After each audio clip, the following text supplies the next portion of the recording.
Good evening and welcome to the January meeting of the Pelham Zoning Board of Adjustment. Start our meeting as we always do with a Pledge of Allegiance.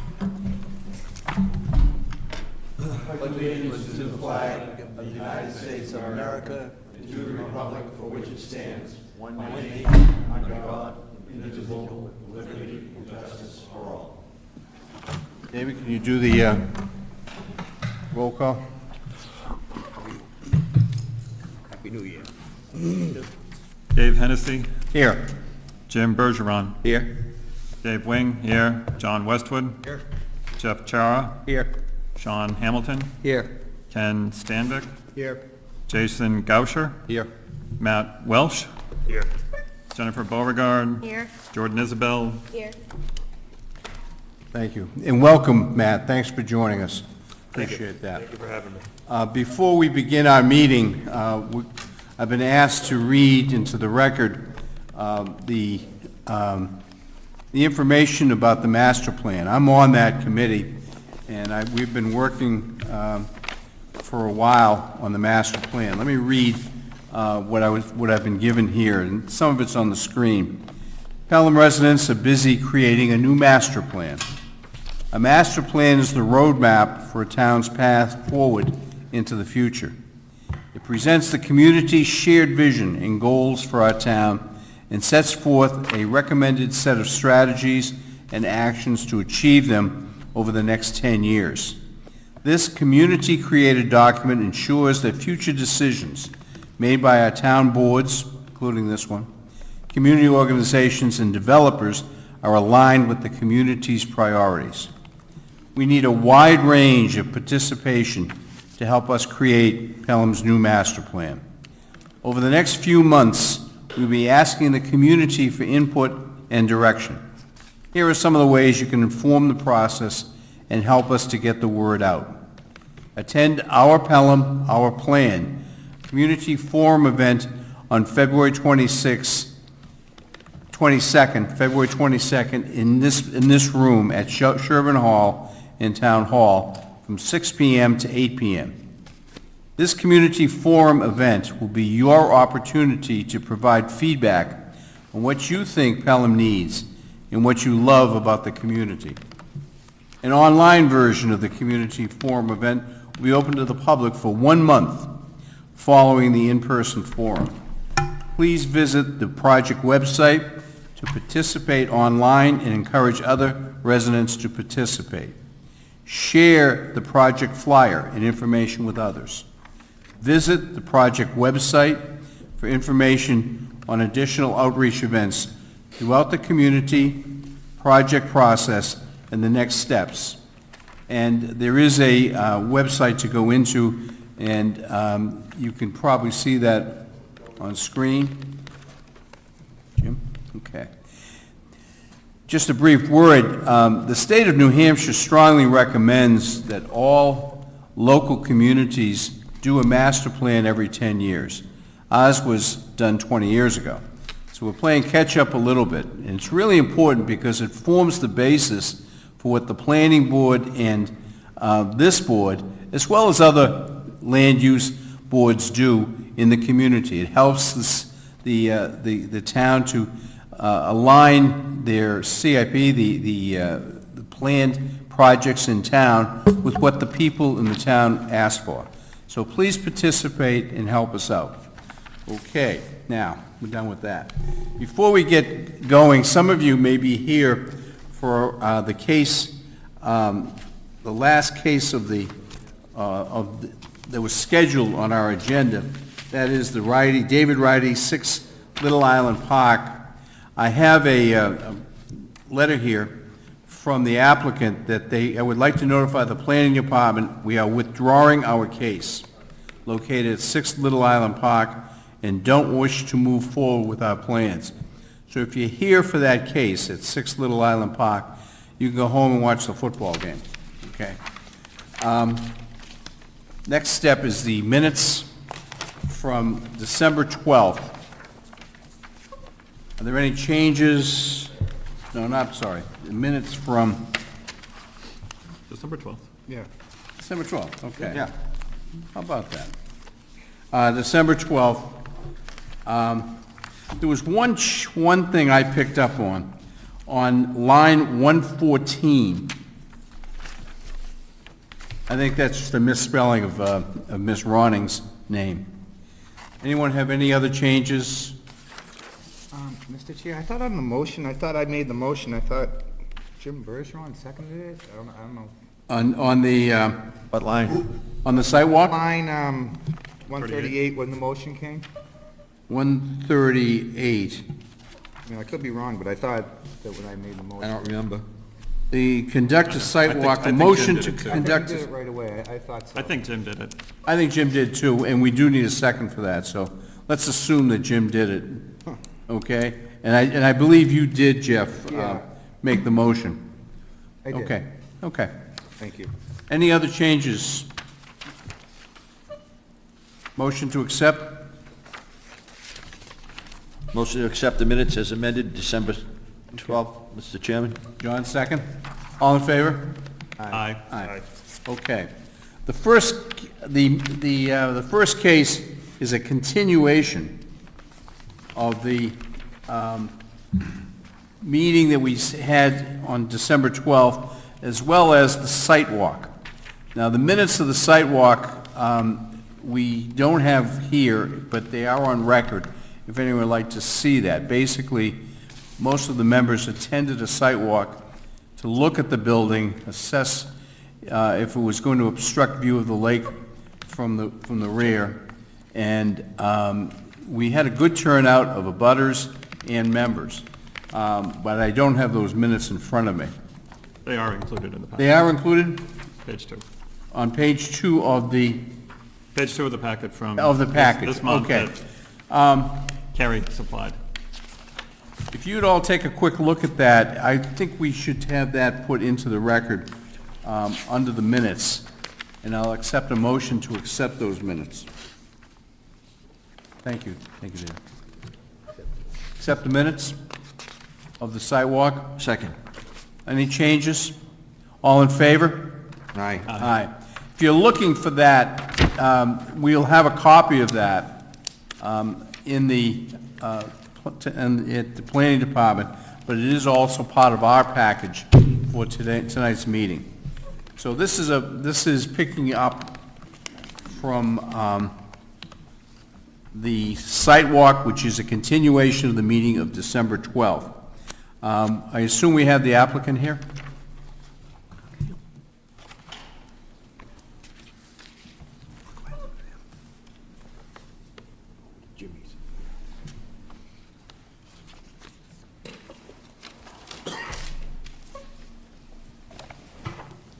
Very good, Jim, and we please, you're in the right seats. Okay, all right. We had a hearing, we had the reading of the abutters list. We had a brief discussion before we adjourned and had the site walk. Before we open it up to the public, is there anything you'd like to add? No, I think well, for the record, my name is Shane Gender, and I'm employed with Herbert Associates. I represent Mr. Thistle in this application. He's here this evening. The only thing I wanted to bring up is that there were some dimensional questions that were asked at the last meeting about Gaston Street, and I just wanted to clear that up. Somebody had asked about the right-of-way for Gaston Street, and that right-of-way for Gaston Street is about 30 feet wide. Gaston Street in front of our lot is about 13 feet wide.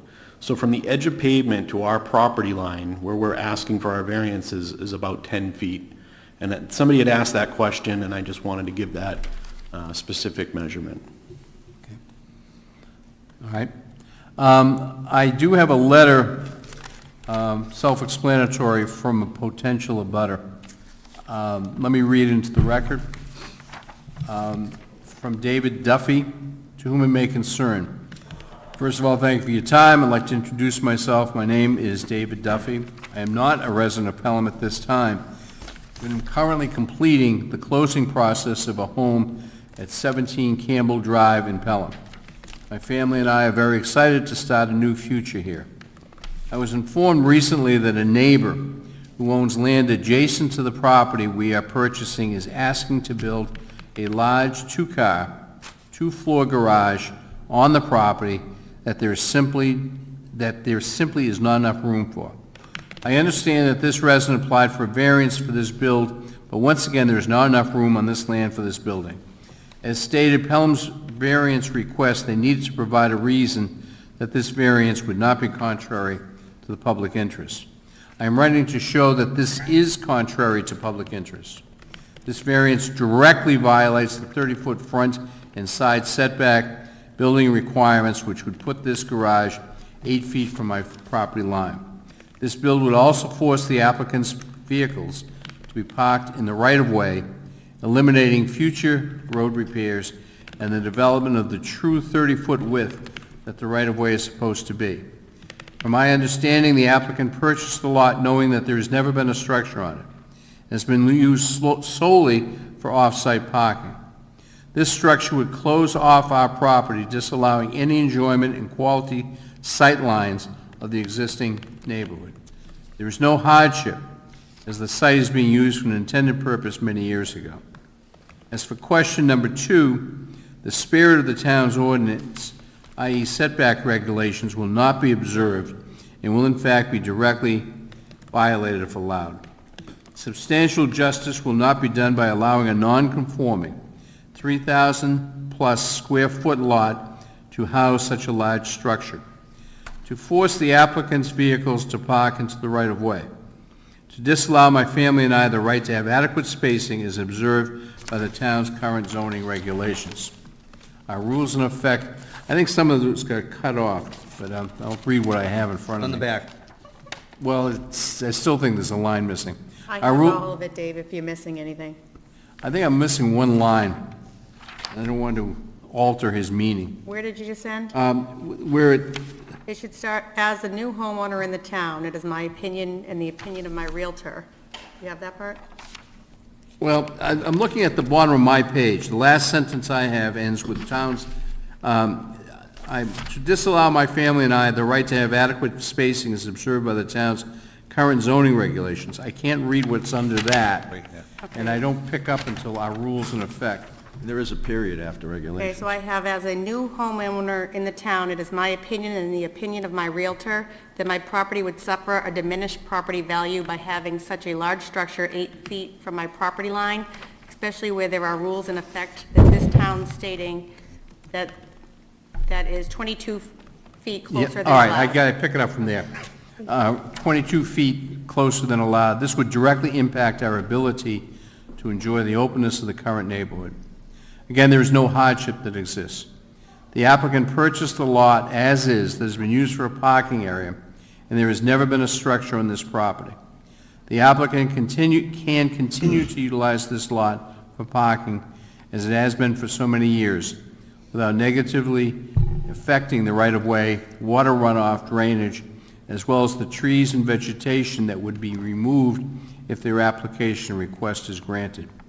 Based on my previous statements, this request is not reasonable due to the negative impact it certainly will cause to my family as well as the neighborhood. Even more so, this will affect the water drainage in the neighborhood as well as directly violate Pelham's setback regulations by a very large margin.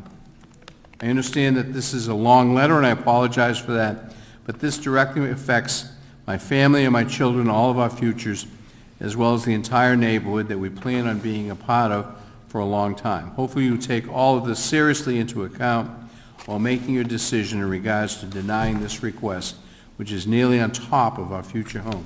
Thank you very much, David Duffy. All right. Again, Shane, do you have anything to add before I open this up? I am going to add a couple of things, just comments to that letter. I think everybody here at the site walk, that was at the site walk rather, knows that there was some back and forth about the setback of the garage. The property owner for that property, who is the legal abutter, asked us not to push the garage any further, closer to his property line. The gentleman that wrote a letter tonight, as far as I know, he's not a property owner within the neighborhood. So the property owner was there. I don't know if he's here this evening, but, you know, he's the legal abutter. He's the owner of the property, not somebody that signed a purchase and sales on the property. I mean, when you look at the two lots, the lot that he's purchasing is very, very similar in size to this lot. Mr. Thistle would like to build a small garage to park cars out of the weather. That's what he's looking to do. If anything, it's going to push the cars further away from the road than where they are being parked currently. Okay, we'll get back to you after we finish with the public. Jen, I was asking, I don't know whether they did it or not, but there's a question about the selectmen weighing in on a vacant lot, never having built on it, even though it's not going to be a residence on a, did they respond at all? No, it's still my understanding in speaking with the town administrator that they will get involved in new dwellings on an undeveloped lot.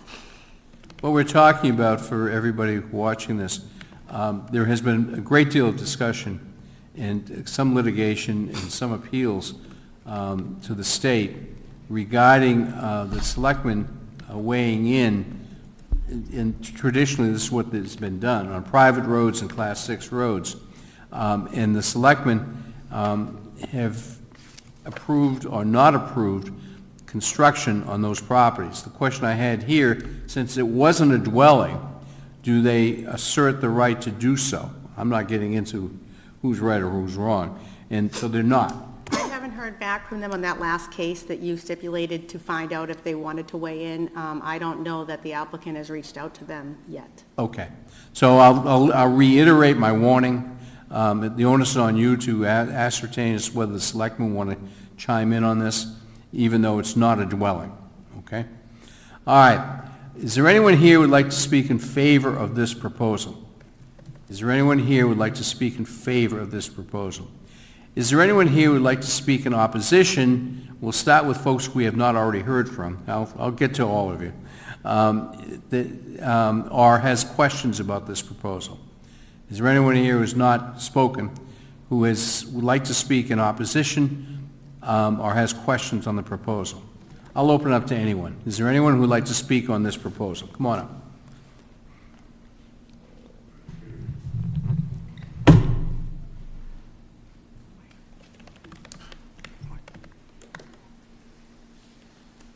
Your name, sir? Kevin Quicker, 2 Andover Street. So I wrote my thoughts down real quick, just so I could get through this quick, so if it's a, Relax, take it easy. following that last letter, this ain't,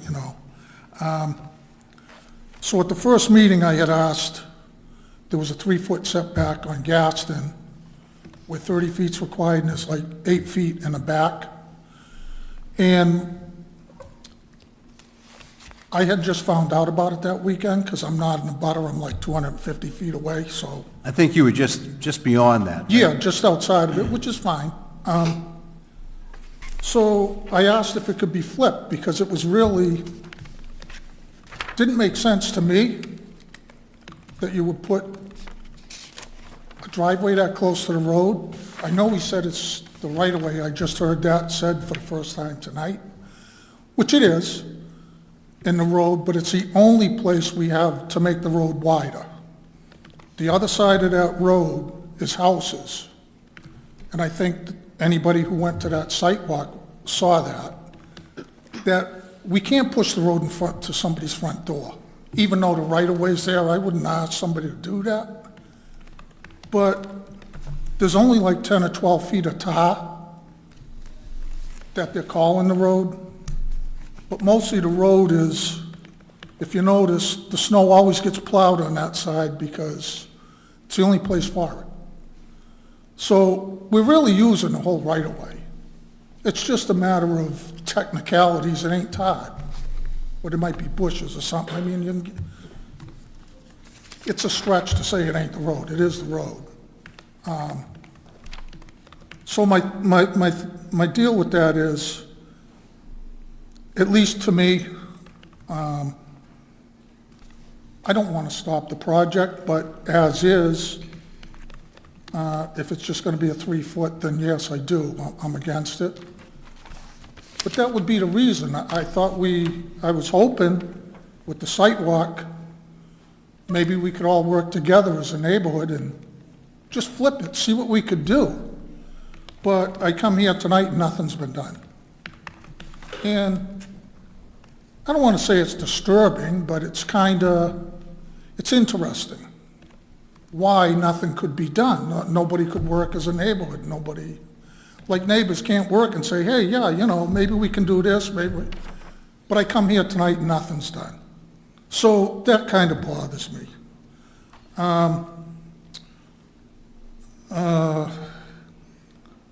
That also happens to be the small, that you saw how narrow it is, that, and the other roads are a lot wider in that neighborhood. Compared to that, it's almost like a funnel there. And I believe we're just making the situation worse. You know, where you're getting into a safety issue. Because in the wintertime, again, I've lived there all my life. So in the wintertime, the neighbors that are down that end of the road, they can't make that hill on camera. You saw how bad that hill was. During a snowstorm and just after, they can't make that hill. So they come around that way and come around by my house. And I try to keep that corner scraped so they can get up, you know, that hill. But it ain't as bad. So most of the people got to go through there to get up that way. And I don't want to speak for anybody else, but there's a lot of people down there, and I talk to most of all of them. I get along with most everybody down there. There's some people that are kind of afraid to come out and say anything, and I get that. And I can't speak for them, but, you know, I'm just trying to be here a voice for not just myself, but maybe some of my neighbors who don't feel comfortable doing this. I don't feel comfortable doing this. There was also a 5-foot setback on Campbell Road. It's tight, but I didn't have a big problem with it because there's no garage door, there's no driveway. So there'd be no parking there, there'd be no in and out, there'd be no,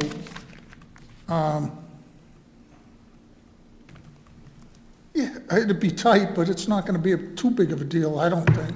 I wouldn't make a stink about it. I wouldn't. And then I overheard someone ask,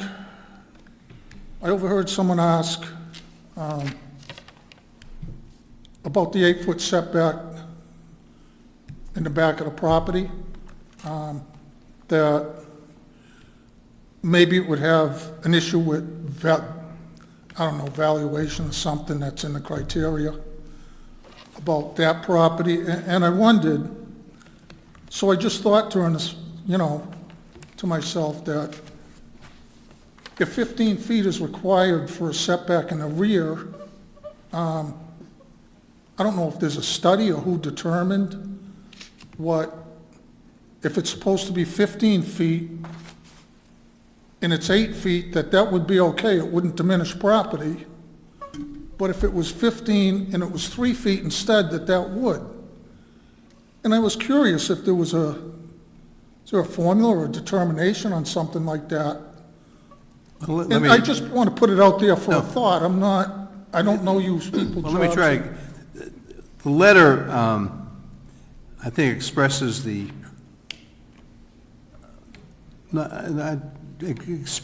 feeling of a lot of people in town that the zoning laws, setbacks and what have you, are set in concrete. I mean, that's what it is. The truth is, this board is created to act as a safety valve on those requirements. There are very, very, very few properties around Little Island Pond that meet all the dimensional requirements of our zoning law.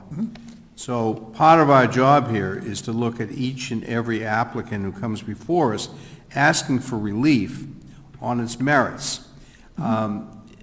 Yes, we absolutely are aware that every time we approve a variance on these dimensional requirements, we are changing the intent of the people who approve those zoning laws. But if we didn't do it, there would be nothing ever built or rebuilt on Little Island Pond.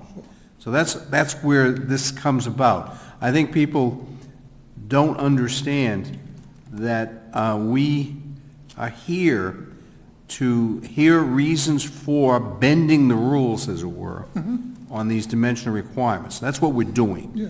So that's how we're here. No, there is no hard and fast rule. In fact, the courts have held that we can't do that. We're not relying on previous decisions. We have to look at each individual case and make a decision on it based on the 5 criteria that you heard at the last hearing. I hope that helps. Yeah, I think maybe I didn't get my point across right, I think. Because I do. No, you're doing I agree. fine. I agree exactly with what you Yeah. just said. I have no issues with that. And again, I have no issues with an 8-foot or, the issue, the point I was trying to make is, after I'm done talking, I listen to everything when it goes back to the board. I can't come back and, rebut anything. So I was just trying to say, if you're gonna consider, the house in the back, say, if they didn't want it because of devaluation on the house, then my point only was, I don't have a problem with the 3-foot setback in the back. That's fine. That's where it belongs in this case, I believe, because we have the road out front that I believe the safety outweighs the 3-foot setback in the rear. That's the only point I was trying to make. But I do agree with everything you said. You have to, with these, they gotta be able to do something. We're going to be build going something. through the 5 criteria individually. Yeah. So- One of them is no diminution of value of the surrounding Yeah, properties. so I guess where I'll leave it, because I don't want to miscommunicate anything. No, you're fine. I would just rather see, I think this was filed for a 3-foot setback in the front, 8 in the rear. All I asked for in the first meeting was flip it. Because the safety of that road's more important than I think a 3-foot setback in the rear. That's my get it. thought. Okay. I'll, right. I'll stop on that. No, you're doing fine. You're doing fine. So, I guess my only other thought is, if this is gonna be a problem with this building and we can't get it further off the road, then maybe the building's too big for this lot. I'm just saying, I don't have a problem with the building, but let's get the 8 feet up front where Well, we need it. one last thing, and I don't want to get this into a back and forth, because we're supposed to be just hearing from you. But I think, again, there's a bit of a misconception about the role of this board versus, say, planning board. We have to make a decision based on what's being presented to us. Right. We can't do the wheeling and dealing. We can't sit here and take your comments as, if everybody here on this board agree with every word you said, we couldn't then go over here to the applicant and say, we'll approve this if you do that change. We can't do that. We have to accept the application as presented to us. Okay, does that make sense? And I do understand that, and so what I'm saying is, or what I'm asking, or my point, I think it should be denied. I tried at the site meeting, the best I could. They had time to change before this meeting, albeit they would have had to re-notify, but there was time to change that setback, and nothing was done. So evidently, they feel they got the vote, so they feel that's strong enough case. Well, this was what was presented to us, and this is, again... I understand, so That's what we're what's dealing with. presented to you, what I'm asking, well, I can't ask, but I would ask that it would be denied on that premise, because that's all. Thank you very I don't much. want to take up too much. No, thank you very much. Is there anyone else who'd like to speak on this case, period? Yes, sir.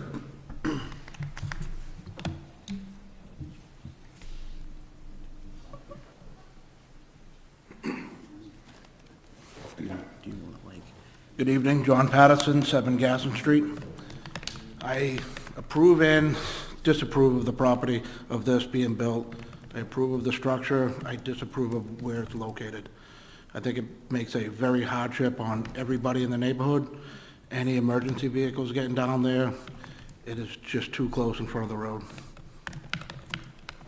Thank you. Thank you. Anyone else like to speak on this case? Hearing none, I'll leave this open for now, and I'll ask for comments. Shane, do you have any questions? Comments? So, I mean, we're able to move it back, but the butter doesn't want us to, so. So, you know, the issue that we have with really adjusting the application that much, and I think the board is aware of this, but the property owner that owns the property at 11-153, which is directly behind us, and also owns the property at 11-149, which is directly across the street, has said that he doesn't want the back of the garage being pushed any closer.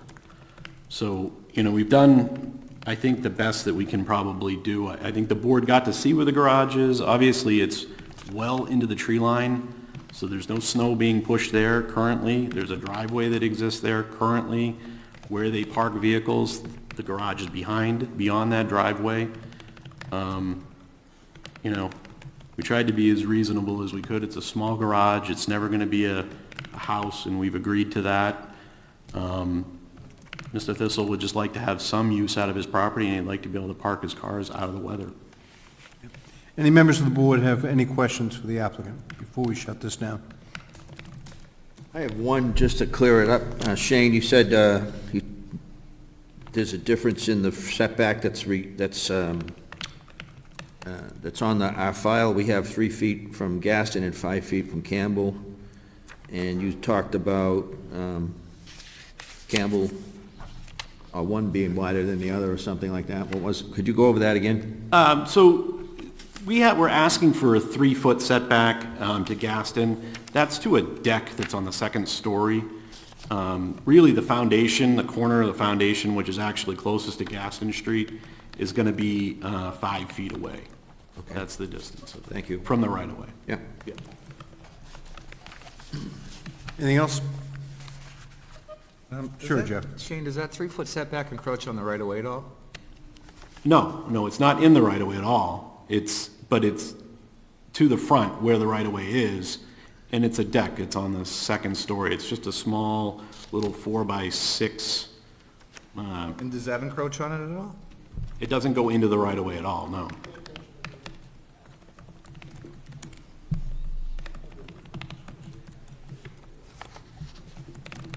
All set, Jeff? Okay.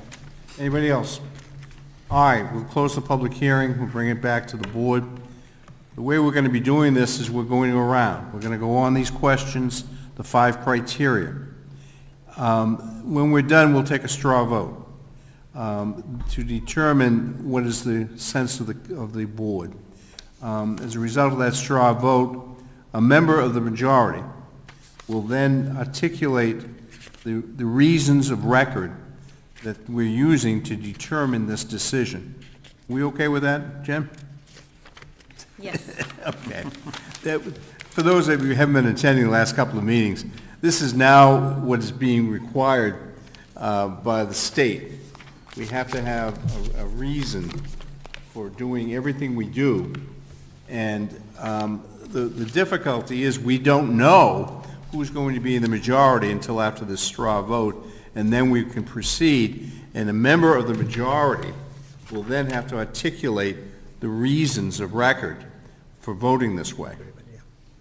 Mr. Chair, are we doing members or alternates too? Well, for discussion purposes, we have always made this available, understanding that the alternates cannot vote. However, we have always been open to comments by the alternates. It's a learning experience. I would like to hear from you if you have something to say, but obviously, they won't be one of the ones articulating the reasons of record because they're not voting members. Everybody clear? That's probably my fault, Mr. Chairman. I handed out the voting slips but Oh, no, I well, gave it that's to the way the to go. alternates for That's the way to so they go had through a- this. an opportunity to And we're not see. going to fill it out yet. We're going to go through it. Mr. Chairman, I was actually going to ask that you give all the members voting slips so that they can see what we're having to deal with. Yep. So we're all fumbling in the dark on this until the grand state of New Hampshire gives us more definitive ways of proceeding. This just went into effect last August. And I think every ZBA in the state is struggling with how this gets handled, so it's not just us. All right, let's go through this real quick, okay? 5 criteria. First criteria, the variance will not be contrary to the public interest. we have such a crowd here. I mean, we haven't had this many people at a meeting, I think, for a long time. But rather than go around individually, I'm interested in knowing your opinion. Will this variance, will it not be contrary to the public interest? Yes, no? Comments? You got to speak up. This is a participatory system here. I'll start. Okay, David. I'll go. So I have a hesitancy to say yes on this, for two reasons. One, I think the criteria is health and safety, as I forget the other portion of that, but I mean, we've heard from several neighbors regarding the safety of that corner. And I think from a health perspective, although I believe this came up at the sidewalk, there were some questions regarding runoff. The health of the pond has come into question, I think, in some of our last meetings. Neighbors, third parties, certainly Conservation Commission, as well as our own Board of Selectmen have commented on the decaying of the health of the pond. So that would be my rationale for, that would be my hesitancies in this case, to vote yes. Anyone else? Can I just get, Go ahead. And then, I just want to, who's first? no, you? I just want to make, when you read this requirement of a variance, the variance will not be contrary to the public interest. If I answer that yes, then I'm agreeing that it would be. Am I wrong? Or am I looking at this wrong? Because I normally, A yes vote acknowledges that the applicant is correct, and this is That it not will not- contrary. okay. Not contrary. all right, That's correct. all right. So I'll wait to comment. John? I think it was you that talked to me, or maybe it was Dave, I can't remember. My mind is going. Mr. Chairman? I was here for In the microphone, John. Yeah, you got to use that. Share your thoughts. You don't have to tell me that every time. Yes, we do. Okay. I was here at the sidewalk and enjoyed that with everybody. And, but I wasn't here last month. But you were at the sidewalk, But I was at the so you sidewalk. saw the building. Okay. So, you know, do I need to declare myself a misfit tonight? And No, it's, I mean, we've got the minutes, you were at the sidewalk, so you saw the building. Right. Can I- Buildings, Can I yes. appoint Mr. Westwood? I don't think you were at that sidewalk. I was at the sidewalk. He's not on the list. David, did you took the secretary? I honestly don't remember. I don't think you were. I didn't think he was. No, you weren't. I don't think you were. Yep, that was a, I told you my mind, a different sidewalk. This This- was, this- you were not at the sidewalk. Yeah, Okay. All right. Thank you, Jim. Okay. So Dave, Yes, sir. I think he's asking you if he should be voting on this one, right? Is that what you're Yes, asking? right. I think that's it's always your decision. it's always your decision, yeah. Always your decision whether you vote or you recuse. Okay, I'll vote, just because I'm, Well, if you feel competent, if you understand the issues, if you know what we're talking about, fine. If you don't, we're blessed with having all these alternates here. yeah. All of whom are eager to jump into the fray. I don't need my ego involved in this, so what we'd like to do, I'd like to give it back to you, and I'll stay out of this, Okay. and, But participate. If you want to participate, if you Yeah. want to add something, that's fine. Sure. Yes, sir. Yeah, a couple of issues. I was at the site walk. I'm concerned about it from a public safety perspective. Where I was parked and we decided to leave, that road is extremely narrow there. It's not your typical road. I had to go back up. There's no place to turn around. I had to go back up through the other neighborhood to get there. So A, I'm concerned about that. B, I'm concerned about any additional runoff that may be occurring from that property, because the day we were there was quite a bit of runoff coming down that hill. And where it was going, I assume, is into the pond. Brings me up to my third factor, which is the health of the pond. We've got a case coming before us on the Conservation Commission because we have an algae bloom, as you may be familiar with Long Pond, okay?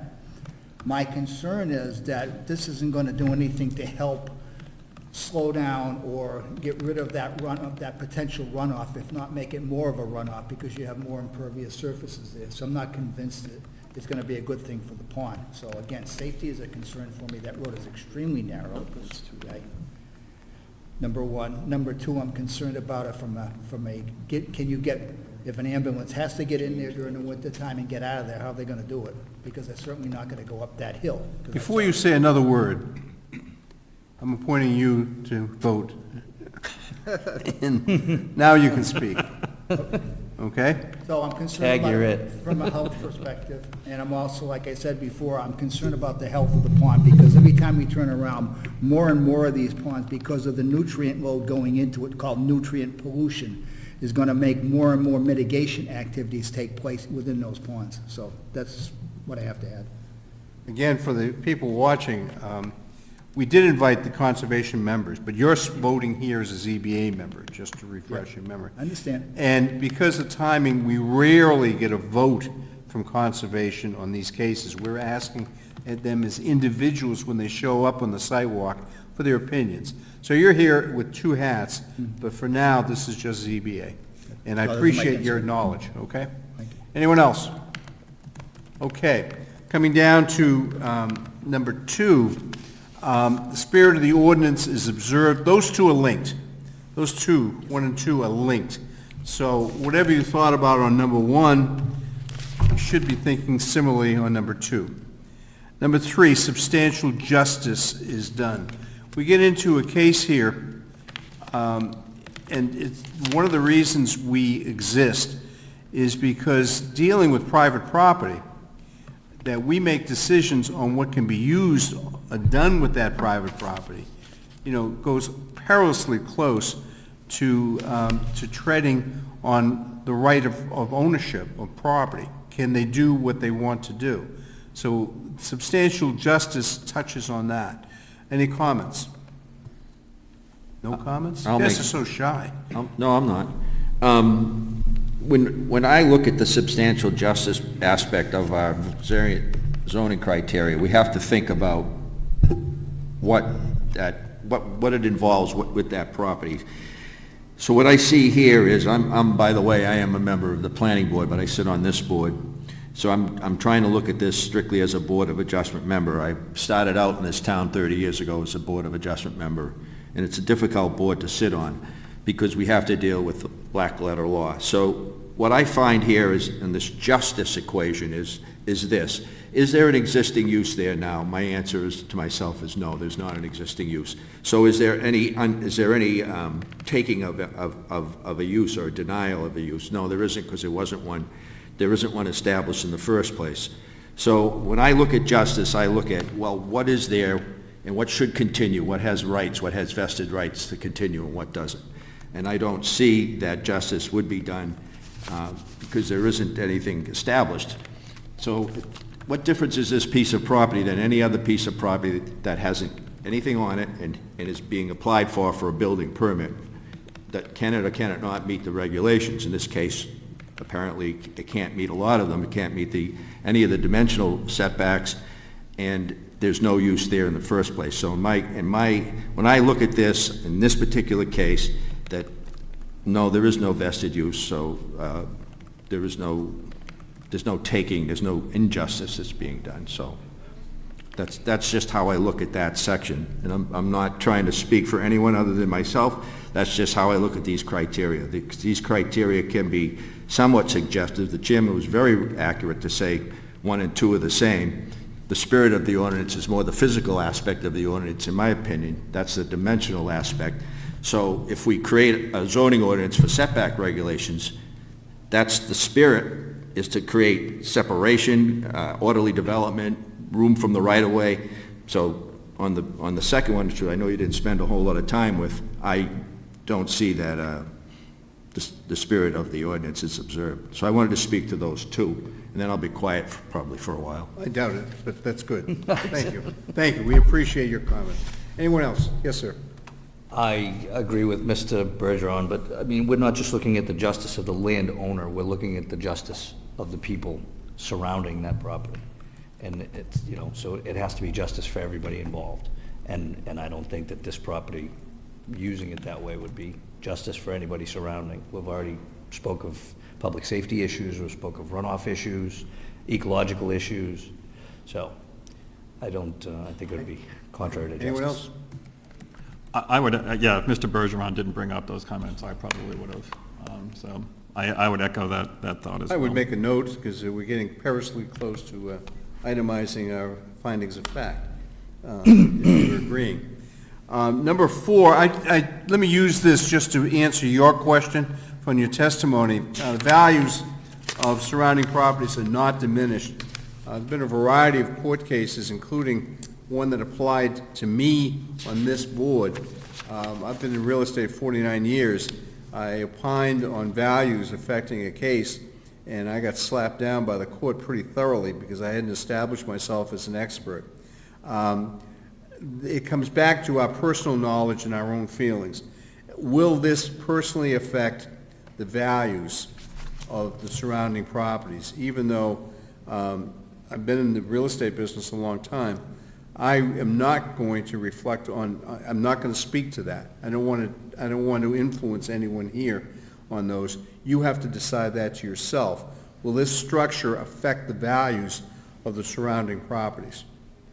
Okay? Not as experts, just as people in the community attending, being there. The number 5 is the unnecessary hardship, which is always the big one. I mean, it's a real question. And Jim was correct in pointing out that one of the things we have to look at is what makes this lot unusual. Well, the fact is, this lot is about the same size as some of the houses that were recently built in this town. The houses themselves, not the lots. So the small lot, location on the pond, the fact that where it is, all of which goes into the stew of whether this is a hardship that runs with the property. That's the big one. It's not his hardship, it's the land's hardship. It's what makes it different from everything else. What's your opinion?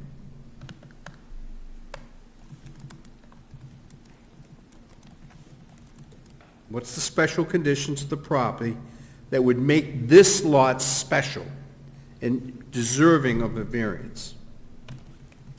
You're asking a question? I am. It's a pretty simple answer. This is an empty parcel of land with no vested use, and so it's no different than any other parcel that would come for any other building permit. It doesn't qualify. There's 2 prongs to this, and under... And I spent a lot of time with the New Hampshire Municipal Association reading the 4 criteria and the reasons, and the toughest one is this one. I agree. And it all does revolve around an establishment and a taking clause of our Constitution. So I feel comfortable with saying that, and so be it. That's what I'm sworn to do here, not...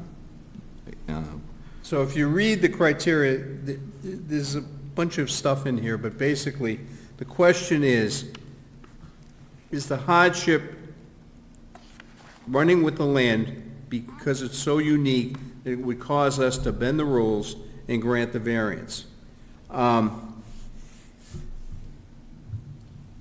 The other thing on prong B, I want you to look at the B on your paper. If the criteria in subparagraph A above are not established, an unnecessary hardship will be deemed to exist if and only if, owing to special conditions of the property that distinguish it from other properties in the area, the property cannot be reasonably used in strict conformance with the ordinance, and a variance is therefore necessary to enable a reasonable use of it. So Jim is saying the current use, having a car parked on this vacant lot, is probably the highest and best use of that lot. Okay, unless we grant the variance that would allow the structure to go on it. So that's what you have to ask. Comments? All right, members only. let's go through this together. Just make a note of what's on your slip. And we're going to take a straw vote right now. And then we're going to ask a member of the majority, okay, to come up with the basis, findings of fact. Does that make sense? Everybody clear? All right. All those who, if you found just one of these criteria is a no, you're going to vote no on this request for variance.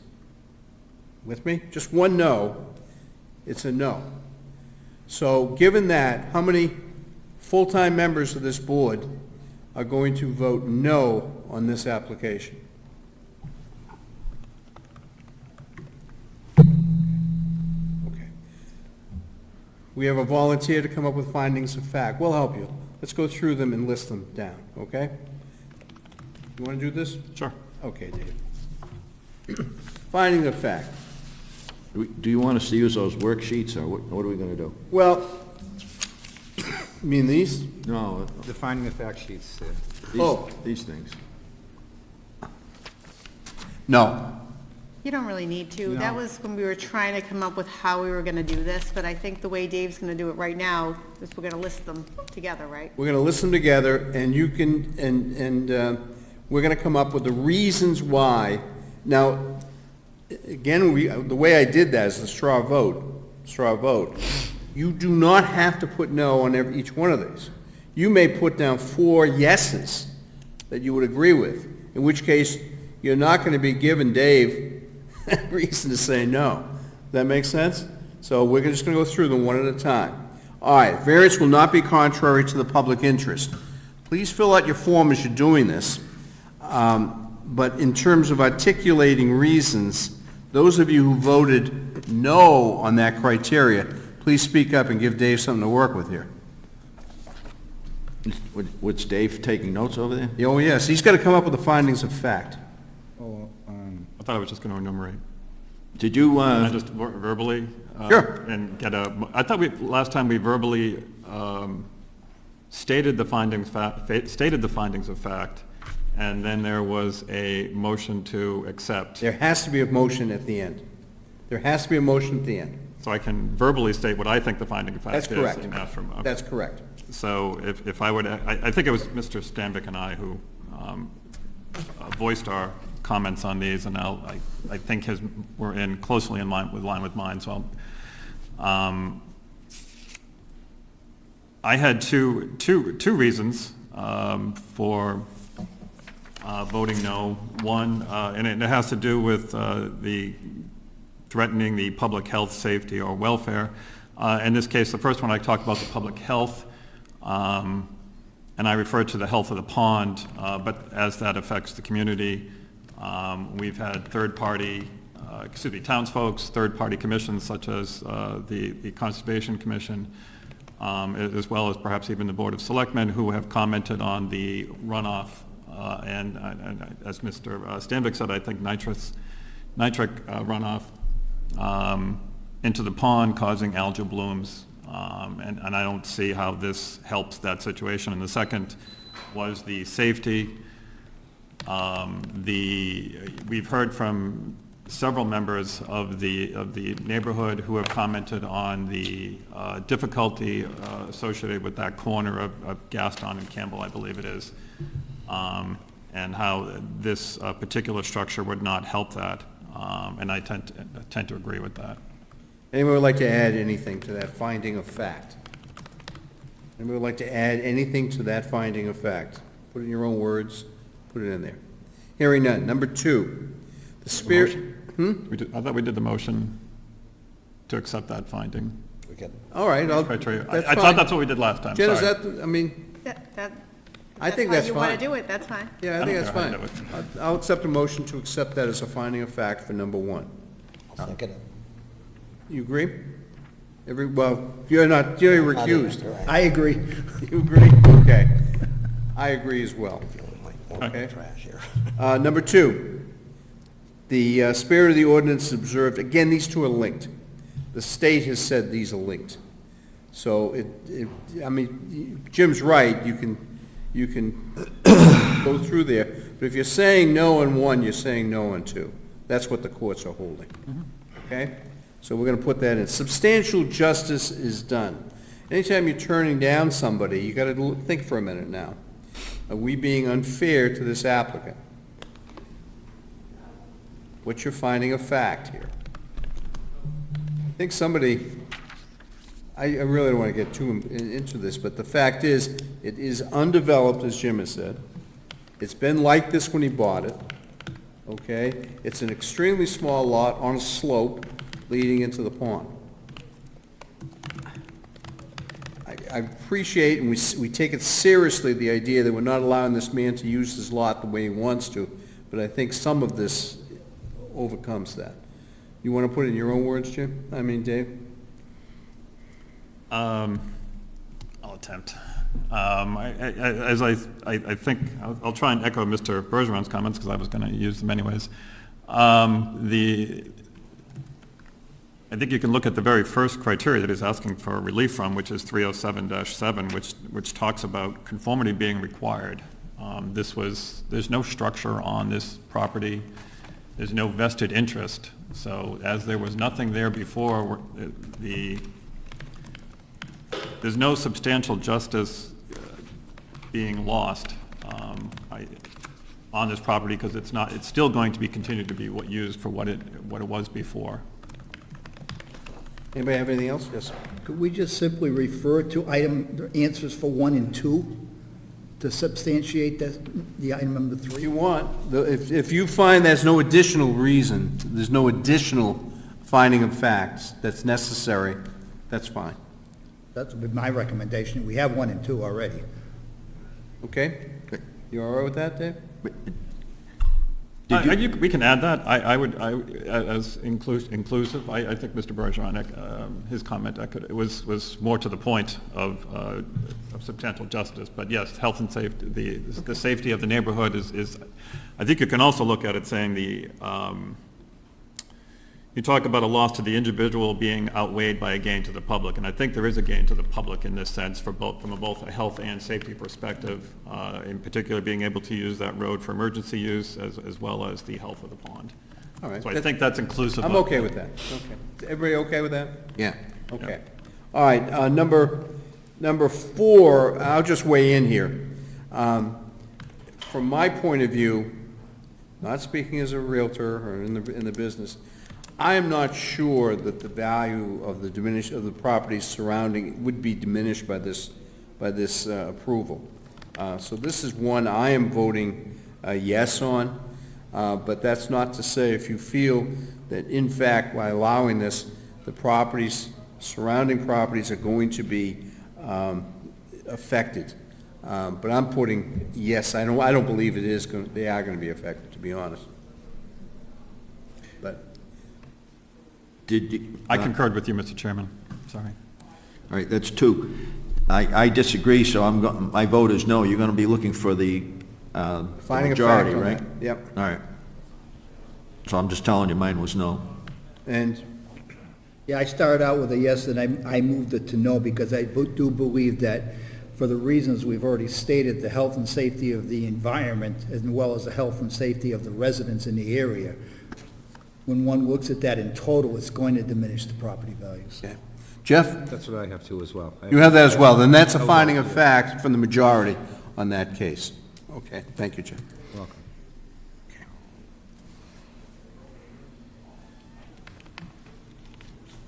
And finally, our old friend hardship, number 5. What's your feelings?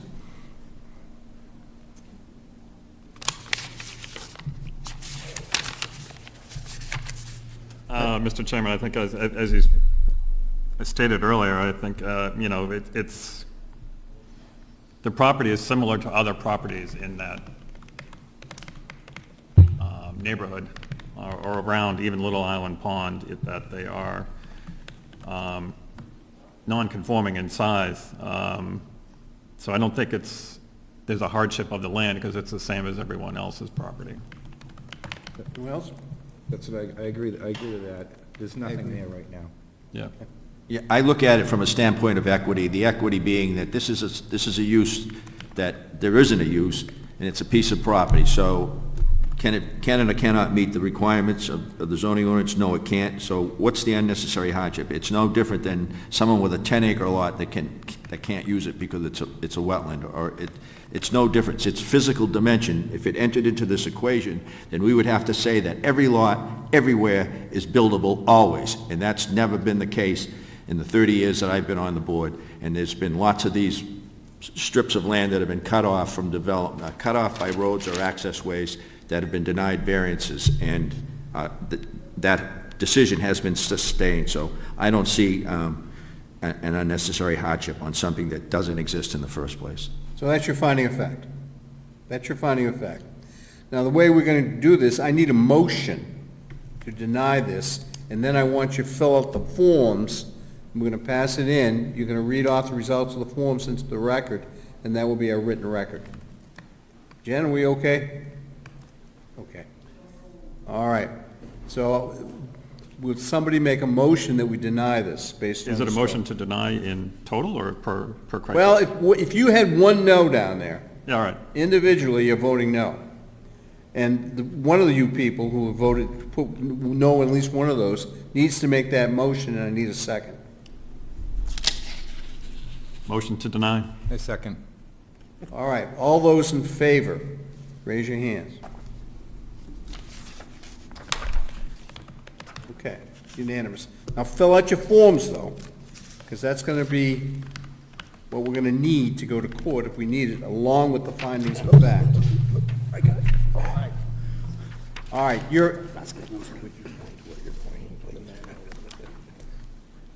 thanks for going through this experiment. I apologize for how long this takes.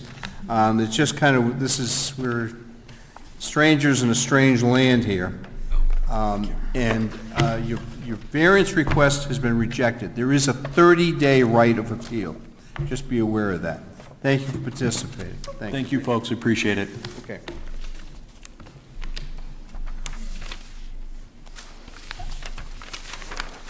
Next case.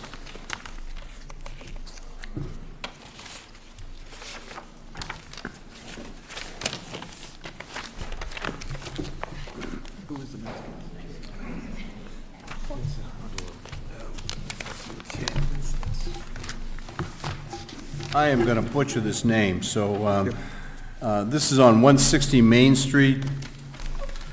Benugli? Yes, sir. I'm sorry if I messed that up. Oh, you got it. Come on up, and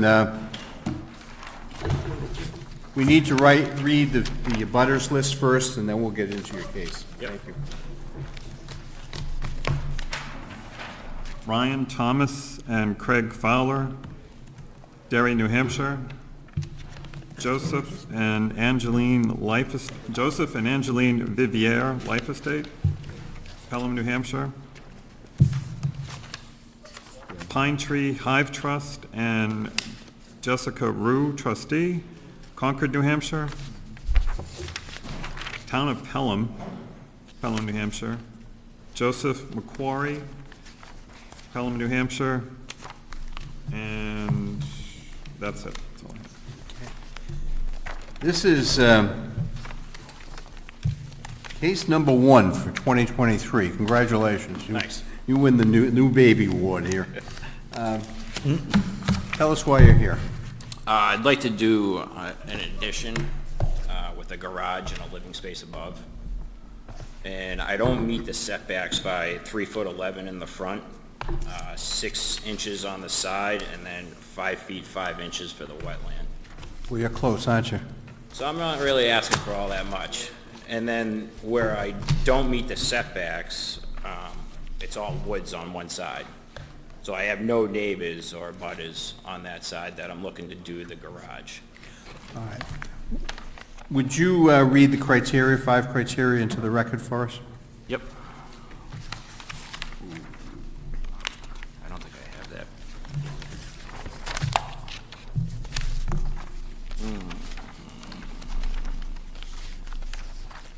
I don't have that paperwork. Agenda. Okay.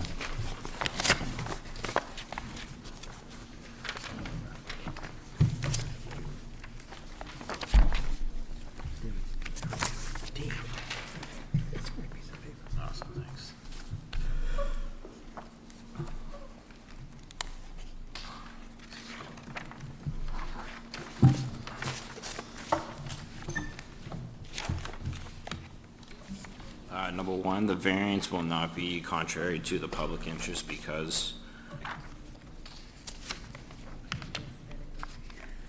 the variance will be in the public interest because it will be aesthetically pleasing. Number two, the spirit of the ordinance is observed because if the variance is granted, we will meet all other requirements the town will place on us, such as following all building codes, obtaining necessary permits. Number three, substantial justice is done. The use we are seeking is permitted use for the district. Before, the values of surrounding properties are not diminished. The proposed structure will be equal or greater value than the surrounding properties. Number five,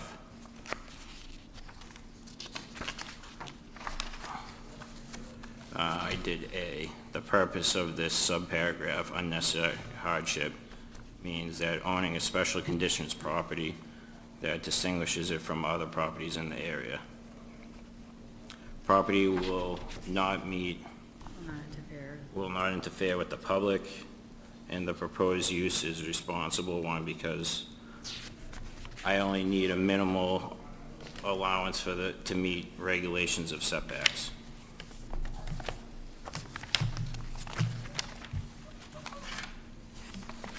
That's it? That's it, yep. Okay. Actually, I like your letter better. I'm going to read your letter into the record, okay? Because I like your letter. Purpose of this letter is to state my intent for requesting a variance for my property.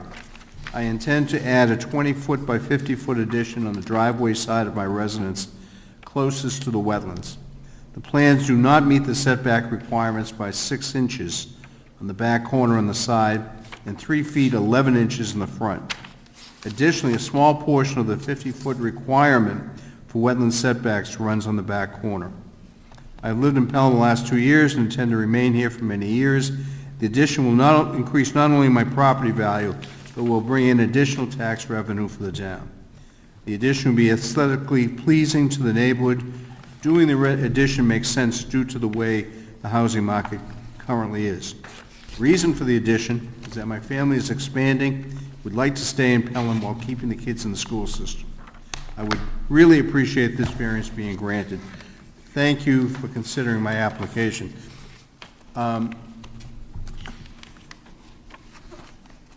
Talk to me about the wetlands.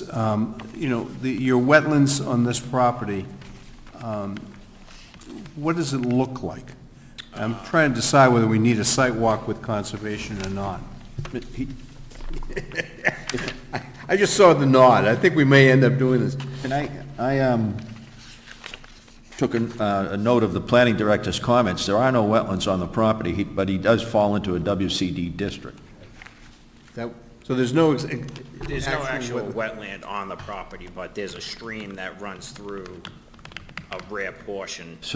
But to meet that 50-foot requirement, where it cuts through. The Conservation Commission is very proprietary towards the wetland setbacks. Can I show you guys this? Well, I think you might even have it. I think we have that. So that kind of shows where the... Can you show that up there on the screen, please? Yep. Jim, can you show that? Jim? Oh, he got it, okay. Thank you.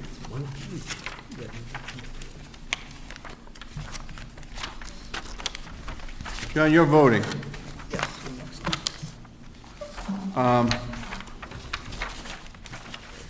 So the wetland actually doesn't run through my property, But you're in the setback. but I'm in the setback. You're in the setback. He's in the WCD. Yep. There's a portion of it in the WCD. Yes, sir. And the wetland is a stream? I believe it's like a runoff from the power lines. Because I live by the power lines, and it almost looks like it was a man-made stream back in the day. So, I drove by it, I couldn't determine what the wetland was. I couldn't That's why I either. asked. And me too. Yes. It's more like a little gully. Okay. It's probably about 3 feet deep and maybe 4 or 5 feet wide. All right. Thank, good. I'd just like to make a recommendation that before we vote yea or nay on this, that we involve the Conservation Commission and come out and do a site walk just to see what we're talking about. I know it's a WCD encroachment rather than a wetland encroachment. All right, we have a second on that motion? I understand, I've been criticized. Every time we hear wetlands, I've been told we should have a sidewalk. In some cases, we're familiar with the neighborhoods, that's the reason mainly we haven't done it. In this case, I went by it too, I frankly couldn't see it. I'm not trying to diminish the importance of establishing these setbacks, but I'll abide by your wishes. I can tell you, over the next 3-4 weeks, this weekend will be the only one I can make for a sidewalk.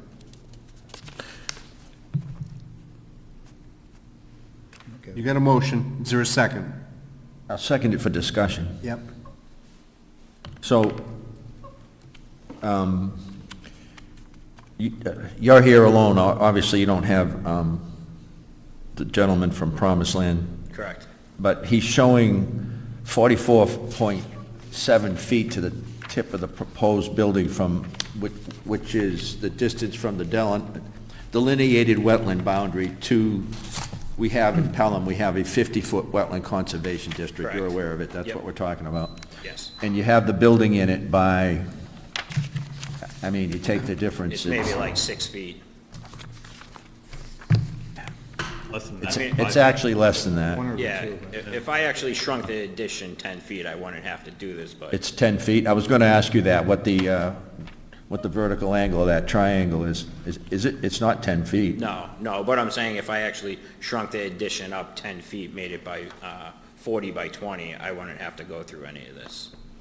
But I didn't want to have to get new drawings and stuff, and I feel like that extra 10 feet. Yeah. So my question now, Mr. Chairman, is to the, when the planning board looks at WCD districts, we can grant special permits, but we always look for the input from the Conservation Commission. So does that not, is that here under a variance? Yeah, typically, you're talking about a special permit, and a special... For WCD impact? Right, and that's for usually travel ways or... For crossings, right? Right, Well, it's a- crossings or encroachments. if It's structures, anything. Yeah. Well, driveways, travel ways, roads, not typically structures. Structures usually have to get a variance through this board. So that's why it's here and not there. So, for Can I ask that a reason, que- I think my opinion, it's not typical of this board to ask, and we don't, I guess, conservation people, but having a conservation person on our board who might want to, Well, pretty regularly, we do. We do? If we're in a wetland, particularly in a wetland, but also even on a WCD, we invite conservation to attend a site walk. Now, again, most of these, in the past, have been in the area of ponds, and in a few cases, it's been swimming pools and that sort of thing that were put in incorrectly, and it was, we were debating whether to make the poor guy take down the pool or whatever he has done. This one's a little different, in which you're doing a self-imposed hardship here. I certainly understand not wanting to expend additional money for new plans and what have you, but this is a self-imposed hardship, correct? well, I wouldn't go so far as to bait an answer for that, but I would, All right. don't make Your the guy- attorney is saying, so keep quiet, don't say it. I think that WCD districts can vary. They could be a cliff. I mean, you could be 50 feet away from a delineated wetland and be 20 feet up in the air. Right. So it wouldn't have if I were a conservation person, and I'm not going to speak for them, but if, as an individual, I can certainly say this, that wouldn't have a tremendous impact to a WCD, so it wouldn't be a problem. Yep. In that case, I'm making an extreme case. Okay. Other times, you could be downslope or upslope, and it might have some sort of bearing. This is so small that I think that if in deference to a new member who is particularly where he's a Conservation Commission member, I'd be perfectly willing to have this site walk. I just wanted to discuss what we're looking at, because for the new members here, when you look at WCDs, there are areas to be protected, certainly, but they also have conditions that this board can say, well, that's not really going to have that's going to have a very bad effect on the wetland. The other thing I would add to those comments is we have a bad habit in this town of encroaching on WCDs a little bit. I call it death by 1,000 cuts. Right. And then we walk away and the homeowner either resells that property or whatever, but fails to mention the fact that, okay, we've already encroached in a WCD. And therefore, the new homeowner comes along and says, hey, I can expand my property by cutting down a few trees, moving of some shrubs out of the way, some bushes out of the way. And then lo and behold, now we only find out about it when a neighbor complains, or they go back and looking for an additional variance when we look at it, gee, you're in a WCD already. So the concern is when you're really close to the edge of a WCD, we want to take a real hard look at it. I'm speaking away from the Conservation Commission. No, you're right. No. We want to take a hard look at it to make sure that it makes sense to grant that variance, to support granting of this variance to encroach on that WCD. Yep. That's the reason behind Your, it. your comments are well taken. And I think my wife, as the former chair of conservation in this town, would more than share the opinion in the comments about death by 1,000 variances. And we do need to take this very seriously. The only thing I'll say in my defense is that there's no statutory relationship between us and conservation as planning is. But I agree. It's more of a professional courtesy. It is absolutely professional courtesy. I mean, I'll entertain a motion. Rather than waste time here, let's take a quick look at this, if possible, this weekend, Saturday maybe? Well, that is the motion. We're going to vote to look at it, right? Right. So, again, for discussion, would the applicant, through the chair, would the applicant be able to show us, put the corner of that building, a stake there, and show us where it is? Yep, I already have it all marked out on the ground. Oh, beautiful. Okay. So can we do this on Saturday, please? Because I am going to be tied up for the next 4 weeks. I can be there. I can be here. 9 o'clock? Is that okay with you? Yep. If you've marked it, that's just great. We can Yeah. just get this done. The next meeting, we'll put you on, date certain, next meeting is? But now, Mr. Chairman, before you, if you're going to book this thing, before you close it, I want to ask you some questions. Okay. About our procedure tonight. And we, again, in terms of courtesy, we can send an invitation to conservation members to attend, not as a committee. You guys okay with that? Yep. You said Saturday? Saturday? Oh.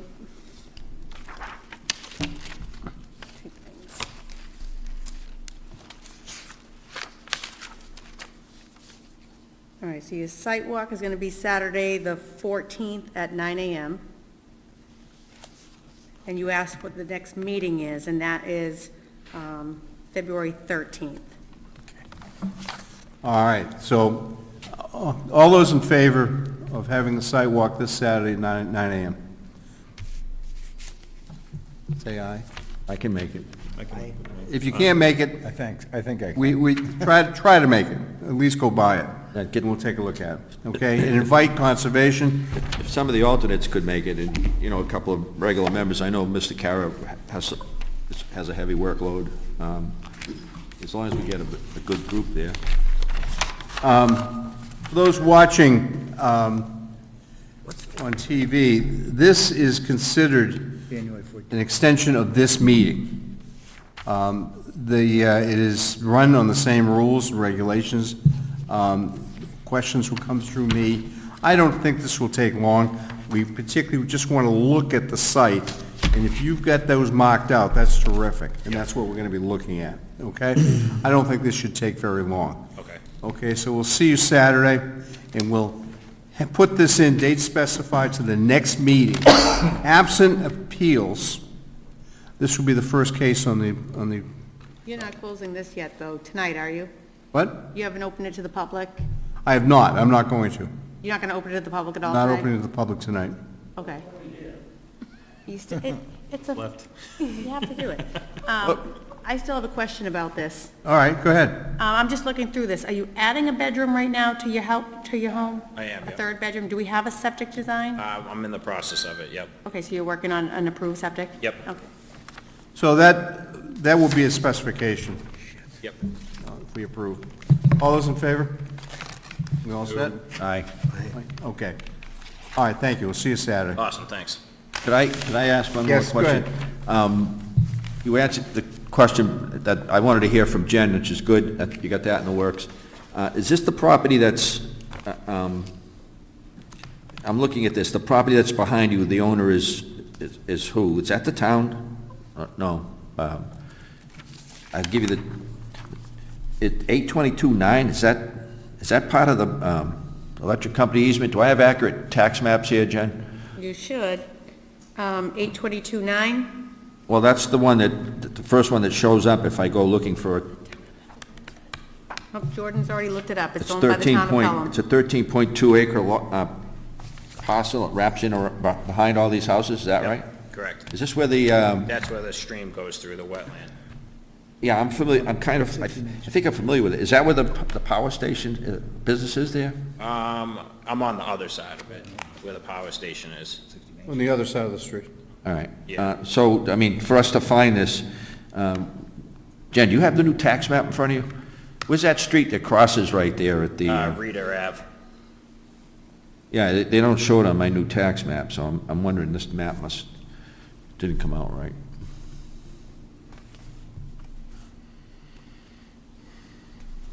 Your house number's marked? Yeah, Okay, Okay. So it is 160 Main Street? correct. thank you, thank you. Is this sidewalk weather permitting? I'm sorry? It is Rita Ave, I forget who said it. Is it when I weather drove it. Yeah, permitting? I'm We're sorry. supposed to Actually, get quite a he's bit of lived rain. there. Excuse me. It's directly across, right? Yeah. Yes, sir. Are you finished? Is weather permitting, we're supposed to be getting quite a bit of rain from Rain, Thursday to Saturday. rain, definitely. Snow, we're all falling the bank, no. But rain, yes, we'll bring umbrellas, and again, this shouldn't take too long, Okay. okay? All right, Thank you, perfect. sir. Yep, thanks. See the stream in action? All right. The last case was pulled, so I think we're done. Can I have a motion to adjourn? Motion to adjourn? Thank you. Second. You had me worried there for a second. Second? Second. All in favor? Aye. Aye. Thank you very much. Matthew?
you're right, it's hit or miss. So all we're saying with this ordinance is, you've got to darn well prove you're going to be able to produce some water for your development before we make that exception. That would be reasonable. That's what we're doing. Well, that's not what she's saying. We have that discussion with every developer that comes in. They say, oh, we're going to drill a disagree with well. that? No, Prove it has exactly what we're water. doing. I have a question. And then That they is go what we're dry. doing. That is what we're doing? So you have an exemption? Oh, I asked for that. I specifically spoke to Danielle about it. Yeah. So I don't know if somebody led you the wrong way. No, we're Well, not. Tim just said no. Well, Tim doesn't like moratoriums in general. He doesn't like solar panels. There's a lot of things he doesn't like. He doesn't like kittens and dogs. Danielle, I have a question. On section 3, like A and B, dogs. doesn't that cover the purpose to ensure there's water? Yes. Right, so that would answer your question. So if they Say it again, Joe? Under section 3, A and B, the purpose, right, it's to ensure that there is water, a water source, before building permits are issued. So they have to prove the water out. That's the... Yeah, but- that's you get it. Who said I don't like dogs? All right, all right. But I'm with you about Yeah, okay. restricting people. Well, if that's the case, then, the moratorium has exceptions. It does. Yes. Okay. That's not how I understood it. That's why, I would never. I learned a lot deny off you that. tonight, Roger. Yeah, Okay. well, I learned a lot. I was doing that for like 25 years with the service stations, and I was president of it for most of that. So I had to be informed all the time, because they would call in and say, "What do we do?" They're just most of them were just little guys, that had families, Yeah. and so we had to get the right information. We had on staff an LSP that, and I trained under him, and went to locations and tried to figure out why, the hill goes down this way and somebody up here is being affected by the plume of hydrocarbons, going up volatiles up this, it's not going up the hill, it's actually burrowing, The capillary action of petrochemicals is quite a bit different than water capillary action. Well, no, because it rides on water. There's a rise in petrochemicals, too. I mean, most of that stuff, a lot of it fumed off and went into volatile gas. But when it's underground, it doesn't. And, No, you're right. yeah, I get it. And what it does is it rides the water table. It's on the surface, it just, You're right about that. It does ride the water, yeah. Yeah, I know. I'm not trying to instruct everybody here, but I do have a big background on it. He has a big background on putting pipe in, but I have a big background on hydrology. I've never tried to, say I'm anybody special, but that's what I did as an industry spokesperson, just like you did. So I had to learn hydrology, and I learned it from, like I said, there's Jim Gove, and then there's people stratosphere. And those are the people I had to work with, because those are the only ones that the EPA and the state would listen to. So, anyway, that's my story, and I'm sticking to it. That's a good one. So the bottom line, Roger, is you're going to tell us which pieces of land have water and which ones don't? No, I'm not. You're the expert? I can't do that, because I'm not a hydrologist. Well, we're working on that. A hydrologist couldn't even do that. That's correct, They can only guess. unless they do tons of research on that piece. The only way you can prove it is by plugging a hole there and let it bubble up. And who's going to pay for that? When is that going to get done, besides never? Well, you're being very pessimistic, because Ms. Sabera over there is trying to get this bubbling up to the hill. You're pessimistic, Mr. You're Chairman. not going to get it done on individual lots of land. Can we move on? To what? Okay. Public input. There are exceptions. Well, there's no public input, this is just, This is a proposed ordinance. unless you want to have some, I'll open it. It's not a zoning ordinance. I'm sorry? It's not a zoning ordinance. I still didn't hear you. It's not a zoning ordinance. If you want to. Oh, okay. I was going to ask that question next, Mr. Do you Cole. want to have it open to the public, Jim? Because I I'm was more gonna- than happy to do that. No, I was going to ask that, are you going to call it a Mr. Bergeron, more of a resolution? If the board desires for the selectmen to make it like a health ordinance, or want just to do an ordinance, we would have a public hearing on that. Selectmen would, yeah. I just wanted to add to that, because I know Danielle kind of wanted it to go zoning, and it can also happen at the selectmen. I have a concern about the zoning, because we'd have to pull it all together for the public hearing, and to meet the statutory requirements, we would have to notify tomorrow. I had another thought as we were talking, we have to find which lots it impacts, and if a zoning ordinance affects 100 properties or less, we have to also notify those individuals. So there'd be a lot of stuff happening tomorrow to pull it all together. It's not impossible, I just want to make sure you realize that there's a lot we would have to do to get it for a public hearing on the 19th, to get it on the ballot. But if it goes to the ballot and it passes, then after a year, we just pull it off the zoning? Yep, it would expire after a year.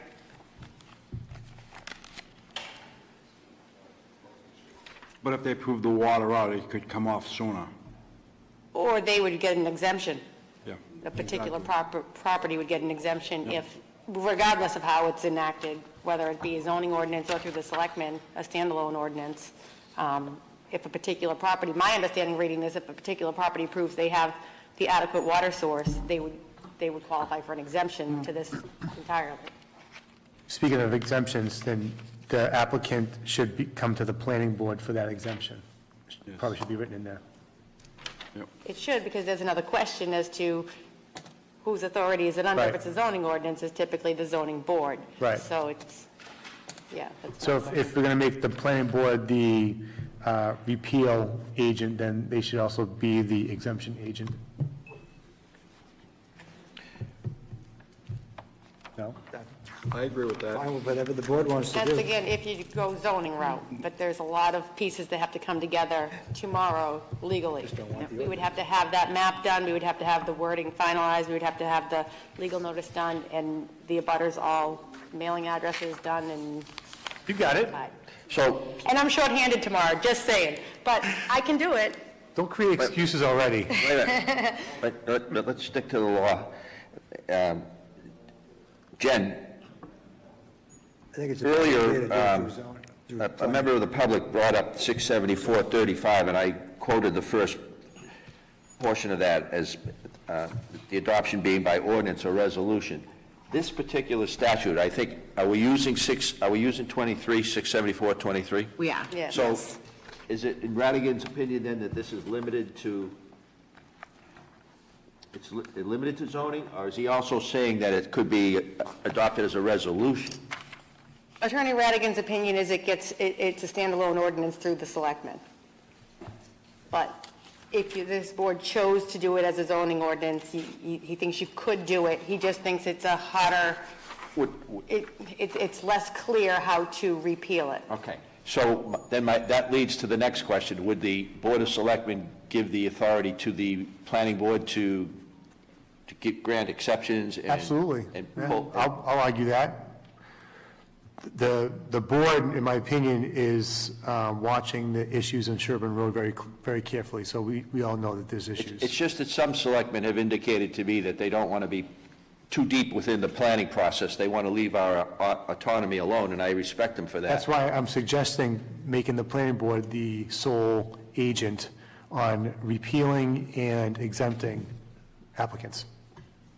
Thank you. So put that language in there. And Thank you.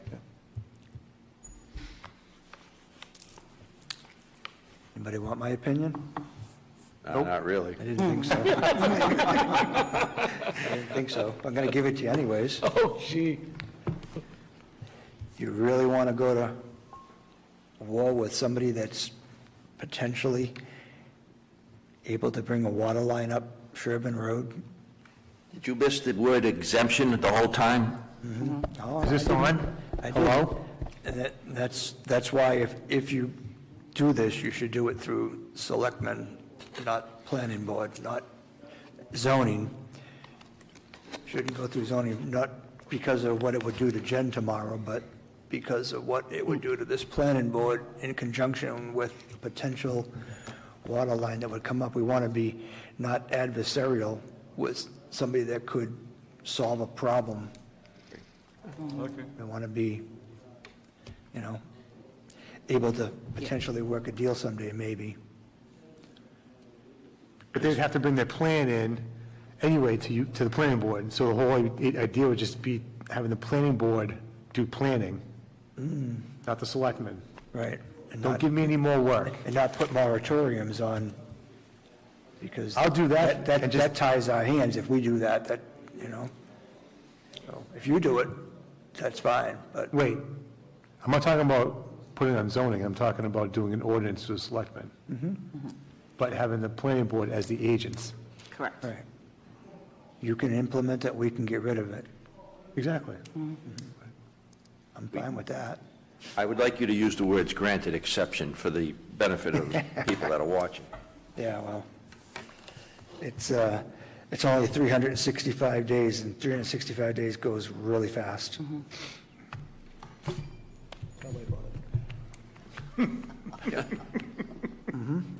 He said, tell me about it. That's our October, how do you say it? Whatever you are. The oldest here. Sometimes these meetings feel like they last all 365 days. No. Well, I think we do important work. I think we're trying to accomplish something here for the public good. I think it takes a little bit of time. And it is a time-consuming board, but I think this board has done a lot and been very proactive. We've been really lucky to have the reemergence of the Water Commission and Representative Bear jumping on this.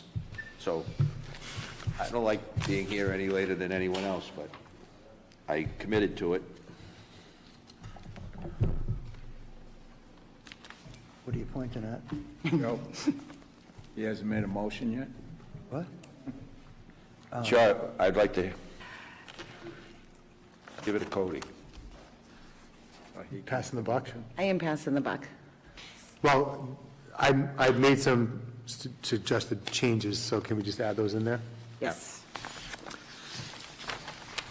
If it's the board's wishes, I will bring this back to the Board of Selectmen. Do we have to do a motion on that to, how does that work? Because The obvious thing is the plan that was in front of us tonight is exempt from this because this is after that plan was, the one that's going in front of Keach for peer review is not affected by this. You all know that, right? That lot subdivision? if it goes into a warrant article, it would be, would it?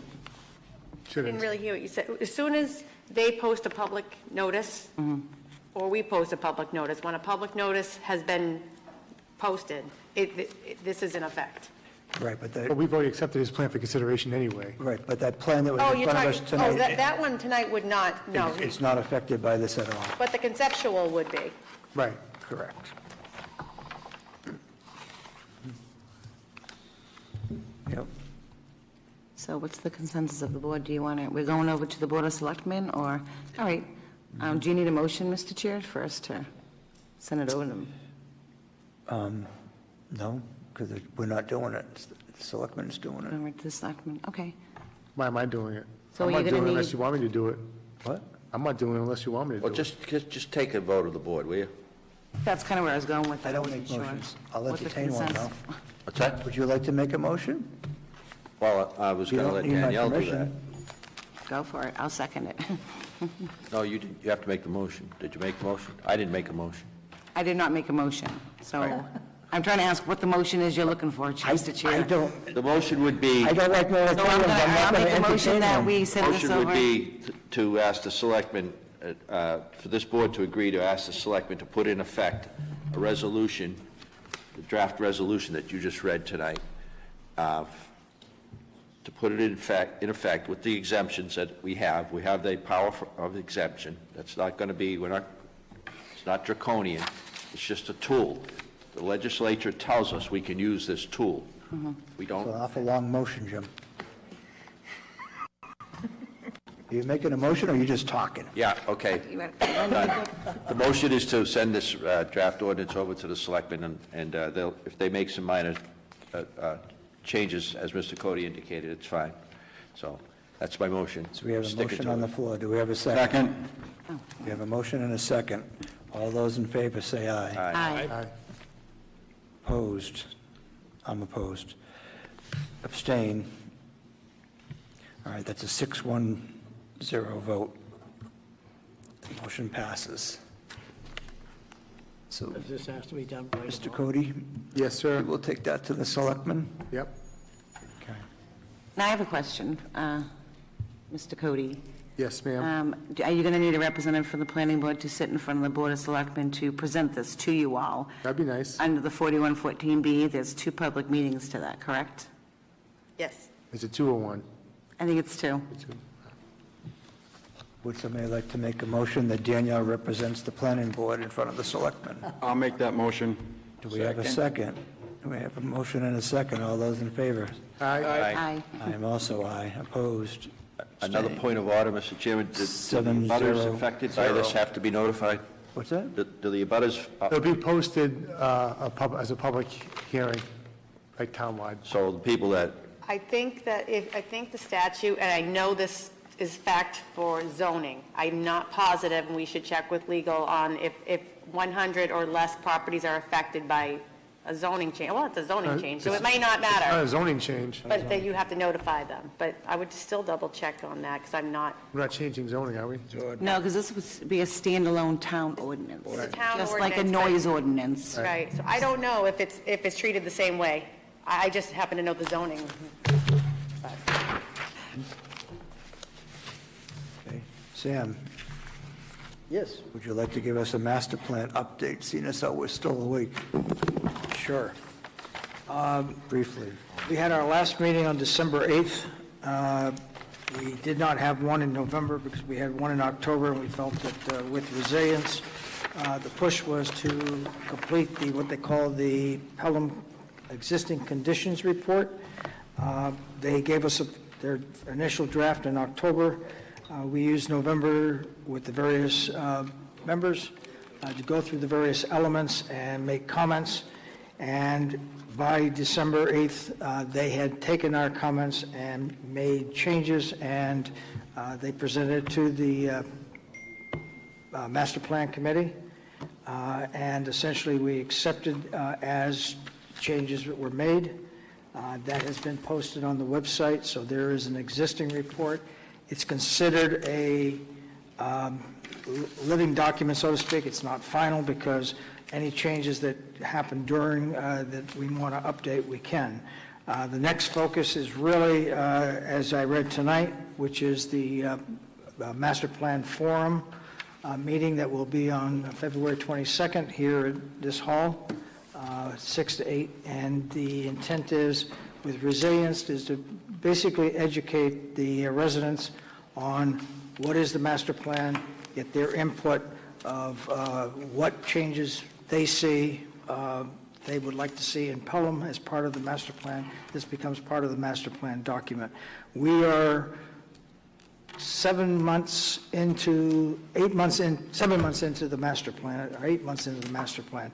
We expect to have it done by the end of June. That's the commitment per the contract. So the next step is really there will be this forum. As I read, you can come live or you can do it virtual. After that, they get their input. There should be a survey that will go out, and then they will keep moving on. Right now, we're on one meeting a month because we feel that as a committee, a lot of the work is now done by resilience. So that's from my perspective. I'll ask my other colleagues. Danielle, anything that you'd like to add that I might have missed? I've given sort of highlights. No, I think you covered Jen? everything. No, Jen? I think you got it. Jim? no, you did excellent job. Thank you, Mr. Thomas. So essentially, we're on track. We're actually maybe a little bit ahead.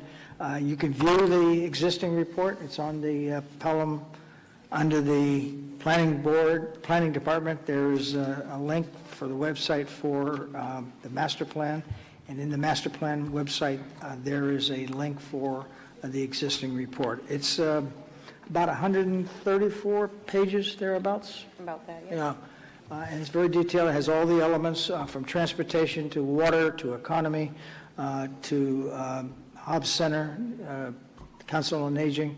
It reaches each one of those elements, and it's really an existing report. Their research, talking to the various departments and people, what essentially the conditions are today. And that becomes the base of being able to then build your master plan of the input from the residents as to what they would like, and they see, and they will integrate that and take that next step of starting to build it.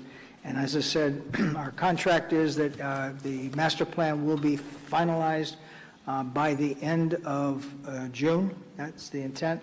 We would then make a presentation here to the planning board. Since this is a subgroup of the planning board, we'll also make one to the Board of Selectmen.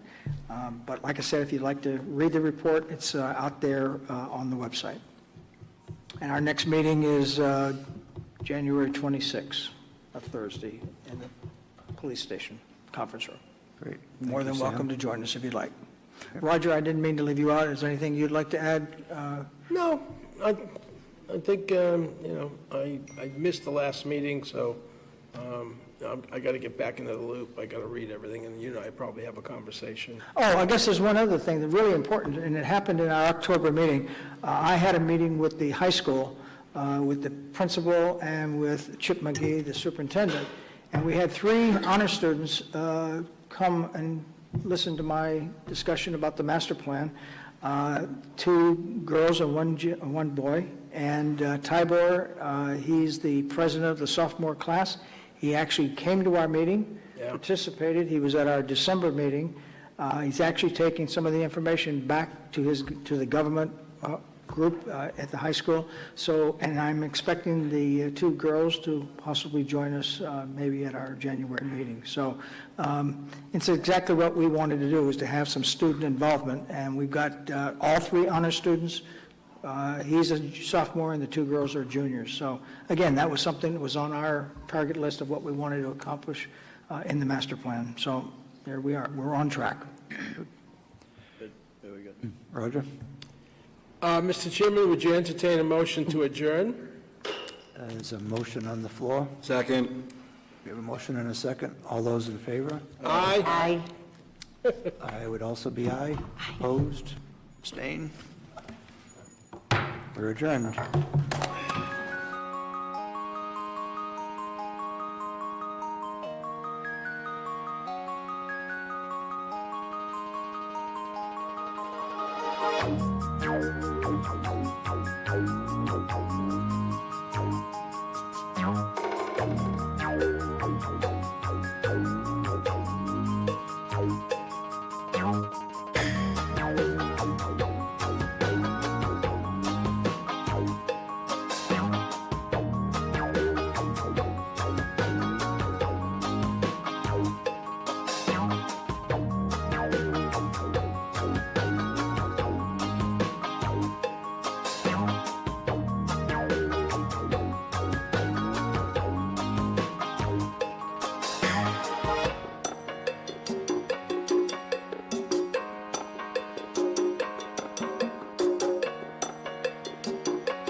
New Hampshire is aging, and our aging population is living longer. And if we don't make it possible for young families to come and live here, it's kind of a long-term suicide.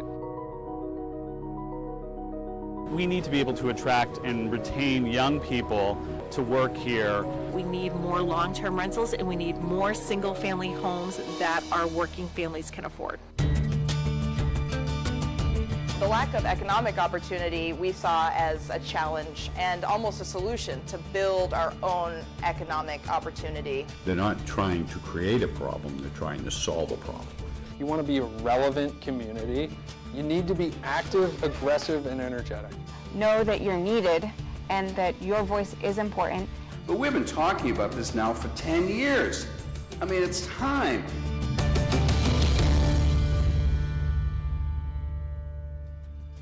Major funding for the production of Communities and Consequences 2 has been provided by Dartmouth Hitchcock Health, New England Studios, LLC, with additional funding by... Welcome. New Hampshire regularly places near the top of national rankings as a desirable place to live, in part due to the varied environment and robust economy. Add to that a rugged independence and love of local democracy, and the Granite State is tough to beat for residents and tourists. But all is not well. Local decisions have contributed in part to dramatic demographic changes over the last 30 years. New Hampshire is now the second oldest state in the nation by median age. Why does it matter? Well, until the recent pandemic, New Hampshire was facing widespread worker shortages, a lack of available affordable housing, and declining school enrollments in most communities around the state. All of these issues threaten the economy and quality of life. So our team traveled around the state to meet just a few of the many people working to build more welcoming places for people of all ages. They are working to create more flexible, affordable housing and helping young people not just find a job, but build a life in New Hampshire. They are young leaders in their communities, running for local office, and they are bringing new energy and entrepreneurism to help revive struggling communities. It's not easy, there's plenty of resistance, but there's a common thread running through these stories. They've talked about these issues for years, but now they believe it's time for action. We start in the Upper Valley, in the northwestern part of the state, divided by the Connecticut River. The region has a reputation for close-knit, active communities, but also for collaborating regionally to address challenges and opportunities. One example is School District 70. It spans both New Hampshire and Vermont. Jasmine Johnson is a recent high school graduate of that school district and a native of the area. I've been in the area since I was born. I still live with my mom to this day. I recently graduated high school, so I applied to colleges. It was just too expensive. It wasn't worth the money to pursue the 4 years there. Now what? Jasmine is not alone among graduates in the area who wonder what's next and if the Upper Valley can be part of their future. This dilemma has contributed to a crippling shortage of workers, including those in healthcare. Sarah Currier is the Vice President for Workforce Strategy at Dartmouth Hitchcock Medical Center, the second largest employer in the state. She lives this daunting search for workers every day.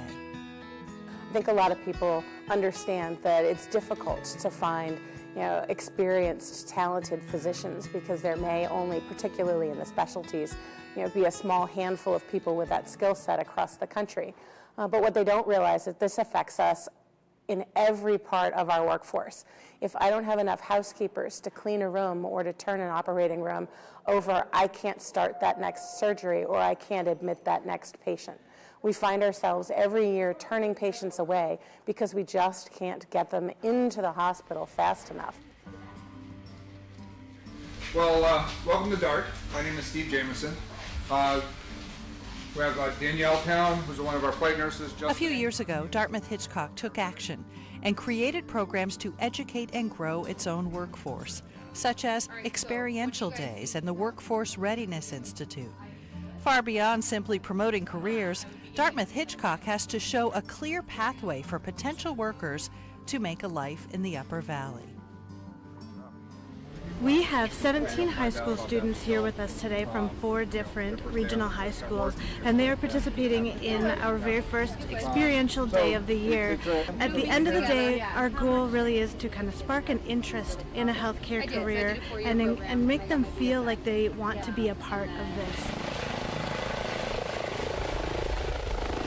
So these are programs where we take people who don't necessarily have any skills, we put them through a paid training program, and that paid training program is tied to college credit. They can then take that college credit and round it out to help themselves get a degree, oftentimes at no cost to them. My mom previously went through the program, as well as my oldest sister. They both went through this exact program. I applied to this program as a high school student. And through this program, they're free college credits. You don't pay anything for them, and you actually even get paid to learn. Because I was able to save up so much money, thanks to, this 11-week program, I've started looking at places to live. Affordable housing is really important to us. People think about it in general terms. You want to be able to live and work in the same community. But for us, it's something that's very tangible. So because of that, we've really started to think about how do we take an active role in helping to find solutions to these housing challenges. Dartmouth-Hitchcock, as a member of the Vital Communities Corporate Council, partners with Twin Pines Housing, the largest developer of affordable housing in the Upper Valley. This workforce housing project on Tracy Street in Lebanon is an example of a true collaboration to get shovels in the ground and some housing built. Twin Pines Housing Director Andrew Winter explains. So here's a great example of a role that employers can play. I'm standing on the parking lot of Mascoma Bank. This parking lot didn't see a lot of activity on a regular basis. So I actually approached Mascoma Bank and said, let's do a project together. This is a great location for affordable housing. It's on a busy commercial, in a busy commercial area, but it's also right across from public transportation. From here, you can hop on a bus and get to any of the major employers in the region. And for that reason, I thought it would be a great place to do housing. It wasn't for sale. And I was able to convince Mascoma, and they worked with us. They're providing construction financing, permanent financing, as well as investing in the project behind me in a way that allowed us to do it. We help them work through some of the different funding sources. Creating the capital stack for a project like that takes a lot of creativity, tapping into a lot of different state and federal resources. We use the term affordable housing, workforce housing. The reality is that many of the people who live here at a level equal to the larger community will have jobs. They'll be working at restaurants. They'll be working at convenience stores. They'll be working in retail, and we need them, and we need housing like this for them. Members of the community gathered to celebrate the opening of Tracy Street, a 29-unit project of 1- and 2-bedroom affordable rentals. Given how slow the process can be, people want to celebrate when projects are built and ready to be occupied. Twin Pines does an outsized role in this region, creating the housing, which is, I think, a sign of actually in some ways how the market forces have failed us when an organization like Twin Pines is stepping up to do most of the work. I think there are a lot of business leaders who participate in civic government and sit on planning boards or select boards, but there probably aren't too many of them who attend the meetings and speak out on behalf of their employees. And I think it's gotten support from the housing advocates, but it's also not necessarily been well received by those who may not want additional housing. And that's a fact, is that not everybody wants the communities to change or have more people there. That clarion call for more action on housing and workforce went out during the fall Upper Valley Business Leaders Housing Breakfast. Senior planner Kevin Geiger issued a direct challenge to business leaders. If 2 of these tables would show up at a select board meeting and support a zoning change, we can get those zoning changes passed. It's a lot about people showing up, trust me. I can talk as a planner and say, businesses over here are having problems, but it's much, much more powerful for a business to actually stand up and say, I have a problem, and to hear it directly from you. We're fortunate that we're a very large employer. For a smaller employer, one of the things I would say is find somebody who does something very similar to what you do, who would be willing to partner. If you need 5 and they need 5, all of a sudden you've got 10. And if you have mutual interests, we have found with some of our partners that even when we go into a recruitment together, we don't necessarily value the same people the same way. Months after we first spoke with Jasmine, we returned to Dartmouth Hitchcock to catch up with her after she and her boyfriend took a big step. I work at Dartmouth Hitchcock as a medical assistant, and I just finished my apprenticeship in early July. My boyfriend and I recently just bought a house. We bought in West Lebanon. I live next to an old retired couple, and we get along fabulously. It's a diverse community with a lot of different ages. Right now, people aren't having a lot of kids, and they wish that people of younger, generations would come to New Hampshire and hang out because they like having us here just as much as we like having them here. So Jasmine represents one win for the Upper Valley, helping to create a pathway for her and her boyfriend to put down roots in New Hampshire. The Upper Valley simply needs thousands more Jasmines to choose the region as well. Next, we travel to the city of Keene in southwest New Hampshire. No matter where you live in the state, Keene is a drive. Here, a group of young leaders are looking to inject new energy into city government. One of them, George Hansel, grew up in New Hampshire and works in the family business in Keene.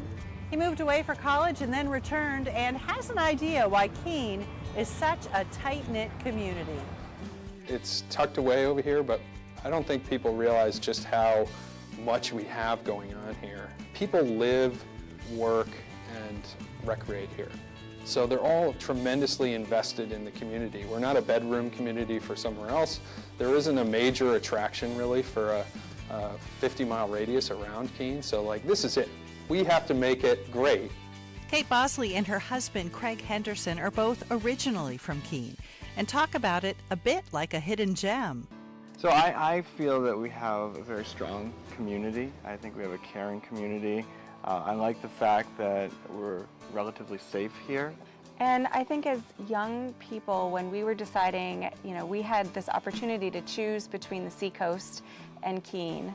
And we decided to look to Keene to start our lives and our family because the opportunities for us to have our own business here, I think that anyone that you ask will tell you that Keene is just an amazing place to raise a family.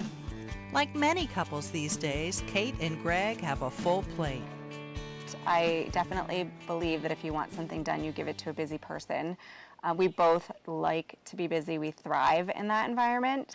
I am a business owner. My family owns an in-home care agency that I'm the managing director of. We have 2 children, 8 and 10. We also have a real estate investment company that we've started together and have grown over the last 15 years. When an at-large appointment opened up on the city council to finish out a term, Kate decided to run for it and won. A few months later, George Hansel, who was the youngest council member by 20 years when he began serving 4 years ago, decided to run for mayor of Keene. About a month before the election, we attended a Policy and Pints event in Keene, hosted by Stay, Work, Play, a New Hampshire nonprofit organization tasked with helping to attract and retain young people for New Hampshire. Executive Director Will Stewart asked the gathered group what they love about New Hampshire, but also what needs to be done to keep them here. We noticed some of the candidates running for city office had come to listen and learn. Starting this year, we started getting involved in advocacy at the state level. But our board of directors recognized that if we really want to move the needle on attracting and retaining young people here, that we need to get involved in policy. We actually have several young professionals here tonight that are running for local government. So I applaud you all. So thank you for giving up your time. The term that I use is that it's a small enough area that you can make a difference. It's a big enough area that it matters. I came here to spend a week here. I've been here about 7 years, so I didn't leave. Is the passionate people who are willing to say yes to getting things done and the entrepreneurial spirit. I wish this happened all the time, because I would love to be involved with that. There's a lot of people here tonight. It's more faces than I'll probably see all next month. The conversation and craft beer continued long into the evening. Later, we spoke with George, Kate, and 2 more candidates about why they are running and the need for young people to step up and serve. One of the reasons that I thought that it was really important for me to get involved was, I was sitting with a group of friends around my kitchen island, and everyone had different gripes, and no one was really showing up to meetings and putting, adding a voice that was from my demographic. You need an economic engine, and we're working age. We're the ones that working on the businesses that are bringing the money into this region, and with that, we're able to support we're able to support senior centers. We're able to support programs that can help all ages. So it's less that we want to replace, it's that we want to be involved in the process. A lot of us are involved in, nonprofit boards. There are a lot of nonprofits in Keene doing a lot of good work. It's a great way to get involved and affect the community, even if you don't want to be involved in the government side of it. It's a good business proposition to have your employees invested in the community. And especially, I think, because some of the workforce challenges that this region sees specifically, if I have an employee that's serving on a board or involved in the city council or involved in their community, they're much more likely to stay. Election day means long hours for all the candidates, holding signs at the polls and greeting voters, looking for any last-minute support. So far, so good. Not a lot of people talk about who they're voting for on the way in. So, get a lot of smiles, and sometimes that's friendly, sometimes they're voting for you. What are you today? You're my what? Secret weapon. Supporters eagerly gathered at Machina Kitchen and Art Bar, where results were expected around 8 p.m. But of course, started hitting phones across the city much earlier. For mayor, the radio's tally was 2586 for George, 2312 for Mitch. So 274 votes apart, so more than 10% gap. So George won Ward 3 too. He won Ward 3, 554 to 490. All right. He won everywhere. George Hansel was elected mayor of Keene, while Kate Bosley, Mike Remy, Kat Workman, and Mike Giacomo were also among winners for city council. Congratulations to all the new councilors and everybody that ran. Thank you. This is just the start.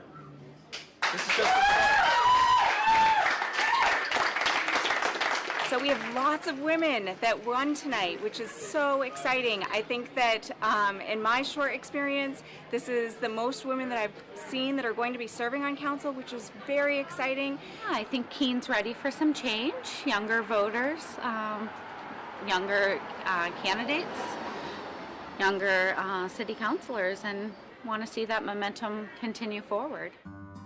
The new council was sworn in on New Year's Day and immediately began to focus on what the goals would be for the new council until a pandemic hit the nation. We had about 3 months from January 1st to March 15th before our entire focus changed. I was really nervous and terrified when the pandemic came out, and the scale and scope of the pandemic. I was very nervous that people were just going to clam up. The economy was going to stop. As mayor, I really tried to get the message out there that we need to lean into this recovery. Then there was a lot of information coming from the state that needed to get communicated to people. I did a daily town hall, daily video virtual town hall, streamed live on Facebook. And on top of that, I have a radio show every Saturday. So that's a call-in show. If you have a question for the mayor, there's no excuse. You can get in touch with me really anytime. I think that there could be a lot of people wanting to find communities like ours that are maybe a little bit more isolated and not thriving metropolitan cities, but are still cities, still have access to higher education and a thriving community, but create a little bit of a safety zone for them, and they can still do their work here remotely. But we have to have infrastructure for that. So Keene needs its own stimulus plan. And it really involves three major projects. One is the Business Hub with Keene State College, which involves investment from companies, linking up companies and manufacturers with the college and developing a workforce there and creating a hub for that interaction. The second one is an arts and culture corridor, which is a $30 million project right in the heart of downtown Keene. We have a ton of artists in the area, great storied history there. This will give it a home. The third is our downtown revitalization project. It served us very well, but it's time to give a little facelift and refresher to downtown. And in order to attract people, you need 1, jobs for them to be in, and 2, houses for them to live in. And so what we're working on right now is a housing revitalization project that will just take a block by block, fix up some of this older housing stock we have in Keene. That the houses have great bones, but they haven't been reinvested in as they should be. And they need to be fixed up to modern standards so that people really want to live there. And that's going to be a key component to getting the young workforce that we need to move here and stay here. Beyond enacting policies to attract and retain young workers, Keene and other communities will also need to reach out to more diverse constituencies as well. We have a growing population of people of color in the community, and it's growing all the time. We have to embrace that, and we have to bring people in the community who represent those different constituency groups, give them ownership of the city, which they deserve. They have every right to it. And it starts with the mayor reaching out and making sure that it's not just him and his friends on every board and commission. If you want to attract attention and you want to attract new residents, new companies, you want to be a relevant community, you need to be active, aggressive, and energetic. And it's not even about age, it's just about drive to get something done. And we have people that are stepping up to really lead and get it done.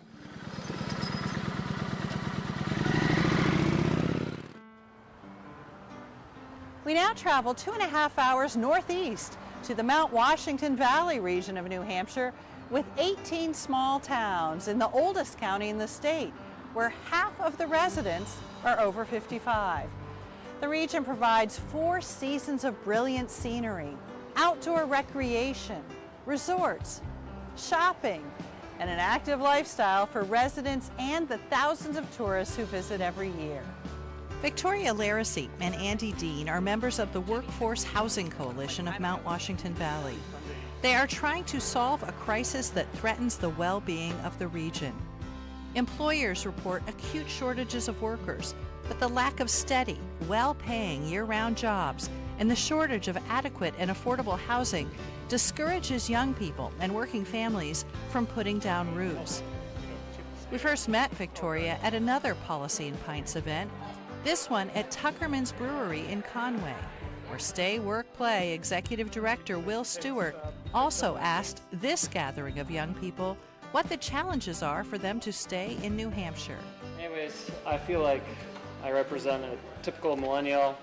You graduate college at 22, you're in debt if you want to live here. You don't have a great paying job. Then there's Airbnb to compete with and second homeowners. We choose to be here because of the lifestyle choice, but if we don't tackle student debt, we're not going to be able to support the young people who are here. There's so many good reasons to live here, you know, being outdoors, it's a really tight-knit community. And I've had problems with both housing, you know, I have 5 roommates and we live in a dump. And there's no, there's 2 other rental properties, you know, in the classifieds maybe. After the event, Victoria summed up her view of what the Upper Valley needs. Planning boards and the community need to be open to more development. We need more long-term rentals and we need more single-family homes that our working families can afford. Frustrated with years of inaction addressing the housing and workforce crisis, Victoria and Andy decided to take the lead and draft a workforce housing ordinance themselves, which lays out a series of local rules and regulations governing aspects of land use planning and development. They would then work through the town select and planning boards to get it on the ballot for a public vote. We've been talking about this issue for so long, and I think we just got tired of talking about it. and said, we got to do more. We can't just talk, because talk doesn't solve affordable housing crisis. Building affordable housing solves an affordable housing crisis, and how can we actually do that? The retail businesses are one of the key employers in the Valley. Dot Siebold is general manager of Settlers Green, the largest shopping outlet in the region. She understands Victoria and Andy's frustration with previous housing efforts. Victoria was telling me that they weren't getting the support of the planning board, and I said, that's okay. You know, you need to go just do it yourself. Once a draft was written, they began presenting to the Conway Select and Planning Boards, answering questions towards building support and getting it on the ballot, being sure to note a key provision for maintaining affordability in the region. In order to keep these units affordable, there's a deed restriction that's put on the property. And for 20 years, there would be a restriction that these units cannot be used for Airbnb, VRBO, short-term rental, that they have to be sold to a buyer that's qualified. An eligible buyer is someone that meets the affordability threshold, it doesn't exceed it. And for renters, it would mean that their income is of a certain level where they would qualify as an affordable renter. I think we as a town need to look at the housing as best way we can, and I understand the concerns David has, and there's a lot of sites in this village or in this valley that are not suitable for multifamily housing, but I can come up with probably 20 sites that within North Conway Village and in Conway Village could be turned around and retrofitted into residential housing and affordable housing. To me, it's the first time in a lot of years that I've sat on the boards that we're actually being proactive about housing. It's a shame and a little bit that we didn't do this maybe 10 or 15 years ago and sort of beat the curb. One member of the planning board is skeptical that the ordinance is really feasible. Increased density and the affordability factor would create some adverse situations, not the least of which requirements for increased public services, increased social services, and increases in school services. So my question is simply, who's going to pay for that? In planning board meetings, oftentimes, if it's a controversial subject, you get a lot of people out who are speaking against it. And I think in the business community, they need to show up at these meetings as well and speak in favor of it from the business viewpoint. From meeting to meeting, Victoria and Andy's team of volunteers incorporate feedback from multiple presentations into their draft ordinance. What we often miss is that much of the groundwork for affecting change in communities is done by citizen volunteers in small working groups like this one in the back of a coffee shop. They are deciding whether or not they are going to put our warrant article that they've been presented with up for public discussion. At that public discussion meeting, they will decide whether or not it goes on the ballot. The first planning board meeting of the new year presents the final hurdle to see if the board will endorse their petition ordinance to be on the ballot.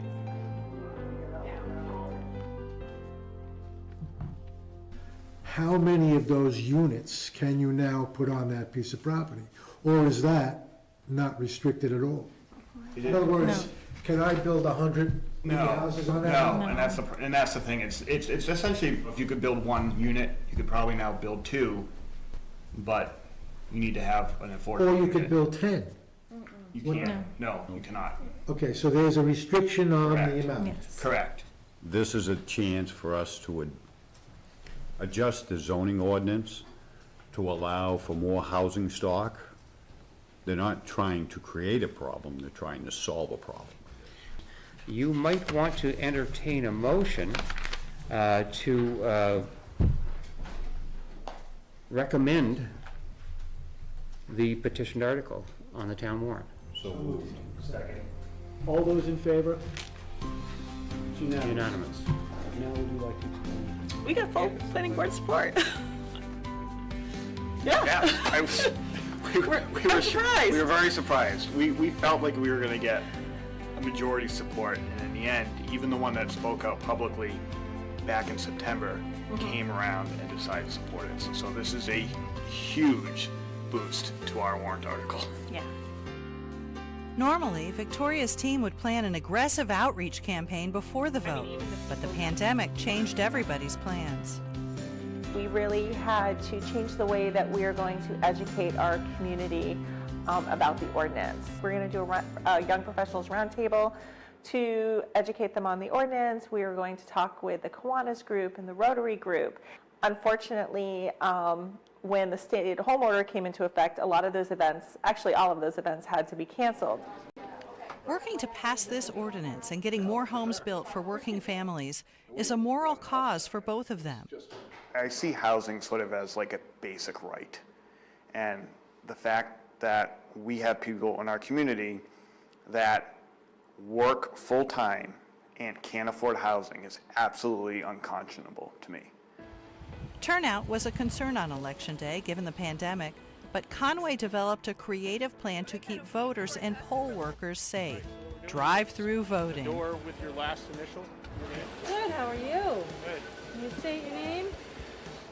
After the tally, the housing ordinance passed by a wide margin, an historic first for Conway. But it was also clear there was so much more to do. It's sort of like now that you've done the work, you sort of have to market the work that you did, right? And that's really the big thing. So to go out there and now tell people, hey, this happened, like we got this done. So you can publish it to builders and put it in trade journals and say, hey, you know, maybe come back and take another look at Conway because this is what we've done now. You can also, I think it sort of encourages other communities to say, hey, if they were able to do it, why can't we do that here? Because they've done something that's going to attract more development and more people to stay in their community. And we want to be competitive with them. That's what this ordinance is doing. Somebody might be more inclined to invest in long-term housing stock market, and now we can look at a site and say, okay, maybe I can make this work for all parties to be, because it's a little bit more cost affordable with less restrictions, but it's also meeting the code so we're not ruining the area. Young kids today have a whole different perspective on life than what we're used to, and it's refreshing to hear some of their input. We just had 2 new members voted onto the planning board, and they're from the younger generation. It'll be interesting and intriguing to see what they have to offer to the board. Conway may not have to wait long to have its first project since the passing of the ordinance. A little over a month later, the planning board gave conditional approval for the first of a potential 4-building rental project off Technology Lane. Avesta Development Director Patrick Hess explained. Yeah, so Avesta Housing is developing a 40-unit residential building that would be the first of what we hope would be up to 4 buildings and 156 units of rental housing, mixed income, meaning that parts of it will be income restricted and others will be market rate.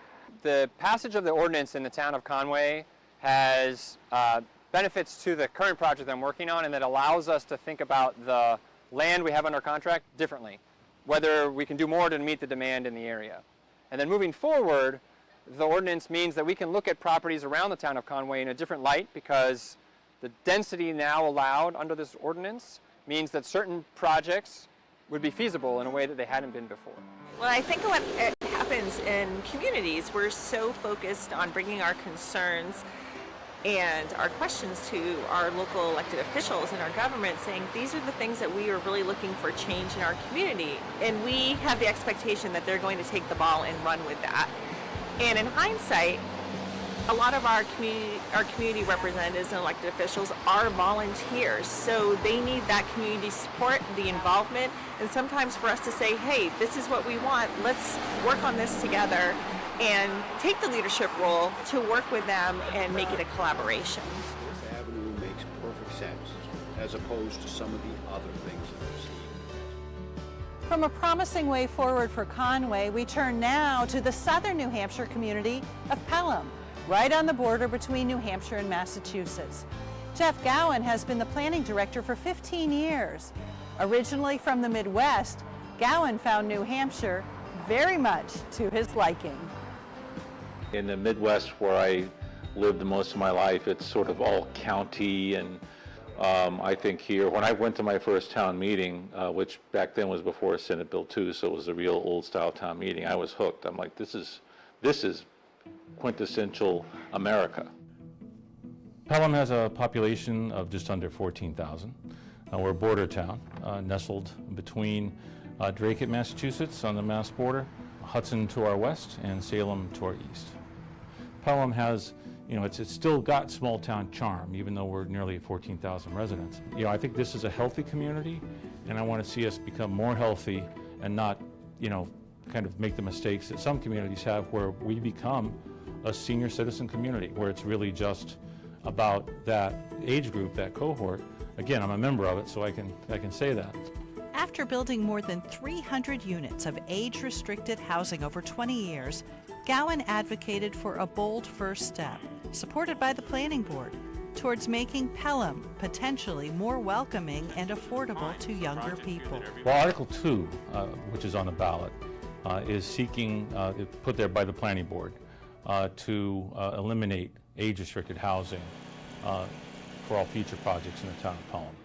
We have 346 of those units age-restricted in one way or another, and it is not really providing options, in my view, for our existing senior population, many of whom struggle with affordable housing. It also, I think, has resulted partially in the decline in school enrollments, and we've built our school infrastructure to accommodate more students than we currently are having. So I think having a more diverse population move into our community would certainly help fill up those classrooms, which brings the cost per student down significantly over what it is today. On Election Day, like in other communities, a relatively small percentage of the voting population trickled in during the day to vote on the town and school budget, maybe buy some Girl Scout cookies, and consider Article 2. Cindy Kirkpatrick, first-time candidate for Planning Board, fears that finding a home today is far more difficult than when she and her husband moved here. We moved in here 11 and a half years ago, and to find a house similar to what we've moved into, whether they call it a starter home or a first-time home buyer, I don't see many of those on the market or in an affordable range for someone. I also think that a lot of the housing for the seniors that are here, I know my mother couldn't afford to sell her home on Cape Cod and move to Pelham. The article to rescind age-restricted housing passed by a 2-to-1 margin, but passing one article alone would not solve the housing issue. Within a little over a month, the Planning Board convened a workforce housing design charrette. This was a Get to Work and Work the Problem 2-day event, moderated by Workforce Housing Coalition of the Seacoast Executive Director Sarah Reitzman. We've been here since Tuesday. We are looking at Pelham's Town Center and looking at ways to encourage and allow workforce housing in this town center. What they're hoping to do with what we're taking away today and the lessons that we're learning through this process is how to build a workforce housing ordinance. And they're actually starting this process in just a couple of weeks. Armed with information from the charrette, Gowan and the Planning Board wrestled through the summer and fall with reviewing the logistical, zoning, and regulation challenges of attempting to diversify Pelham's housing stock. Discussion was at times passionate, attempting to find agreement on the need to address the issue. Just working with our conservation subdivisions, we have a requirement for workforce housing, using that. I think it's something we need to address. I don't think we should say we can't do it. I think we've got to find a way to do it. You guys are going about talking about what you're doing all wrong. How many people here want to live in a 3-bedroom home for the rest of their lives, knowing you could afford or hoping you could afford something better? It's the American dream. The American dream is not to live in the ghetto. It's not to, ruin Pelham and put in high-density housing. It just doesn't make sense to me at all, Roger. I am so opposed to this whole, everything you guys are doing. What we're creating right now on the national housing scene, we're creating dinosaurs. The next generation does not want 6,000 square feet in an elevator. They want to live in pocket neighborhoods. They want to raise their family and community. This is what the next generation wants and can afford, quite frankly.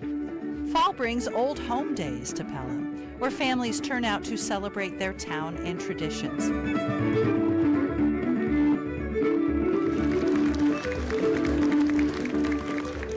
Planning Board held a work session to try drafting a workforce housing ordinance for the coming year's ballot. Despite some early momentum, more vocal resistance to change emerged, while guest speakers tried to explain the possibilities. The town has to drive the bus as far as affordable housing specifically.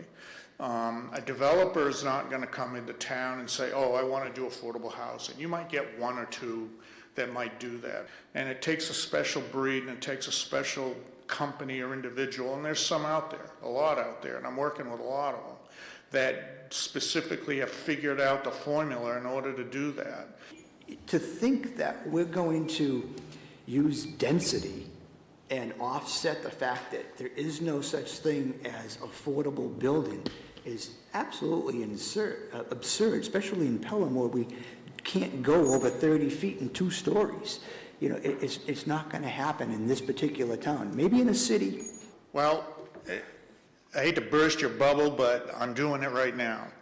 I'm doing a project in Hampton Falls. It's an affordable project. It's a tax credit project.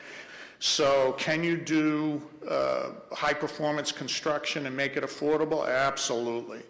We've said this before as residents in this town, and I'll state for myself, I don't want to see Pelham turn into Dracut. Dracut is stacked with house after house after house in high density and lower valued homes. You know, we really like the feel of our rural town. I've lived here for almost 20 years, and I really enjoy living here.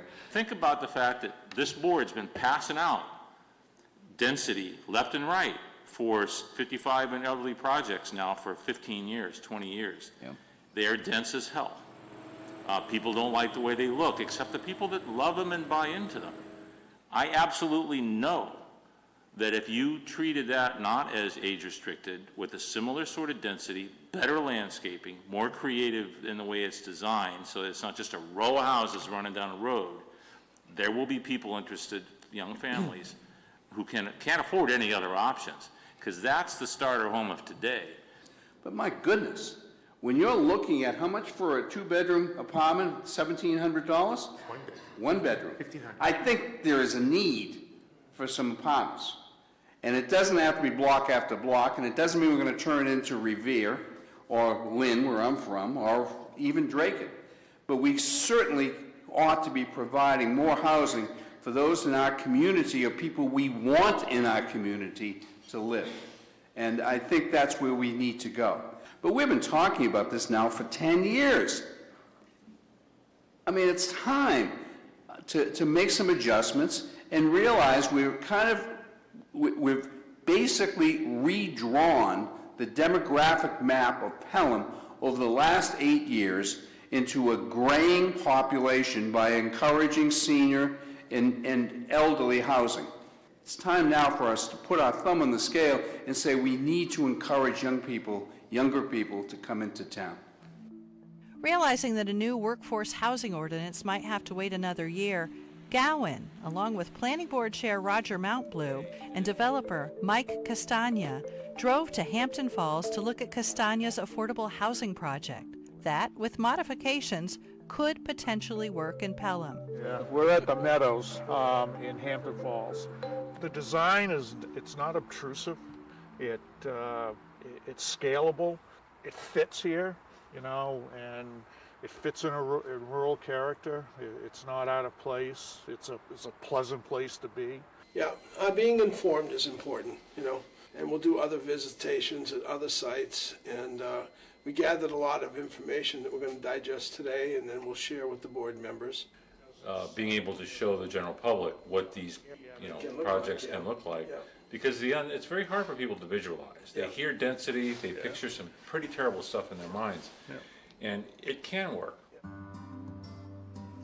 This March election day, there was a shakeup on the planning board, electing members less interested in residential development. Would you like to buy some Girl Scout cookies? And Tim Doherty replaced Roger Mountblue as planning board chair. Representative Nunez has his thoughts on what prompted the changes. Because the people that live here want our town to stay a rural town. And the more that you develop a town, and the more that you increase stacked housing, and the more that you increase smaller lots and smaller houses for less money, the more of a big city feel you get in your small rural town. We absolutely turn into a suburb, and the people that live here don't want to be a suburb of anything. They want it to stay a small rural town. Oh, I know. One example, things that are confusing is the term workforce housing. That ought to be changed, the way it's described. More affordable housing for all ages is really, now that's a bit of a mouthful. It's something everyone understands what is meant. I know that there's an opinion out there, many have, that, well, if you can't afford a $500,000 house, then go someplace else. Well, I get it, and I understand that perception and that opinion. And if we don't make it possible for young families to come and live here, it's a long-term suicide, because our community will not do well in the long term if we don't have young people welcomed and part of our community. Finally, we travel to the truly rural community of Bradford, New Hampshire, off Route 89 past Concord. It's a small community at the gateway of the Lake Sunapee region that from first impression looks like its time has passed. Hannah Flanders grew up in the area. Builder Mike Bauer moved here in college, and both remember a different Bradford. So I grew up in Wilmot, which is part of the Kearsarge region, a few towns over, and I had lots of friends who lived in Bradford, and it was a super fun place to hang out because we had a lot of friends who lived on Main Street. The 4th of July was always a big event that everyone came to Bradford for. When we first came to Bradford, my wife and I, and there was lots of young people here, and there's things to do. There was a lot of business, and we moved away, began our family, and decided to move back. We noticed that there were no young people around here anymore in this town. The local market that was here was called the IGA. It went out of business, and so that went, and so now it was really quiet. Definitely not a lot of opportunities for young kids to come and get a job or a place to live. Years later, a group of Hannah's friends from the area returned and together founded the Kearsarge Food Hub and Sweet Beet Farm and Market to provide a new local food option to help jumpstart change in Bradford. The Kearsarge Food Hub is designed to help create the infrastructure to distribute local food here in our community, but more than that, we're trying to build relationships within the community, create space for people to come together, share ideas, share food, and just strengthen our community spirit, from the ground up and through the food that we eat here at home. About 5 years ago, 5 of us came together, so that's Pierre Hahn and Franz Hahn, brother and sister. They grew up here in Bradford, born in France, moved and grew up here. Garrett Bauer, who is basically born right across the street, and myself, and Lauren Howard is the only transplant, really. She came from Kennebunk, Maine. She met Franz in college up in McGill, and we kind of reeled her in. Now, the lack of economic opportunity we saw as a challenge and almost a solution to build our own economic opportunity. The stars aligned in many ways. Mike and Claire James were looking for a place to move, a rural area, but also a place that had potential for more economic and community opportunities. They have been incredibly generous with how they've helped us see missions come to life. And it just so happened that Mike James partnered with Mike Bauer, who is Garrett Bauer's dad, one of our co-founders, and they bought this old building here in town, this 10,000 square foot old inn. It had been abandoned for 10, 15 years. And really with the community vision, they bought this inn. It's been completely empty and gutted, hardly any walls or anything when they bought it. And knowing our mission and our interest in year-round local food, they invited us to move our old seasonal farm stand operation into this old building as a year-round market. You really have to have a mindset of like a longer-term vision of something good happening for the community, and that you have to be willing to sacrifice short-term gains. But if you're just looking to create a commercial real estate space, rent the going rate, I would hazard to guess that almost everybody in here, high level of difficulty succeeding if that had been the case. And right from the get-go, I mean, the enthusiasm that we received and felt throughout the community was so palpable. encouraging. I mean, I don't think we would be here right now without all those people being like, this is great, this is so awesome. I'm not sure what you guys are doing, but I like it. And I think that was very encouraging. It was, in a way, kind of a magical combination of these young people that came with this enthusiasm and this plan and this idea, and they were met with people that said, okay, let's let this happen, and let's help it happen. I think it was this intergenerational connection that we have. I mean, from the minute we started, Kathleen, who's been like our hub mother, she's been she was working on trying to get a co-op here 30 plus years ago. She kind of came in and helped us formulate ideas and tactics to kind of move forward. The word I think about when I think about what's happening here is insourcing. One job at a time, they're looking at what the community needs, and they're finding somebody to develop those skills to meet the needs. And so now we've insourced the job here in Bradford of a baker, and we've insourced the job of a store owner, and we've insourced the job of farming, and we've insourced the job of helping the community serve itself. It allows young people to become producers of goods without having to wait for maybe somebody's going to walk by and buy this product. We've already talked to the community. The community already needs this product, and we're now just fulfilling that. In addition to the market, the Old Bradford Inn houses a cafe, yoga studio, and healthcare recycling business co-owned by Hannah's husband, John. Bradford is beginning to tackle the housing challenge as part of the 2020 master plan to maintain momentum. There is a big need and opportunity for housing to keep up with all the people that want to move to town. There's a lot of energy going on here, and a lot of people are like, yeah, I want to move to Bradford, but the housing is definitely one of the main lacking points there. Hannah knows they need to be part of finding these solutions. Yeah, definitely. We've been very proactive to become a part of the community development and some of those not so exciting realms like the planning board. On the planning board, they were talking about the master plan that happens every 5 years or so, and just having ourselves as part of that conversation means not only are we interested in the outcome, but we're creating the outcome.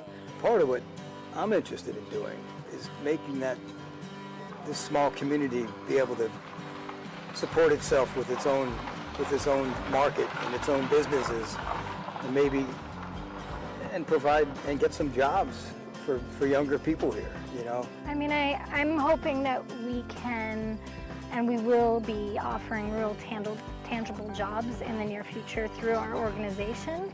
I also hope that we can serve as an example of what people can do in a rural area.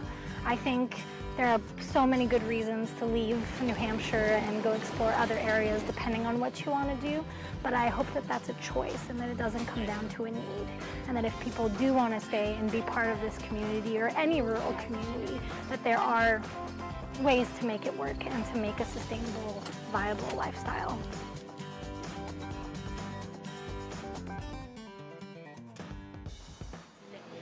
Our tenderloin is right there, but yeah. We returned to Bradford as Hannah and the Kearsarge Food Hub were responding to the changing needs of their community in the face of the pandemic. We just decided to pivot entirely, and our quaint little local market became an online shopping experience, which was a completely redesigned function. We didn't have any online shopping before this, you know, providing a way for people to access food in this very uncertain time just became the utmost priority. Everything else that we were working on just kind of fell away, and we hyper-focus on, well, how do we keep buying from our local farmers? How do we make that food accessible to our customers? And additionally, how do we make that food accessible to people who might not be able to shop? And just as we were hearing about, you know, unemployment numbers skyrocketing, it's like, well, how are those people going to access the foods that they need? We've refocused our efforts on food security and our food access partners. Being nimble and adapting quickly to community needs, Hannah also has an eye for expanding and creating future opportunity for Bradford. I think it's about not only expanding, but looking to what we already have. You know, there's some empty buildings, some prime real estates around, and we're all wondering, well, what's going to happen with that spot and that spot? Still totally unsure, but how can we make the best use of the infrastructure that's already all around? There's a lot of potential there. Seeing that potential is just the beginning for these intergenerational partnerships. Across New Hampshire, there are many more similar stories and similar people who work every day to improve communities. They need help. They need other residents to volunteer or simply show up to meetings and vote in local elections. It will take all of them doing a small part to build thriving communities and begin to nudge the Granite State's demography back into balance. Major funding for the production of Communities and Consequences 2 has been provided by Dartmouth Hitchcock Health, New England Studios, LLC, with additional funding by and the following. I think to be a vibrant place to live, you really want a dynamic, multi-generational community. There's so many different opportunities available, and they're certainly all looking for younger, fresh blood to carry on the mission.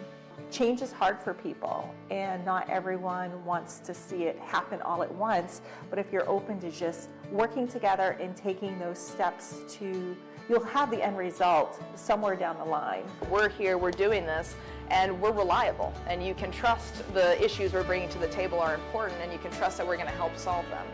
You talked earlier about, do I feel threatened, by this up-and-coming wonderful generation?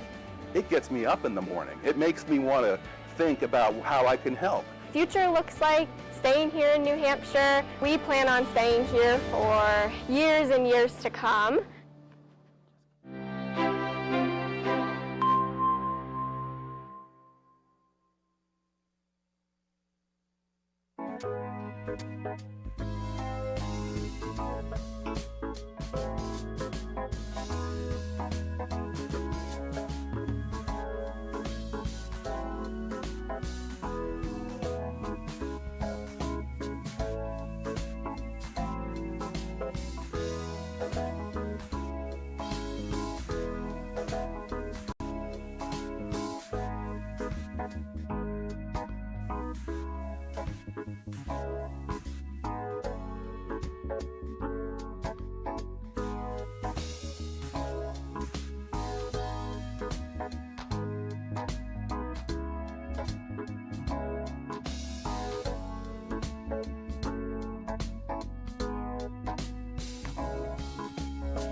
there's no happy medium. Yeah, you know, one would balance it out.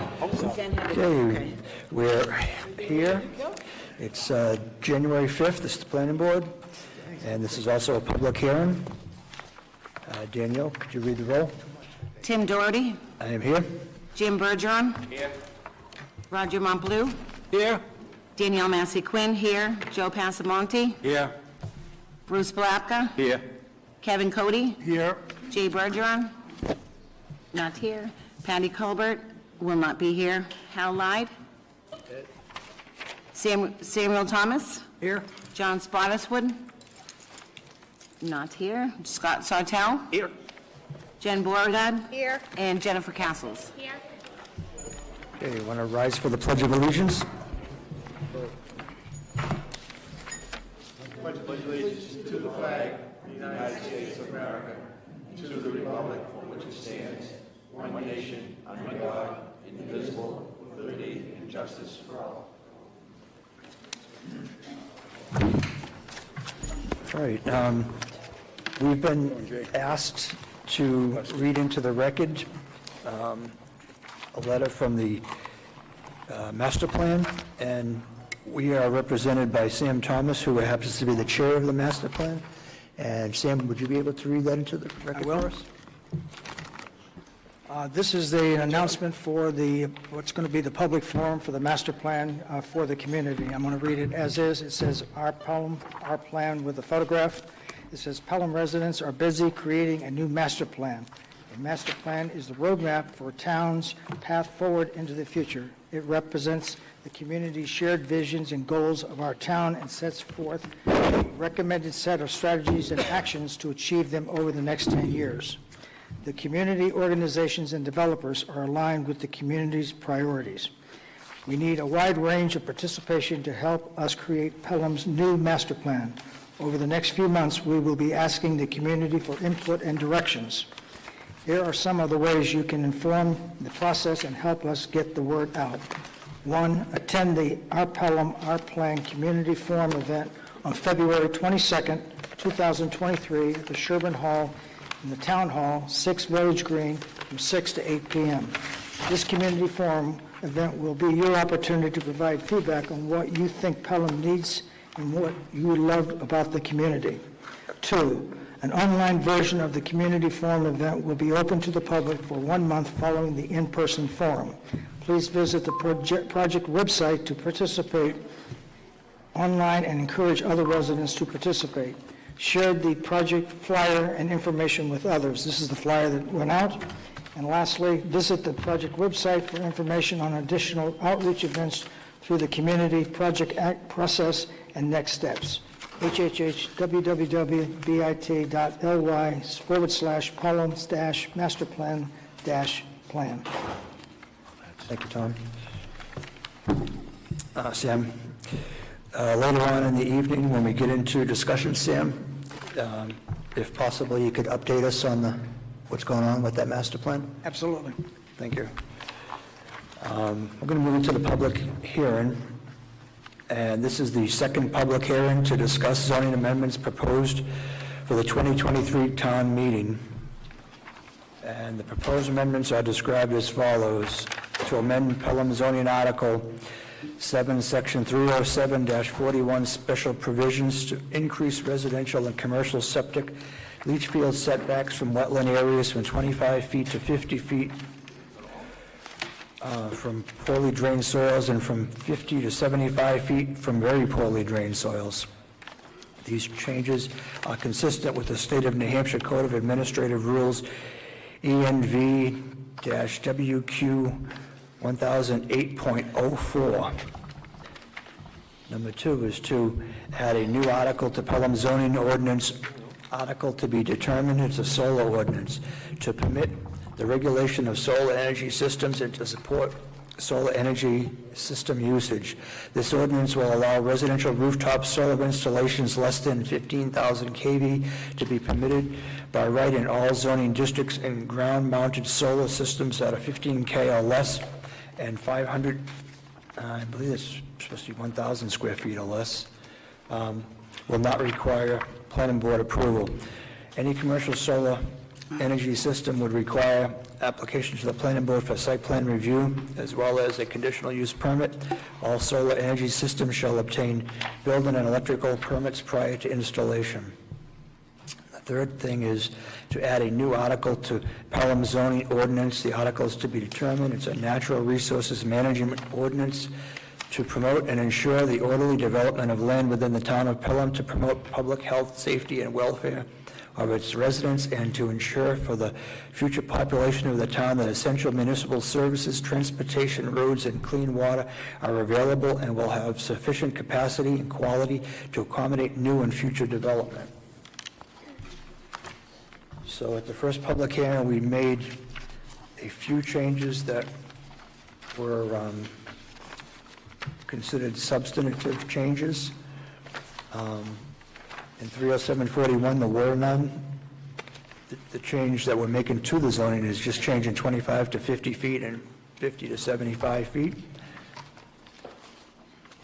In the draft solar ordinance, there was a suggested change by legal to just change part of a sentence that said fully adopts the state regulations, to change that to thereby recognized New Hampshire statute. And then the other one was the correction that I had mentioned earlier. It's supposed to be 1,000 square feet for the solar arrays on the ground. And then we also added a section in decommissioning and dispose of properly in accordance with state and federal regulations. In the Natural Resources Management Ordinance, we changed the word that says on earth to in Pelham. And that was the substantive changes that triggered the second public hearing. Members of the planning board find everything in order or have any questions or concerns? Kevin? Our planning director wanted to bring this up in the meeting as far as the Natural Resource Management Ordinance and just have a discussion amongst the board on whether maybe we should table this or move forward with it. What was that?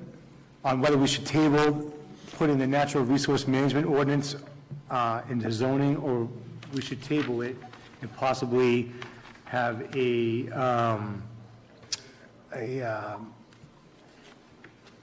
work session. A work session with Steve Keach and take the next year to work on this and maybe incorporate some into zoning and some into land use. So I'm okay with, she wants to have either discussion as far as what Steve had to say. I think we should hear what he has to say. Push this. Go ahead, Jen. Okay, I spoke to him this afternoon about his thoughts on all of the changes, and everything else that is being heard tonight he didn't have any real suggestions on. The Natural Resource Management Ordinance he thought would be better suited in your land use regulations, and he also just thinks that there was some potential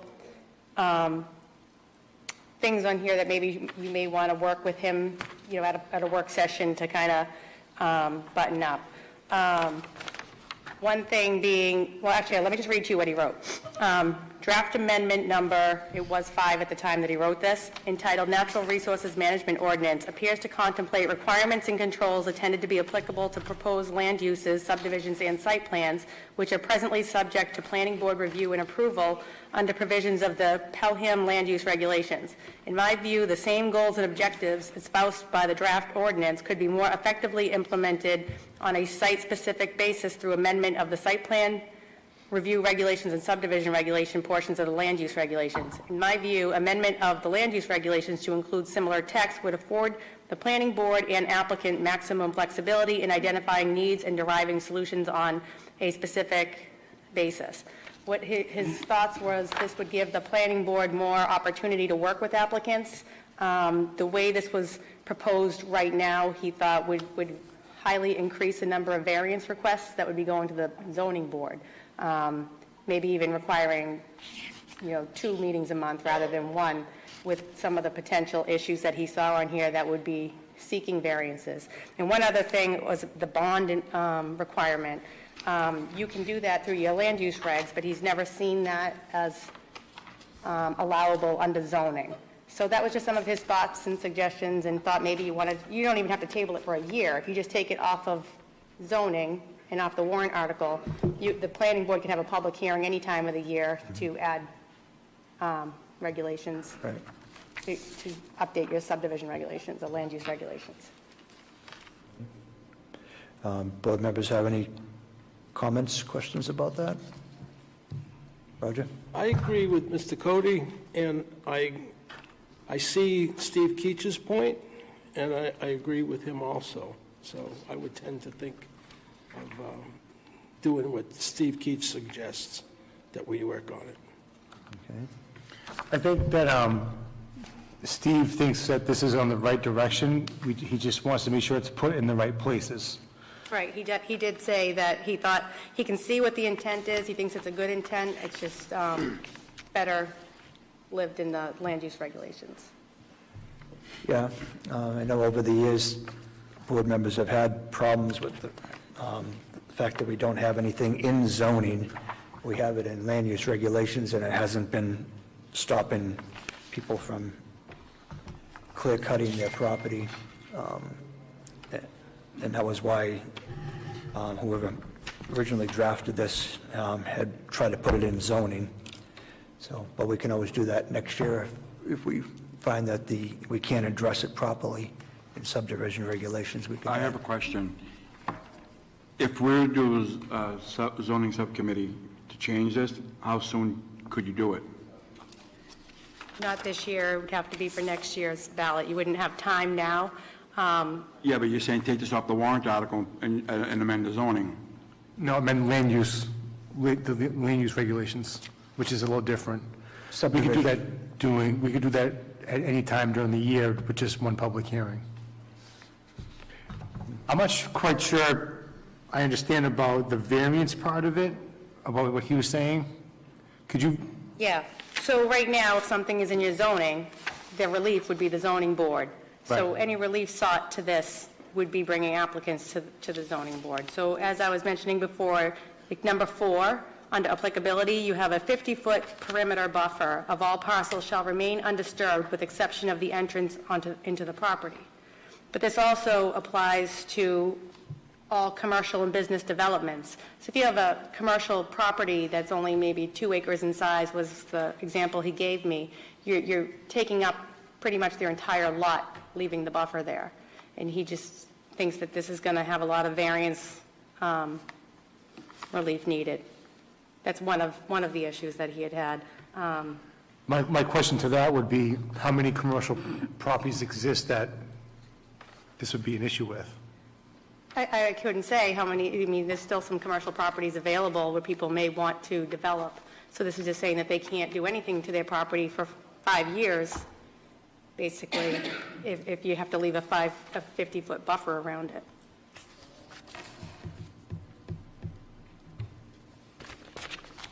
I'm not sure if that's true. Well, if you go to number 3, after adoption of this ordinance, parcels of land that have been clear-cut 50% or more of the wooded vegetation will be required to wait a period of 5 consecutive years before submitting a plan for development.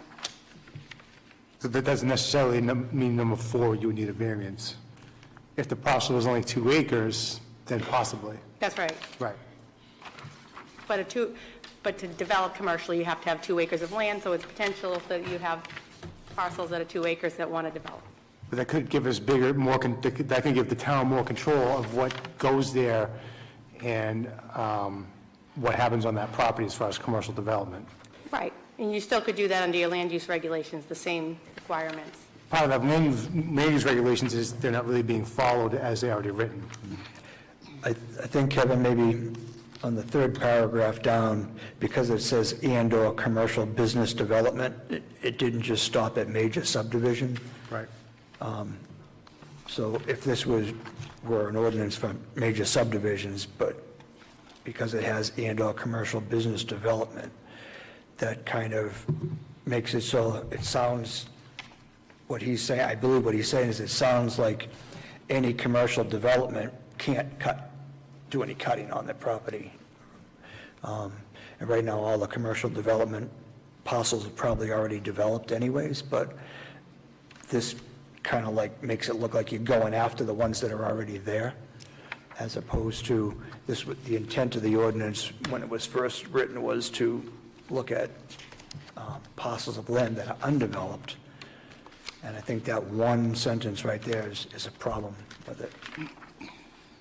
Well, if the land's already cut before this ordinance, it really won't matter anyway, right? It shouldn't, no. I mean, like I said, I'm okay with it. Either way, you know, Steve Keach, if an engineer is willing to come in here and help us out with that, then, you know, I'm not an engineer, so. Jim?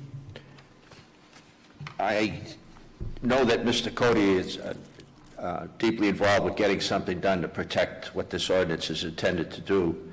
I know that you've worked hard on that, Kevin, and I don't necessarily disagree with Mr. Keach, but I don't necessarily agree with him, and I'll tell you why I think that. This ordinance is deriving its authority from 674:35, which, unless the first sentence means something other than an ordinance or a resolution, I'm not sure it would require variance either, because if you read the first section, I, of 674:35, it says a municipality may by ordinance or resolution authorize the planning board to require preliminary review of subdivisions. And this is what this ordinance addresses directly. It's deriving its power from its authority, it's not power, it's authority that the legislature gives us from 674:35. So I don't see it, I don't take Mr. Keach's word verbatim that this would require a variance. I would prefer an opinion from National Regional Planning or our attorney, someone who is versed in the actual black letter law interpretation of what 674:35 means, and not a peer engineer. The other option would be to trigger one more public hearing for just this and scratch out the words and/or commercial/business development. And if we could, Mr. Chairman, if I could just say, you know, we get some legal opinion on the authority, the enabling authority that we're using to adopt this ordinance, because we were running with nothing, and this is just going to be a delay. And in land use regulations, as you say, it's oftentimes not adhered to. So I'm for the more stricter version with those changes. If everyone else were to consider that, we make those language changes, subtle language changes, as the chairman suggests. The problem is we don't have any time. We have one more, right? These warrant articles have to be submitted Tuesday, I believe. 5th Tuesday before the first meeting.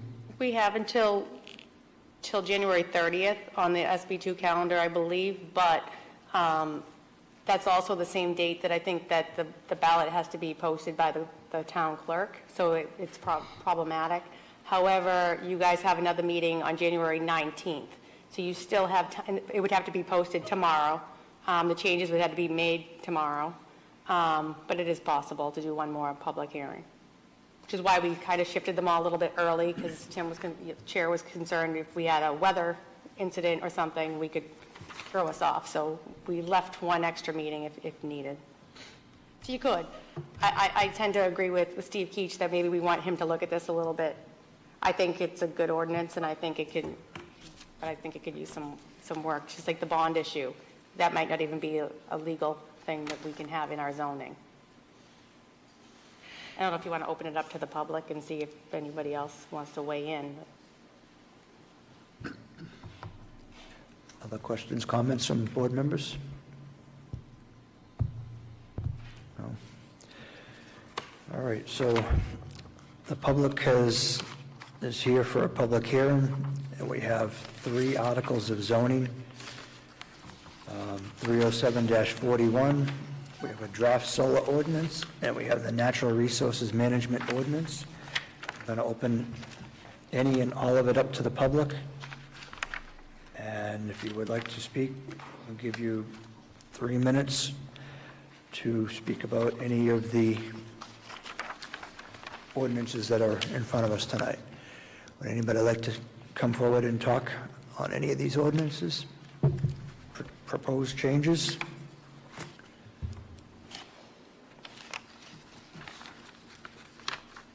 and take the mic.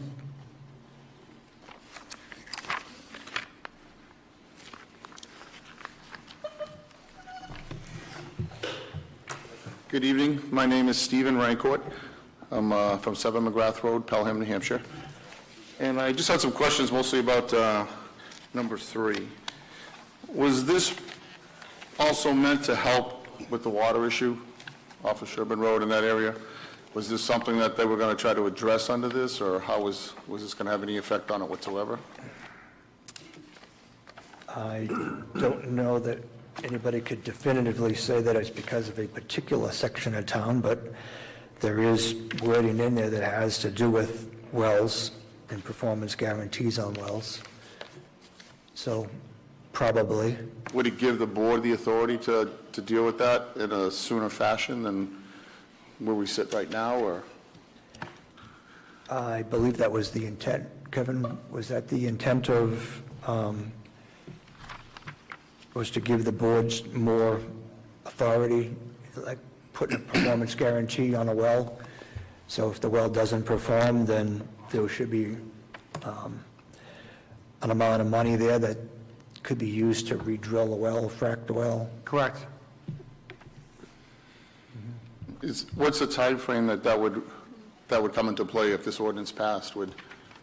Is that something that immediately after the March vote that the planning board has the ability to deal with that? Or? Any new subdivision of land after that, right? It would affect that.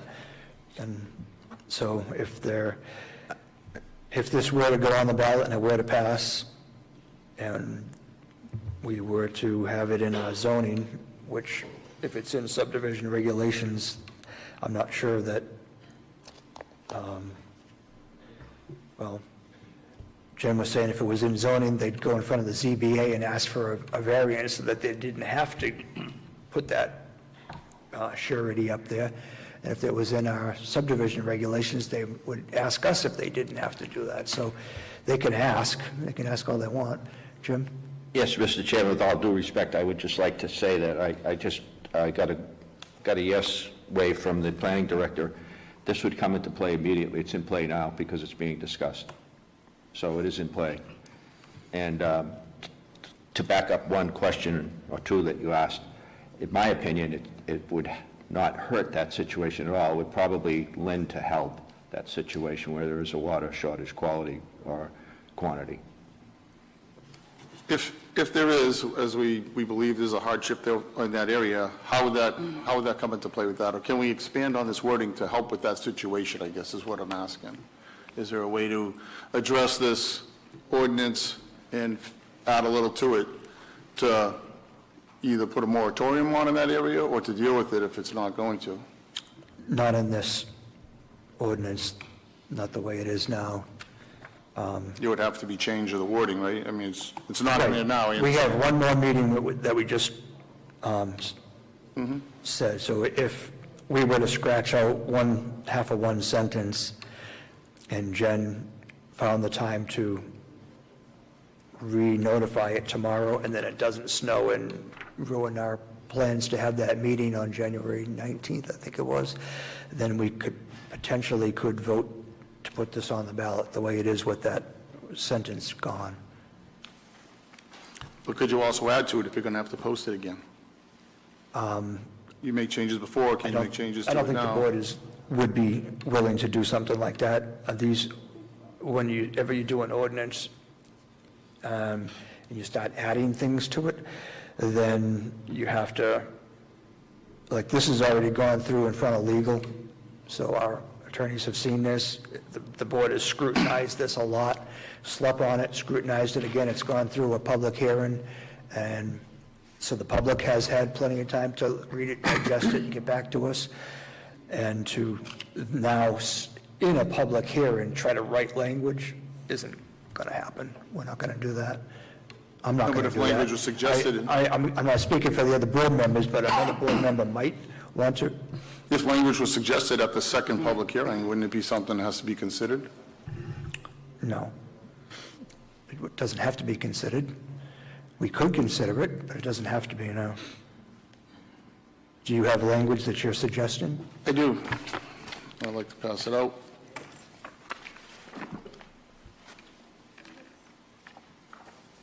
Mr. Chairman, could I ask for a point of clarification? Ask who? Ask anybody that wants to risk it. I'll start with the planning director. I'll put her on the hot seat. Back to paragraph 1, the authorizing legislation, RSA 674:35. It says a municipality may by ordinance or resolution. Could we get an understanding of what ordinance or resolution means? Would you happen to know that, Jen? Because I'm not sure if resolution means coming from a different source, from a possible public petition, or is the ordinance, I understand ordinance to mean that it would go in front of the body to vote, but this statute is not as clear as, say, RSA 674:23 is when it says that the legislative body acts on it. This is just an ordinance or resolution. I don't know the answer to that. I don't either. No. And I don't say that we should probably discover these things, but keep this thing moving, because it may not be subject to a strict variance criteria. It may be something the planning board can handle within its own authority. I don't know the answer to that, but if it's not an innovative land use ordinance, I don't know how the planning board would have control over it if it lives in zoning. I understand. Okay. But I don't. So reading what you just passed to the board members, that's not something that would, I would recommend it would go into zoning, but what I would recommend that you do is, at the end of the evening, don't leave, stay for discussions, because there's going to be discussions on what you have presented to the board. There will be a discussion on that later tonight, not now. So if you want to hang around after we go through old business, we're going to have a discussion on just that, what you have here. If I may, just the question that was asked about the ordinance, under 674:23, it speaks about an ordinance, and number 3 says an ordinance. So I kind of thought it was the same thing. That we're talking about an ordinance. It says, number 3, to add a new article to the zoning ordinance. And under 674:23, it says, upon recommendation of the planning board, the local legislative body may adopt or amend an ordinance establishing a moratorium or limitation. We're going to have a discussion on that later on tonight. That is not on the agenda right now. I'm going to ask you if you would return to your seat, and the next person can come up and speak. Before he does, though, Mr. Chairman, could I just say one thing, because gentlemen, we're not going to do what happened at the last meeting when people came up here and didn't give other members of the public a chance to speak by just taking and sitting at a chair and talking and using this board's time. I'm not going to allow that to happen again. Well, I'm not him. I'm a board member. You're a board member. You're allowed to speak. I just want to say that the authorization for this ordinance is from 674:35, a little different, just a little bit different opening sentence. That's it. That's all I want to say. Yep. All right. Thank you. And thank you for your time. Stick around for the discussion. I would ask the board consider it to be added to it, even just so I have it on public record. Yep. And 675:34 refers to 674:23 also. So, thank you very much. Okay, thank you. Are there any other members of the public that would like to speak on what is in front of us for the public hearing? I am not going to allow this meeting to be corrupted and start talking about water issues and what's happening up on Sherburne Road at this public hearing. That's going to be in the discussion later on tonight. This is the public hearing. Yep. So the National Resource Management Ordinance that was on here, correct? So I can speak to that? Yes. So just, I would like to state regarding the motion to table it or consider tabling it and or postponing it for a year. I just want to say that the orderly development of land to promote public health and welfare is something we need now, not in a year. I get that it's more important for some than it is for all, but it is something that we need now. If we have the time, we need to do it now. And, you know, if we wait a year and more developments pop up with many more homes, and we don't have a method to protect the current residents in the area, we'll just be further down a road that we're already down, you know, where we struggle. And I know you don't want to hear about water, but we struggle. So I would just say, before you consider tabling it for a year, please consider that people are suffering. Thank you. Anybody else like to talk about any of the 3 ordinance changes? Thank you. Come on up. I'm a new guy to the town. I grew up in Kingsborough, just about 5 minutes away. But about 2 months ago, Steve, when did we have a low water level? 3 months ago? July. So, sorry. For the record, could you let us know who you are? My name is Sam Oliver. 28 Chardonnay Road in Pelham, New Hampshire.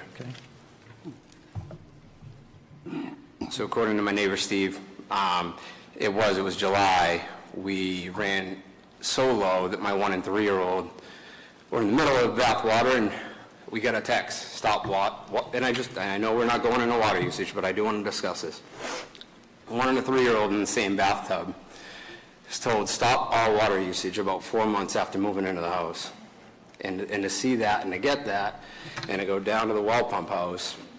Do you have a comment about? I do. The only comment I have is in a situation where I'm asking the public for input on the zoning ordinances, and I do not want to get involved in what you're trying to do. Okay. We're trying to conduct a public hearing here in an orderly fashion, so I'm asking you, do you have any input on these 3 zoning ordinances? I do, yeah. So get to that, please. Yep, the input would be to provide water to us, whether that is tie into town, which would be Hudson, or town water, so we have sufficient water enough, you know, and we are able to provide a development behind Chardonnay and have correct water usage.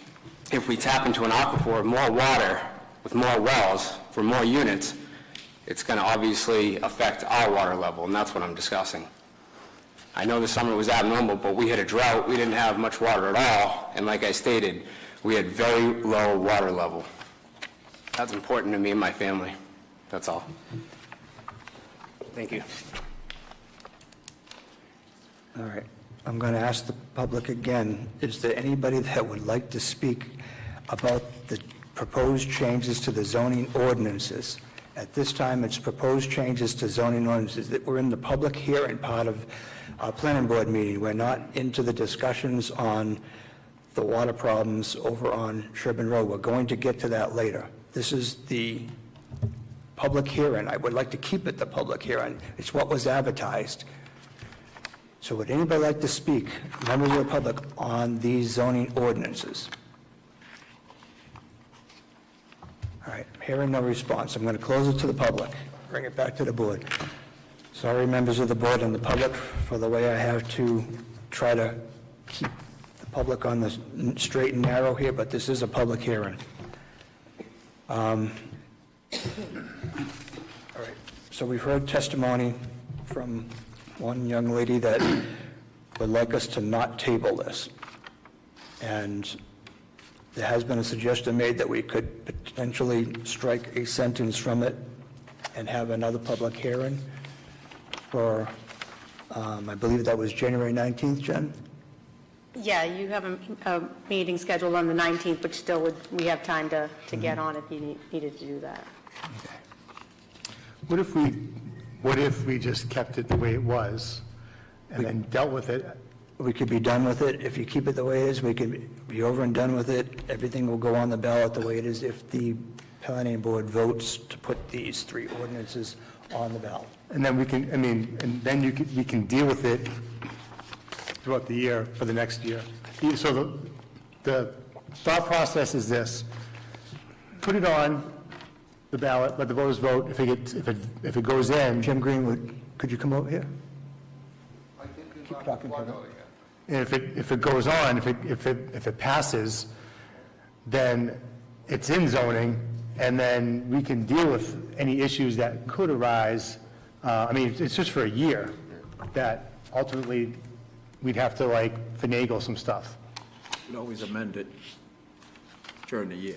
During the year, and then put it on the ballot for the next year, right? We're always amending zoning ordinances. So, This has actually been something me and Mr. Bergeron have been talking about for 4 years now, you know. Yeah. It's long overdue, and we've been scrutinizing it now for a little while. So it could be one or the other. Would any other board members have any thought on it? If you were asking, I'm happy to give you my opinion. I would like to see this ordinance move forward. I think it's better to have something and make amendments. We can talk to Mr. Keach, we could talk to legal, but it's better to let the voters decide. I think that they are the process we represent, and we just make suggestions, whether they're slightly faulted or not quite perfect, but we need to give those suggestions to the voters. And I say, it's been 4 years, nothing's been done. This is doing something. This is the beginning. I think it's a good start. It may not be perfect. I can understand what Mr. Keach says. I could strike that sentence in a heartbeat, and this ordinance would still effectively carry the same help, I hope, as it's intended to do. If this passes, we can still do a workshop with Mr. Keach and... Right. Precisely, yeah. That's my point. I agree to that. I'm not throwing it away because one guy said it's no good. I like that. I agree with that as well. Yep. Okay, does somebody want to make a motion? I'll make the motion to accept this. Second. To what? To approve them and put them on the ballot? Yep. All three? All three zoning ordinances, Jim? The way they are? The way they are. Can we vote that way? Yeah, we could. I'll second.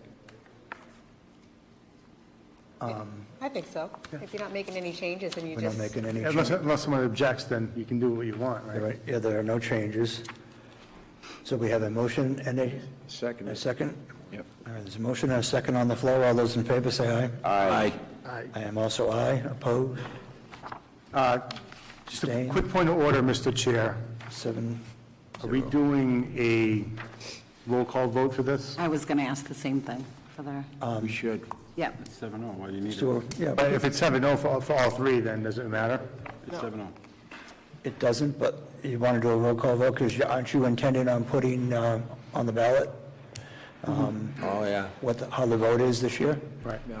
Well, if there's any no's, you could just put unanimous on the ballot. Yeah. That's what they've done in the past, I think, Jim. Yeah, we're bringing it back. We're actually going to bring it back so the voters are going to know whether these things are split decisions. Right. I think it's a great thing. The selectmen have brought that up. I've lobbied for it for years, and finally, this Board of Selectmen has taken action. You're going to know how we vote, how many, whether it's 4-3 or unanimous, and I think that's going to be a great thing to see on our ballots. And this vote was unanimous for all three, so Right. it's a moot point. It's going on unanimous. Yeah. In the past, I can't remember when, but I remember seeing it, many years ago. The Right. planning board voted unanimously. They took it off, Roger. They took it off? Yeah. Yeah. I remember seeing it at some point. Yeah, we're back to being transparent. Okay, so that is recommended that those go on the ballot. The selectman rep will see to it that happens. That closes the public hearing. I thank the members of the public for coming forward and making comments on the zoning changes, especially the young lady that recommended that we do not table that. That was instrumental in getting that on the ballot for this year.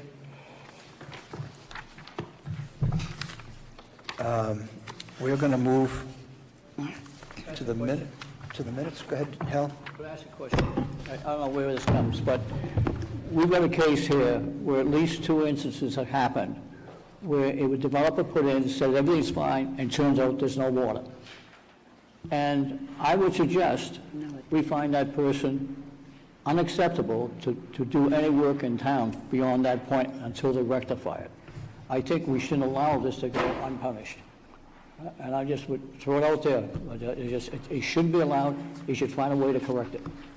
And I think this is terrible. I don't think that the planning board can prohibit a well company from working in the town. Well, what about the developer? The developer's responsible for what's happening.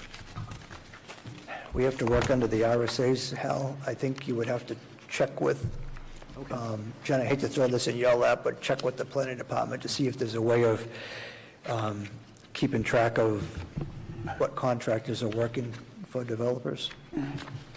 Wouldn't you think too, Mr. Chairman, that with the bonding issue that we're adding, there's going to be some help for that situation that Mr. Line?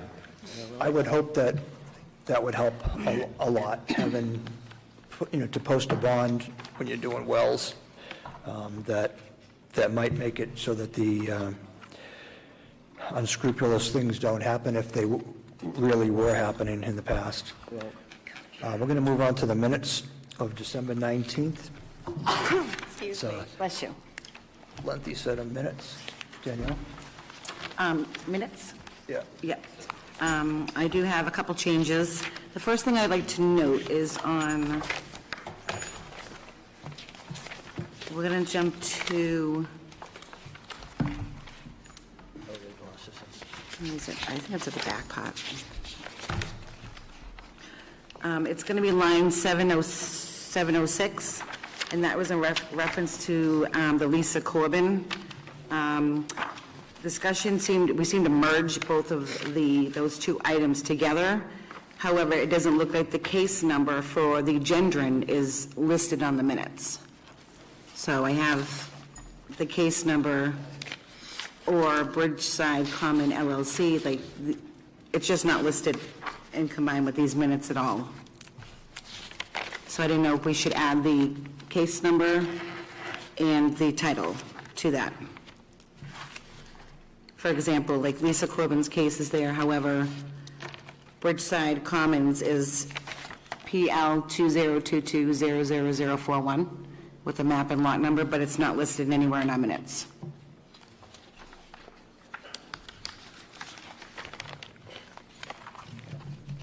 All right. So you just want to add that to the case number that's already there? Correct, yeah. Okay. Then on line 113, it states, well, it starts for 112. It says, Mr. Colbert asked again if these houses would be duplexes because it shows duplexes in their posting. So posting should be plan.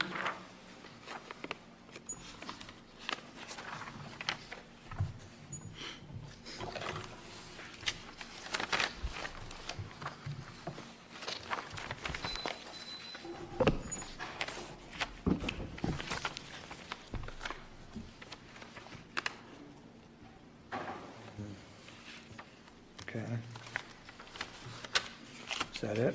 And then my last one is 278. It says, Mr. Meissner, that is way ahead. And so I think between his last name and the word that, this should be stated or said. Doesn't really make any sense there. And that's line 278. Oh, just remove the word that? That, yeah, correct, yep. All right. Yep, I say that, exactly. And that is all I have. Okay, thank you. Jim? If I could bring members' attention to between line 286 and 287, it starts out, sentence starts on 286. He said they are talking tonight about building another well and filtrate. I'm not sure if that's what was said, and I don't know what to put in there to make it clear. Does anybody remember what the word filtrate is there? Maybe that's what was literally said, but it doesn't seem to make any sense. Does anybody have a suggestion to that? What it should have said? Filter? Filter? Well, and filter. And filter Skyview Estates? I mean, it's not a sentence it's not a logical sentence. Am I wrong? It's a great catch, but I don't know how to fill that in, yeah. Filtration system? I don't know what was said. I didn't go back and listen to the tape. I don't know. Anything else, Jim? I don't think we can change that. Yeah, I don't know. And if you look at line 284, the gentleman that was speaking, his name is Jim Totolati, I think it would be the pronunciation, or something close to that, Totolati. And he is referenced on line 290 as Jim, and I think it should just be for clarification, that is, it be Jim Totolati. And he's referenced on line 290, 297, and 320, Jim. And I'm a Jim, so to separate the confusion, can we just add his last name? 295 as well, Jim. I'm sorry? Line 295. And 295, thank you, Sam. All right. So anywhere that Mr. Totolati's name is brought up, it's just Jim, if we could just add that to it, so if someone's reviewing these minutes in the future. Right. Also on, you okay with that so far? On line 316, I think it's just a very quick, from a that or that, was for that very purpose. Also, you'll find on line 17, another source to add onto this, that would be, that should be added in front of the word would. Where is that, Jim? That, sir, is on line 317, in this, midway in the sentence. I think that should be added in front of the word would. Correct me if I'm wrong.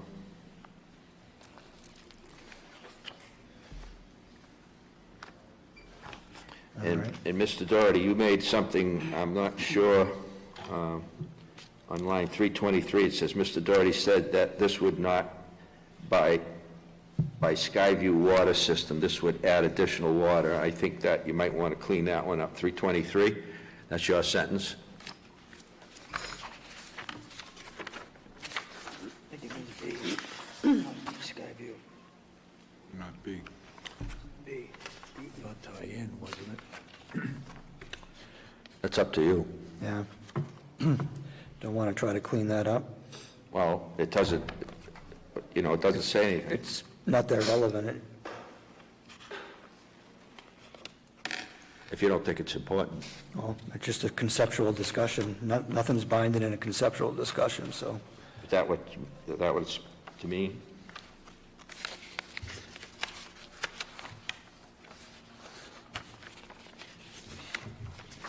If these weren't, if this wasn't an important issue, I wouldn't be so picky with the language, but I want to be, kind of make sure what someone reads this. I understand that it's conceptual though, Jim, so I really don't want to waste my time cleaning up what I may have said or what might be misspelled or something that I said, because, again, it's all non-binding.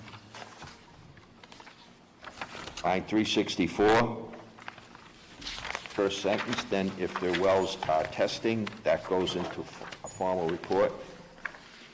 Not sure what was said or meant there.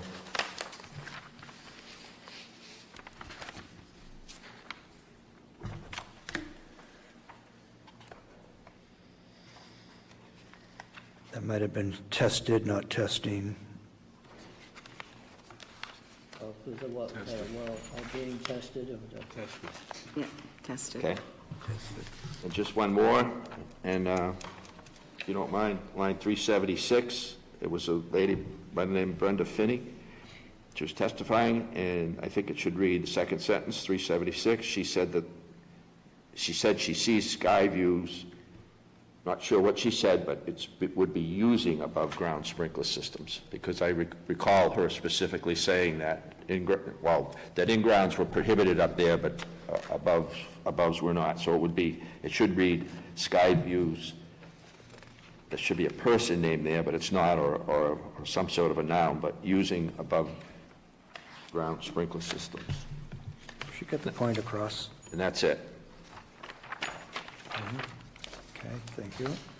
Anybody else have any corrections, comments?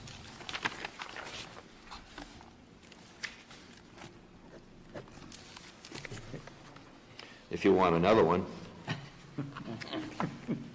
On line 456, the second sentence, those are test results, should be results they submit when they apply. And that was an important question, I thought, because that was about the system that the town uses to substantiate the amount of water that's supposed to be that a well's supposed to create in a yield test. So that should read, those are test results that they What line is that, Jim? That was a statement. 456. 456, that was 456. planning director's comment.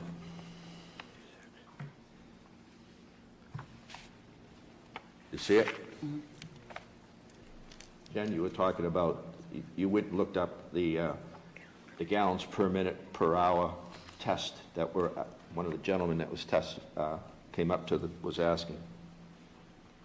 What don't you, I might have said tests, but test results, that would work. They have to, people have to submit test results. They do. They're supposed to. And on line 59, fixed standards, what should that be, Jen? That word thick, that isn't right there, is it? Test standard, Oh, maybe? he might have said fix. Oh, Not a thick standard, it would be a fixed standard. It Mr. doesn't Lewis have a fixed standard for single wells. said the state doesn't have a thick standard for single-family wells. Could you take the word thick away? Right, doesn't have a standard. Sure. Just eliminate the word? Well, they must have a standard for single-family wells, That was Mr. Lewis said it. just not a thick standard. He could have said that. Again, I didn't go back over the tape. Do you remember? That's all I have. okay. Anybody else have any comments, corrections? Okay. Hearing no response, would entertain a motion that we approve the minutes as amended.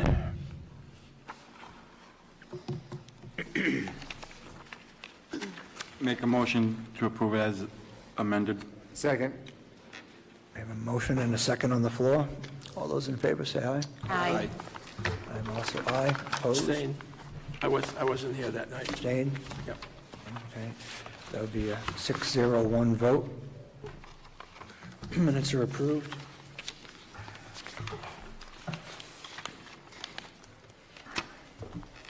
Okay, now we're going to move on to old business.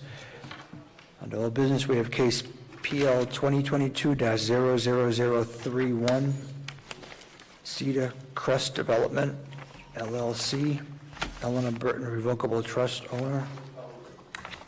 It's 243 Sherburne Road, seeking approval of a 3-lot subdivision.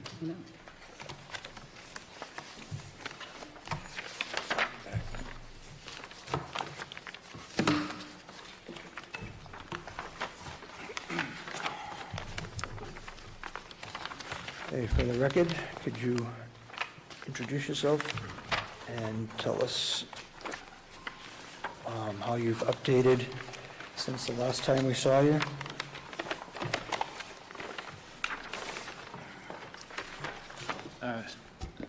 Certainly. Good evening, Mr. Chairman and board members. My name is Kurt Meisner. I'm with Meisner Brum Corporation. We're the design engineers for the project 3-lot subdivision on the south side of Sherburne Road. I guess what I'll do is, the plan is relatively the same as it was the last time we were here. We do have 4 additions to the plan, and they are in reaction to comments and discussion that we had the last time the board met, and we discussed this on December 19th. The noted additions and revisions on the plan are the 10-acre, this one here. Okay.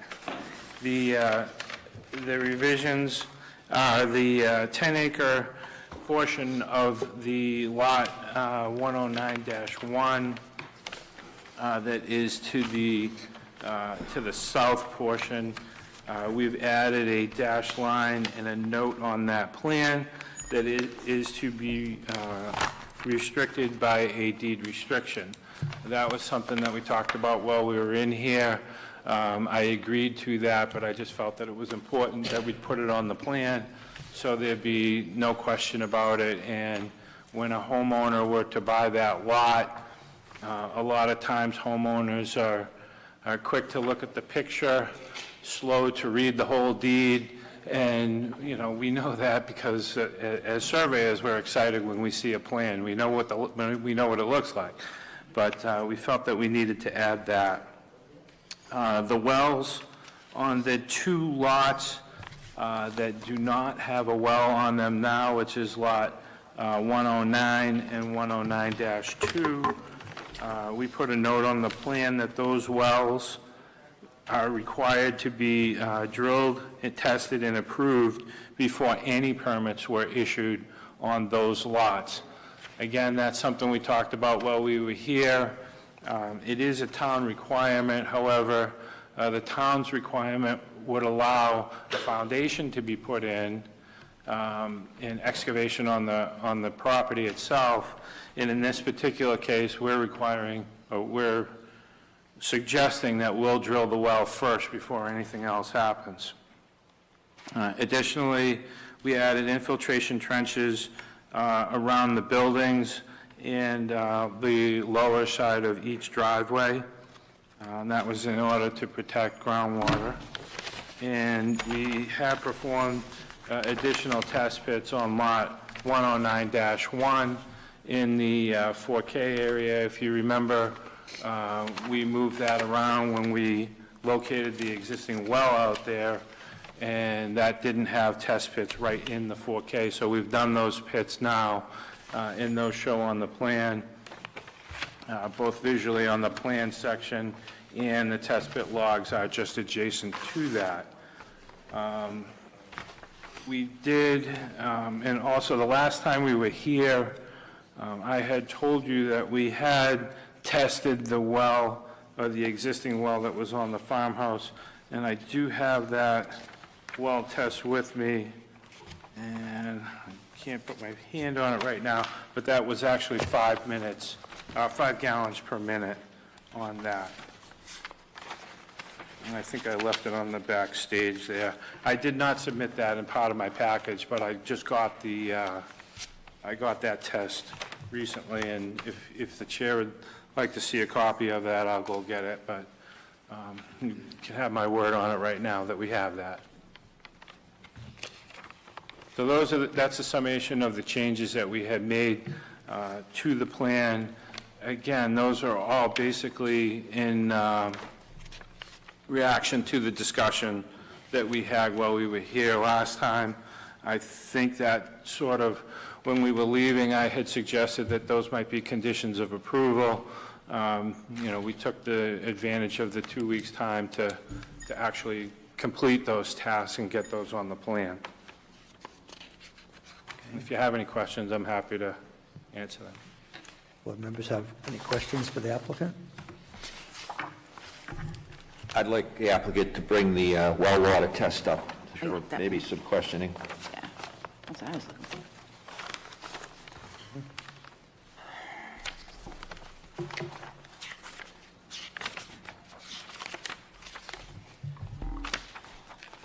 Has just gone to get that. Mm-hmm.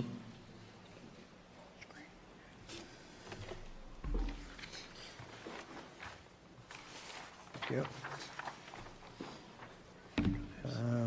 This is Town of Pelham Well Report, sustained yield, dated 12/29/22,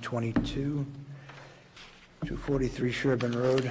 I hereby certify that the pump testing for the above referenced well has a sustained yield of 5 gallons per minute over a minimum of a 4-hour period and meets or exceeds the current requirements of the state of New Hampshire and the Town of Pelham Water Supply Regulations Well Ordinance. And it was from Derry Well and Pump at 36 Nashua Road, Pelham, New Hampshire. And I can't make out the signature, but... What was the date? I'm sorry, I didn't hear the date. You said the date, and I didn't hear the date. 12/29/22. Bruce, could you pass that along to Jim?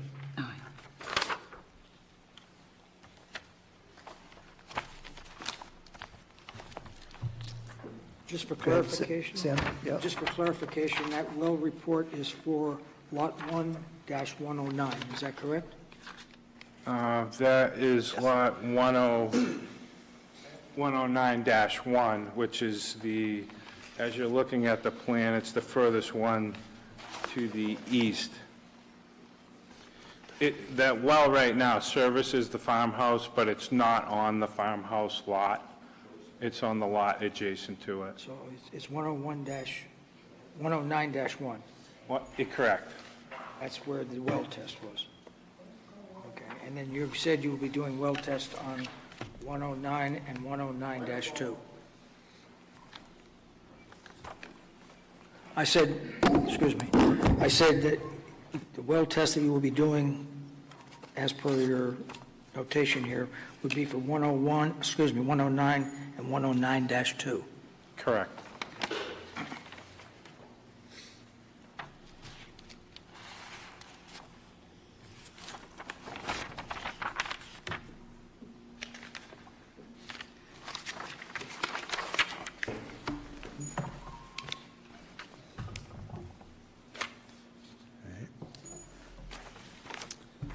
Other board members have any questions or comments at this time?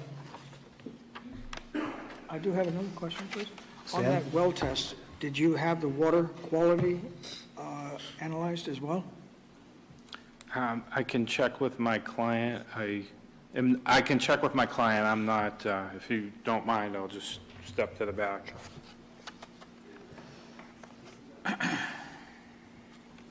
No, I guess they didn't test the quality of the quality of the water. They tested the volume and how much was coming out.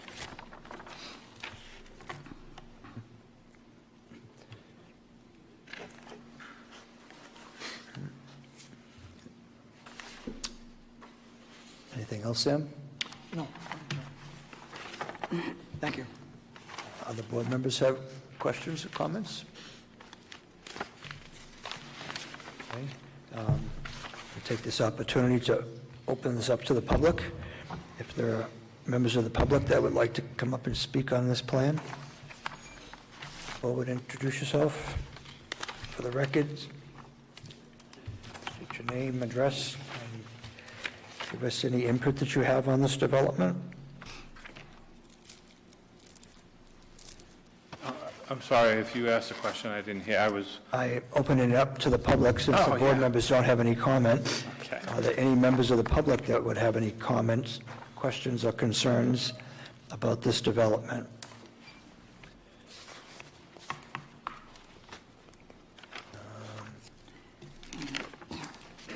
Have somebody coming up? Steve White, 16 Chardonnay Road. Our community well, I believe, is within 1,000 feet of the proposed subdivision. If the builder would, I'd like them to put a measuring device, I think it's a transducer, on our community well while they're drilling and testing the wells over there. Excuse me, just to see if we may be on that same line and they're going to affect us. Could you explain how that would work? Actually, I can't explain how that will work because I'm not a well water expert. Maybe the gentleman could explain how that would work. I just don't know. Could we bring him back, ask him, Steve, could we ask him to come back up so we could ask some questions? Yep, speak a little clearer into the mic, Sam, when you talk. Yeah. Well, it was in June when we had our problem, and Hosco, Hampstead Area Water, is our provider, our servicer. They came out and put, I believe it was called a transducer, down our well, and that measured the water level, and they put that on. It was either a 10-day or a 2-week period after we had a problem. Then they came back to us and said, yes, we need to lower your pump. We had that option because the well was deeper than where they set the pump. So they were able to go down another 150, 160 feet with our pump, and that gave us more backup, more volume in the casing. So when they measured that, they were able to give us all that data about the rise and the fall of the water, different usage. So if these people are gonna now drill within that area, wouldn't it make sense to monitor that well when they start testing their wells and run them for 4 hours, 5 hours, or whatever, and they're pulling all this water out? If we have a drain at that same time, it would just tell you that, you're on the same spot. I can tell you that what you're talking about is basically an ultrasonic sensor. So basically it sends a sonar sensor down to the level of the water and it bounces back, and so it gives you what is the height of your water relative to the surface. Okay. And that's a commercial product that members of this community use on their existing wells. You can buy it through Amazon, I guess. But essentially that is a device that will tell you what is your water level hourly or whatever time frame you want. It's something that you can install and keep on your well. Well, I would think that we'd have the professionals do that. Maybe Hampstead Area Water would come back out and put that device back on there and time that with when they're going to drill these wells and run them and test them. So we'll know if they're, I'm not a water wizard, if you will. I have no idea how this all works. I just know that we have the earth and everybody's sticking a straw in there and they're all pulling water out, and some people have a longer straw than others. So it just makes sense that if they're that close to us, and this one well is feeding 8 homes, it's just not my home. No, I understand. And this is the one we did have a problem with. Everything's documented with Hosco. So have them come out, throw their transducer back on that, and let it rip, see what happens. At the same time that they're doing their Yeah, well test. I mean, that's just common sense. I agree. Then it's not going to be like, oh, well, maybe it was this or maybe it was that. It would be documented. Roger? Can I ask you, what you're saying is a very reasonable request, first of all. Secondly, since they put that pump down further into your well, has the 8 homes been sufficiently supplied? Yes, and I know we had a tough year. Everyone had a tough year with water. Oh, there's no doubt about it. It's been a culmination of about 3 years of drought. It's kind of like the perfect storm. But after they lowered our pump, I mean, this cost us thousands of dollars out of our own pocket. We haven't had time to build up any reserve money in our well account. So, I mean, we were negative, and we're trying to get that kitty back up now. I mean, it's just the 8 of us, the 8 homes down there. So, yeah, something happens to our well. This was at 11 o'clock at night. I had all the neighbors out there. We had to shut the system down. Hosco came out within 30 minutes, they were there. I had to go back out there at 3 o'clock in the morning and turn the system back on and watch the expansion tanks jump off the floor because there was no water. And then I went back out there again. So, but after they monitored it for that 2-week period, came back with the results of that, then they said, okay, we need to lower the pump down further, deeper in the well, and I think we might still have another 80 to 100 feet to go if we need it, but my whole thought is you go too far towards the bottom, you're going to start sucking all kinds of dirt and everything up, which we already are. We have a sediment filter right in line, and one of my neighbors and myself replaced that thing. I have pictures of it. It's just unbelievable, the amount of dirt in there. So now we're going to start changing that thing every month just because they're cheap and it's easy to do. But, I don't think it's a crazy request. It shouldn't be that expensive. But it'd just be nice to know if somebody's, on that same line. And I think if that was done when Chardonnay was originally being proposed, maybe some of these homes on Nicholas and Marie and these other homes would have seen that right away, and I might be still living on the other side of town. Jen, do we have standard for that, for individual wells, or is that just for community wells? For the yield that you're talking about? For when they monitor other wells, when they're doing a drawdown? No. Well, I can give you an example. My prior address was 7 St. Margaret Drive. Jimmy Peterson built a 55 and over development on St. Margaret Drive. I forget how many units, maybe 30 or so. And they came to my door and offered, when they were drilling that well down there, we will monitor your well if you want us to at no charge. And I said, sure, have at it. So they put that device on my well, and they ran everything, and they came back to me, and they showed me all the tests, and they said, no, there was no effect whatsoever on your well. So I know it can be done. It probably should be done in these areas where there's problems. How many units did St. Margaret's well service? The 55 and over, I believe there's 30 to 35 up there. That's the 55 and over that was put in maybe, I don't know, 6, 7 years ago? Yeah, Maybe 10 years ago.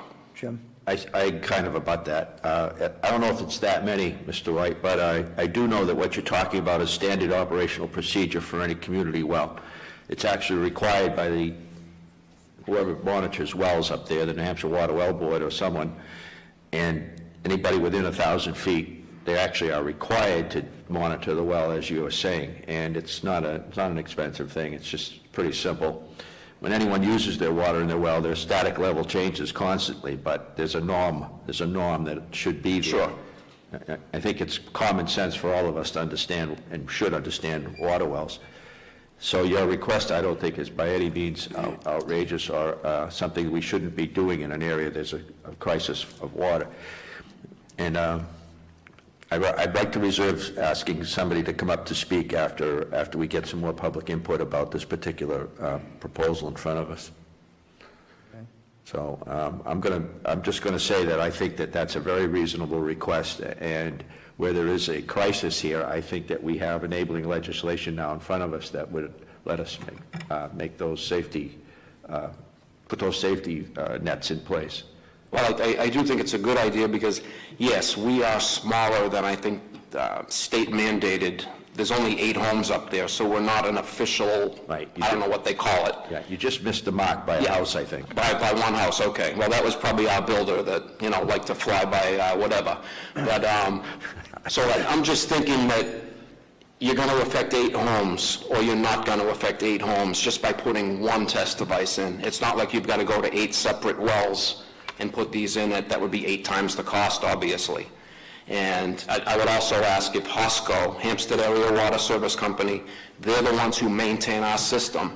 We have problems, they come out, they do, I think, quarterly maintenance, they do testing. There are people, let them do their job there. They have history with that well, let them do it. I mean, it's not a tremendous amount of money. We had it done. And yes, I said thousands of dollars. That was the cost of lowering the pump into the well. I mean, even nowadays, one foot of well pump wire is stupid money. Go anywhere and try to buy copper. It's crazy. So that's my only request is if they're going to be pulling 3 separate wells within a 1,000-foot radius of a community well, let's just have common sense and monitor the thing. Yep. Absolutely. Thank you. Kevin? I have to make a comment on that. If we do it to their well, what about the other ones that are within 1,000 feet? I'm not blowing this out, I don't want to blow this out of proportion, but we're talking a 3-lot subdivision. There's 2 houses going in, right? Yeah. Third one already there, Just right? to be clear, yeah, there would only be 2 new wells, and that would be to draw approximately 600 gallons a day, for a single-family home. So we're not talking about a go back to the St. Margaret's well or a town To go well. back to the St. Margaret's example, that was a development of 55 of what, 30 units or something units? I mean, that's a lot of units. I would think that, but we're talking about 2 units going in, and if we're going to put a transducer on his is 1,000 feet, we might as well put one on lot 1, 108, lot 1, 1082, 3, 1. I mean, there's probably 7 or 8 houses that are within 1,000 feet, right? Yeah, but St. Margaret's didn't have a problem in that area of town with lack of water. This area of town has a serious problem with. Didn't say there wasn't a problem. What I'm saying is that if we put a transponder or transducer on his, then we're setting the bar to put him on all the other ones that are within 1,000 feet. So, if I could. I'm thinking that might not be a bad idea, though. Yeah. If I could, just for discussion among this board and the applicant and the butters that This is a crisis area. This isn't a typical area where you're going to get water, or you're going to hope to have water. These people have been running out of water. So any load on any straw in the sponge is going to change things in the area. We are in an extended drought. It's not just 3 years, it's 12 years. We've been getting continuously less and less water. I think also, I don't think it's unreasonable at all to ask for conditions, because we do have another option, and that is to hold this development up until we do have a serious change in how we look at things on Sherburne Road. I think that's pretty much obvious. I think the applicant knows that. I think the abutters know that. I certainly know it. And I want to work with the applicant. I want to work with people to make sure that their wells are protected. So if it's a small price to pay to ensure them that for now that's okay, that their wells didn't drop out of sight because of something being drawn somewhere else, I think that's a reasonable measure or a reasonable condition. And at some point during this discussion, I would like to hear I'd like people to know what our Water Commission has been doing. They've been very proactive, and I'm not sure if you've been updated yet, Mr. Cody. I believe there was a meeting this morning, and I see that we're graced with the presence of the chairman of our Water Commission here tonight, and I would like to hear what we're doing on the bigger picture for questions we're obviously going to be asked shortly from when we get into discussions. So I don't know if it's now or later, Mr. Chairman, but there is some corrective measures that are hopefully coming down the road. So at some point, I think we need to hear that. That discussion with what you're talking about is so far down the line, I don't think it's relevant for tonight. But well, there's so many different variables that are going on with that. Right now, we're discussing this particular plan. So I think you said in the bar that if for 2 houses that are going to have wells, that any lot in this area of town, if it's 1 house going in, that you need to test the wells on every house abutting that before a new house goes in. Do you follow me? Crisis. So if this is what I'm just saying, this is in discussion. I'm not saying, I'm just saying that if this is the level where he's putting in 2 houses, so if he was putting in 1 house, then would you go to the level where you would, within 1,000 feet, put a transponder on all those other wells? Is that where we're going? In this area of town, I believe so. If any place else in town, I don't think that it would be that relevant. I think 1 well in this area could, in theory, affect the wells next to it.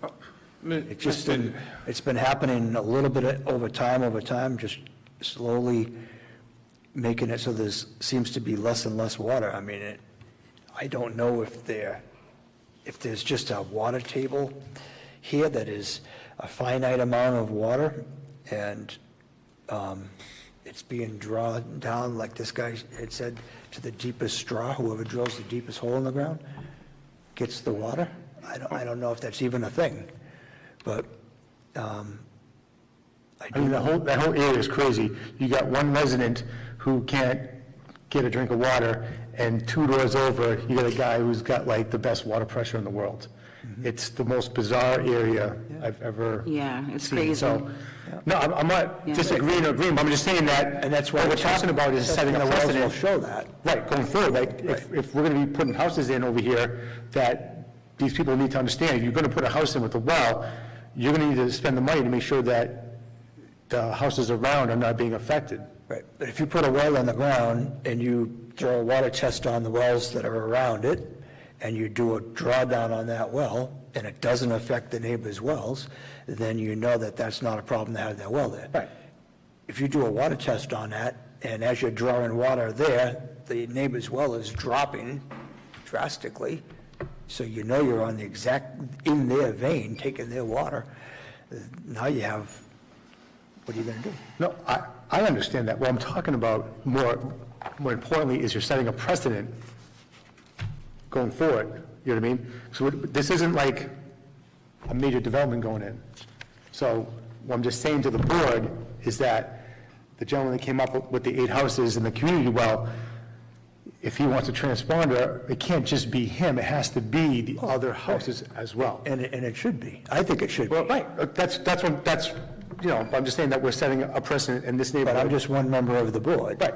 You're not saying one way or the other whether you think it should be or not. You're just pointing out the fact that... Exactly, that's all I'm doing, pointing it out. Yeah. Mr. Chair, if I could point out, that I think the well that would be most sensitive, and I will tell you that we had our water expert here last time, and he testified that it doesn't work that way. It's not one big pool of water under the ground and everybody sucks from the same pool. There are veins that go through the earth, through the bedrock in many different directions, many different ways, and any well that you drill could be in a different vein than any other well. But if we were to just go ahead with the theory that you're talking about, the well most effective would be the well that's on the Burton land itself. It's 250 feet away. It's our well, which is right next door. So, you know, I would say if we were to drill a well on either one of these lots, we're going to test that water. We're going to have the ability to test the same well that's 200 and whatever it is, 25 or 50 feet away at the same time that we're drilling that well. So we, you know, it's, I want to say it's a self-interest, but it's probably the most critical to our subdivision and to the Burton land and to my client. I To think that he's understand going what you're saying, but draw water from... We have to err on the side of caution, and this particular region of town has a real bad water problem. I don't have a water problem. I have plenty of water in my neighborhood, but yet when one of my neighbors goes and bleaches his well, I know it because it bleaches my well too. We happen to be on the same vein, so he will tell me if he's going to bleach his well so that we don't accidentally try to drink the water for a couple of days. We let it run, and it flushes out the entire vein. But water does do strange things under the ground. That's why you test them to see if it's going to be lowering somebody else's water. And, you know, myself, I'm just one board member, but I don't think that it is that much to ask of a condition of approval to put those monitoring devices on the wells in that area. It's only 2 wells. If you drill the 2 wells, you do the drawdown on both of them at the same time, and you have the monitoring equipment on, then you know for certain that it's not affecting the wells. And other board members can chime in and say whether or not you agree or not. Go ahead, Jim.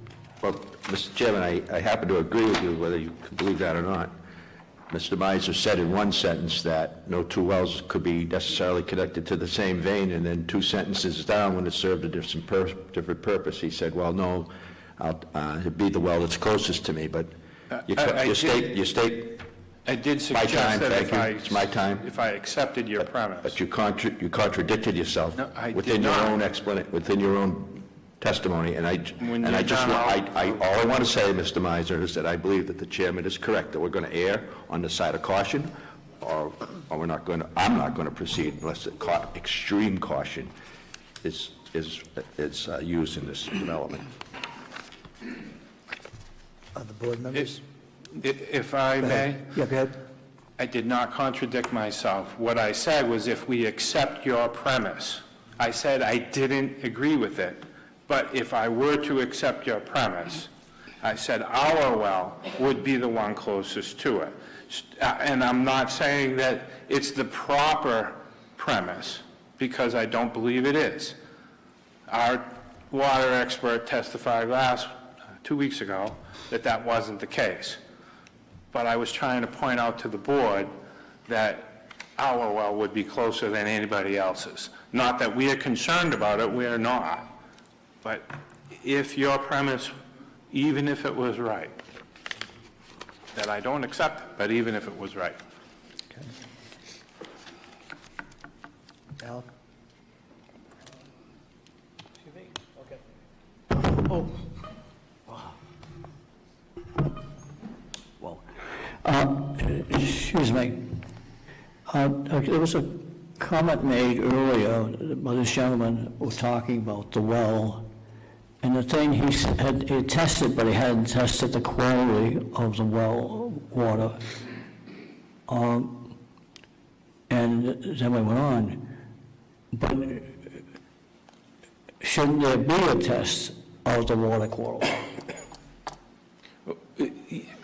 Yes, and there would be. So the town requirement, when we, should we drill these 2 new wells, they would be tested both for volume and quality of the water. You typically do that when you do a new well. You run it for almost a day so you can flush out the pipe that it's in, and then you test the quality of the water. That way, and it is a building code requirement that be done. Okay, thank you. All right, it's still open to the public. Are there any members of the public that would like to come forward and give us their opinion?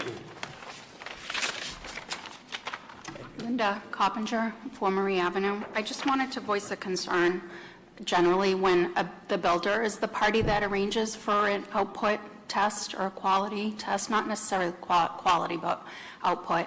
I think that creates a conflict of interest between the well company doing the test and the builder. There's incentive there to make sure that the well does produce the necessary output for the town. I'm not saying that all well companies would, fudge the numbers, but I think we've seen that on Marie. It's my opinion, not Marie, but Nicholas, the 2 new homes, or the 2 newest homes on Nicholas. It's in my opinion that those homes never achieved 4 gallons per minute sustained. I don't think that both of those homes ran either out of water or very low on water this past year, and I don't think if those homes had 4 gallons per minute just a few years ago, that they would be running out right now.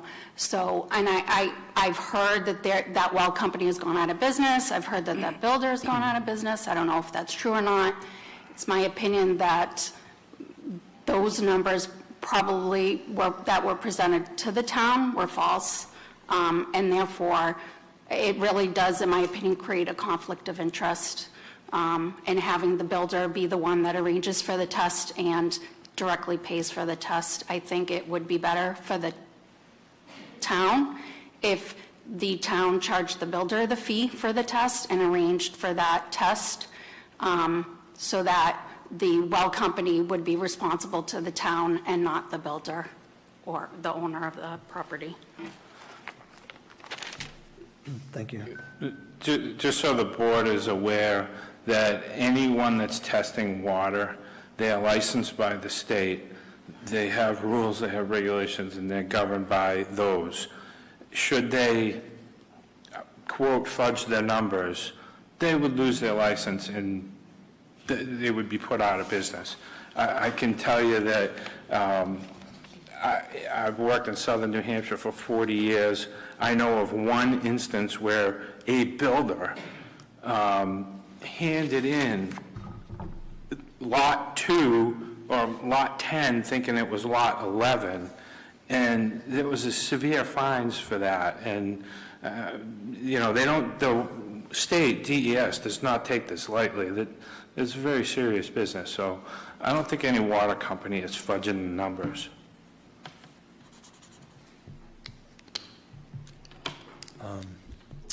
Would you like to hear a different testimony? Would you like to hear a different testimony from a person who owns 7 wells, who's had 4 different contractors drill 7 different wells, and you want to know about some fudging? I can tell you all about it. Well then. So this was a point very well taken by myself, and because of my own personal story that I can walk you out to and document, I could do your full flow checks for you and show you, and I can show you the reports of 10 gallons a minute when I don't have a half a gallon a minute. I could show you those reports. So that was a point very well taken by that abutter, in my opinion, but only from personal experience can I speak. Are there any members of the public who would like to come forward? Go ahead.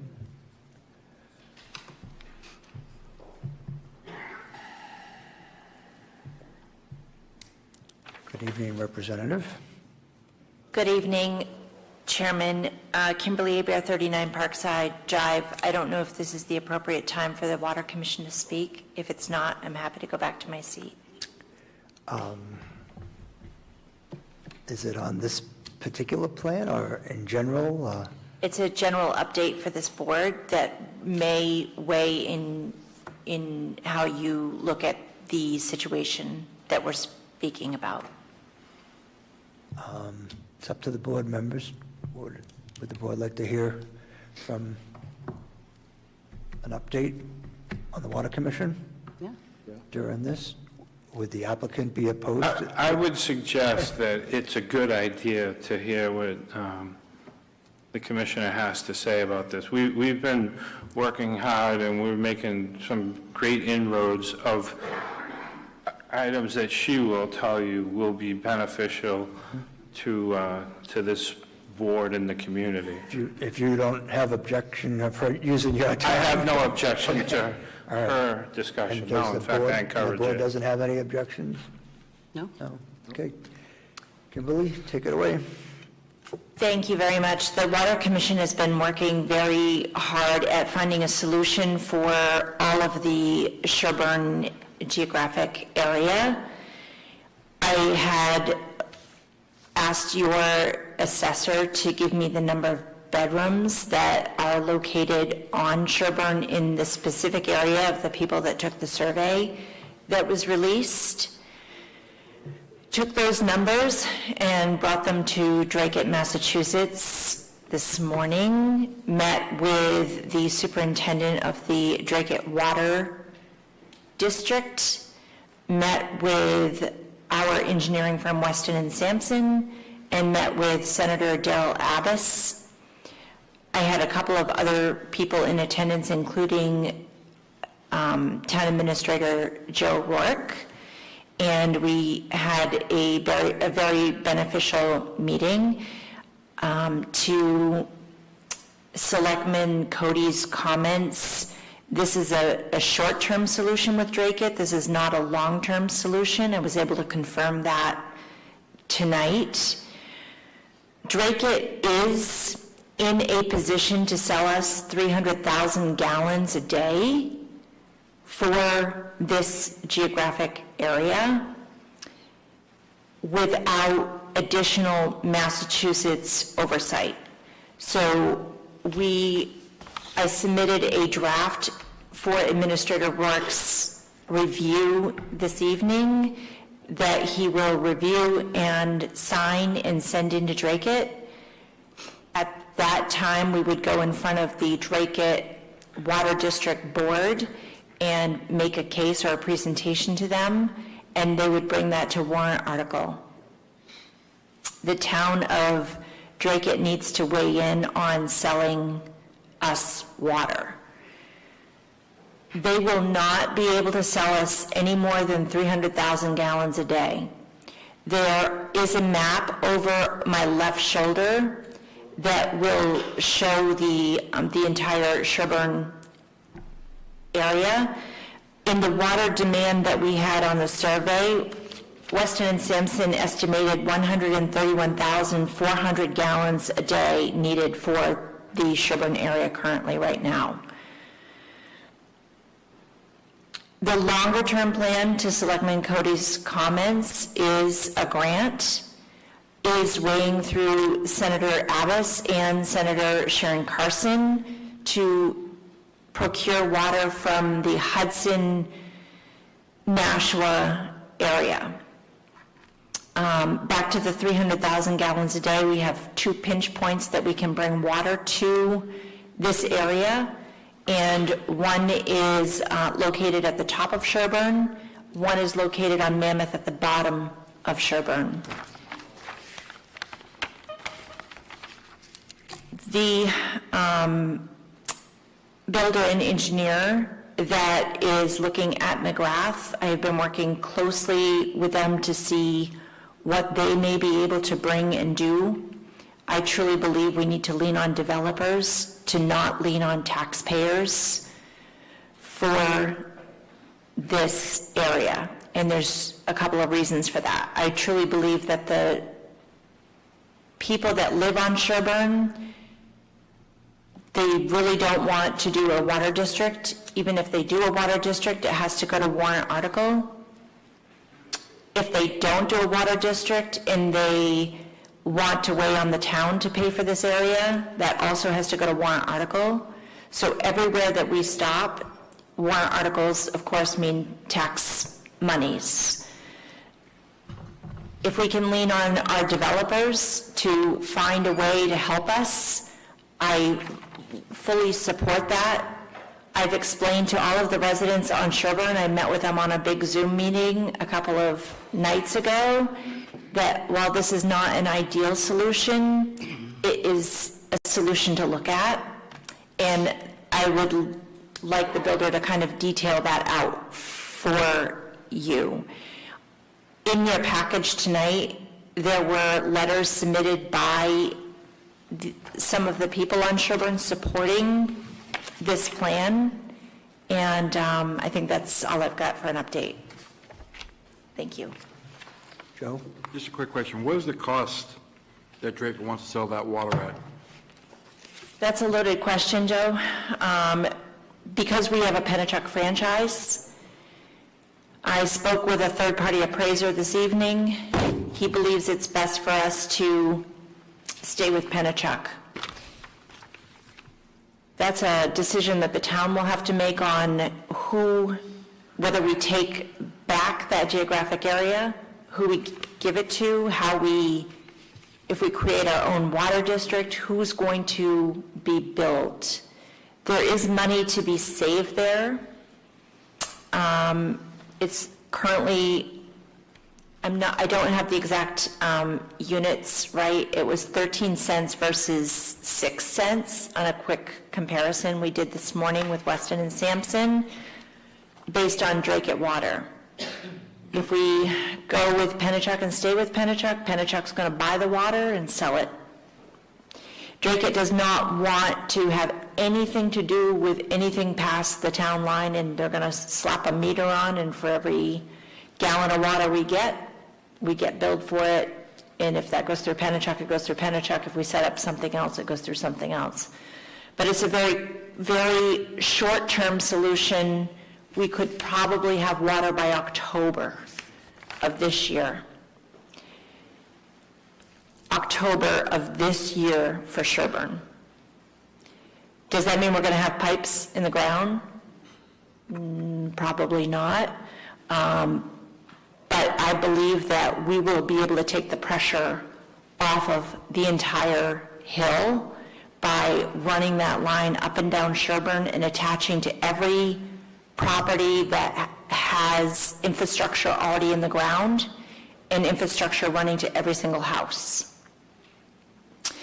Chardonnay is a perfect example of that. Skyview is another example of that. We plug in, and guess what? We've already taken all these houses off the mainframe. We make some sort of ordinance, I don't know how it works, we make some sort of ordinance that no one can use any old wells at all for irrigation or anything else. Once you're on the Drake line, you're on the Drake line, that's it. And then I truly believe, there's no guarantee here, and Sam on our Water Commission probably can comment better than I, but we will be able to have the wells on Marie, Nicholas start to almost immediately recover.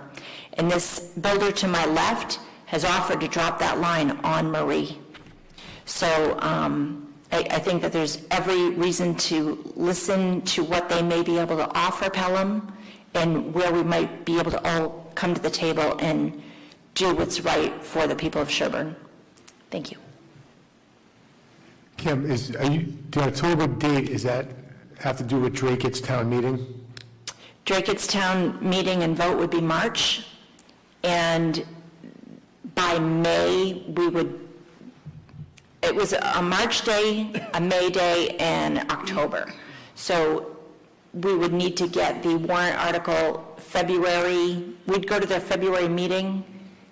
The warrant article would be written in on the March ballot, I believe is what was said, and then May it gets authorized, and then by October we could have water.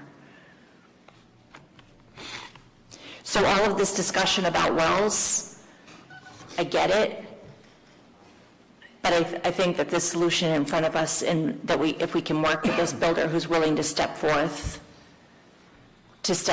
and help us, is a good move. And the fact that we have Senator Abbas, who went out of his way to be in Drake it with me this morning to help with this negotiation, is critical. I think Can I ask if Penachuk was going to run the water, then they would be the ones that would be making the rules as far as who does what with it, whether or not you could use it for irrigation, reuse your existing wells, things of that nature. That would be up to them, I'm pretty sure, because they would be the ones collecting the money and setting the standards. I don't think once the town gives it to them, that the town could then set those standards through zoning. Would have to find that out through legal, and that's a ways off still, but I think Penachuk would be more than likely to be the stricter party. I agree with you, Mr. Chairman. If it were up to me in an ideal world, I would love to take back the whole Sherburne geographic area from Penachuk and use Penachuk's service instead. Some sort of negotiation to have them be our subcontracted water department. A water main breaks at 2 a.m. in the morning, it's a phone call. And they have been fairly responsive with us. I don't like what they charge, and so, I don't know if that's a negotiation, I don't know. But I do know that Hudson's growing, Salem's growing, everybody wants water. Merrimack has PFAS issues. If we don't get in line for water now and do all these long-term negotiations, Selectman Cody, then we're going to be in a whole world of hurt. So getting this long-term, getting water for the people of Sherburne, and continuing this long-term negotiation with Hudson and Nashua.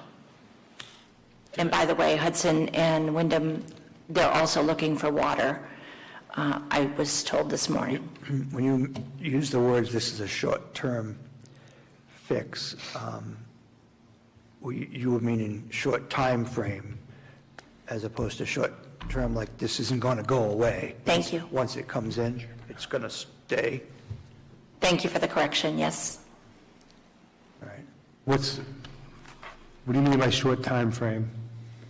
What would be the? Well, short term usually means. I mean, what would be the short time frame of putting a water? Because I don't want people to get their hopes up that this is they're getting water in October. I think it's a longer process from October to get. So my question is, what would be the time frame from to get water to Marie?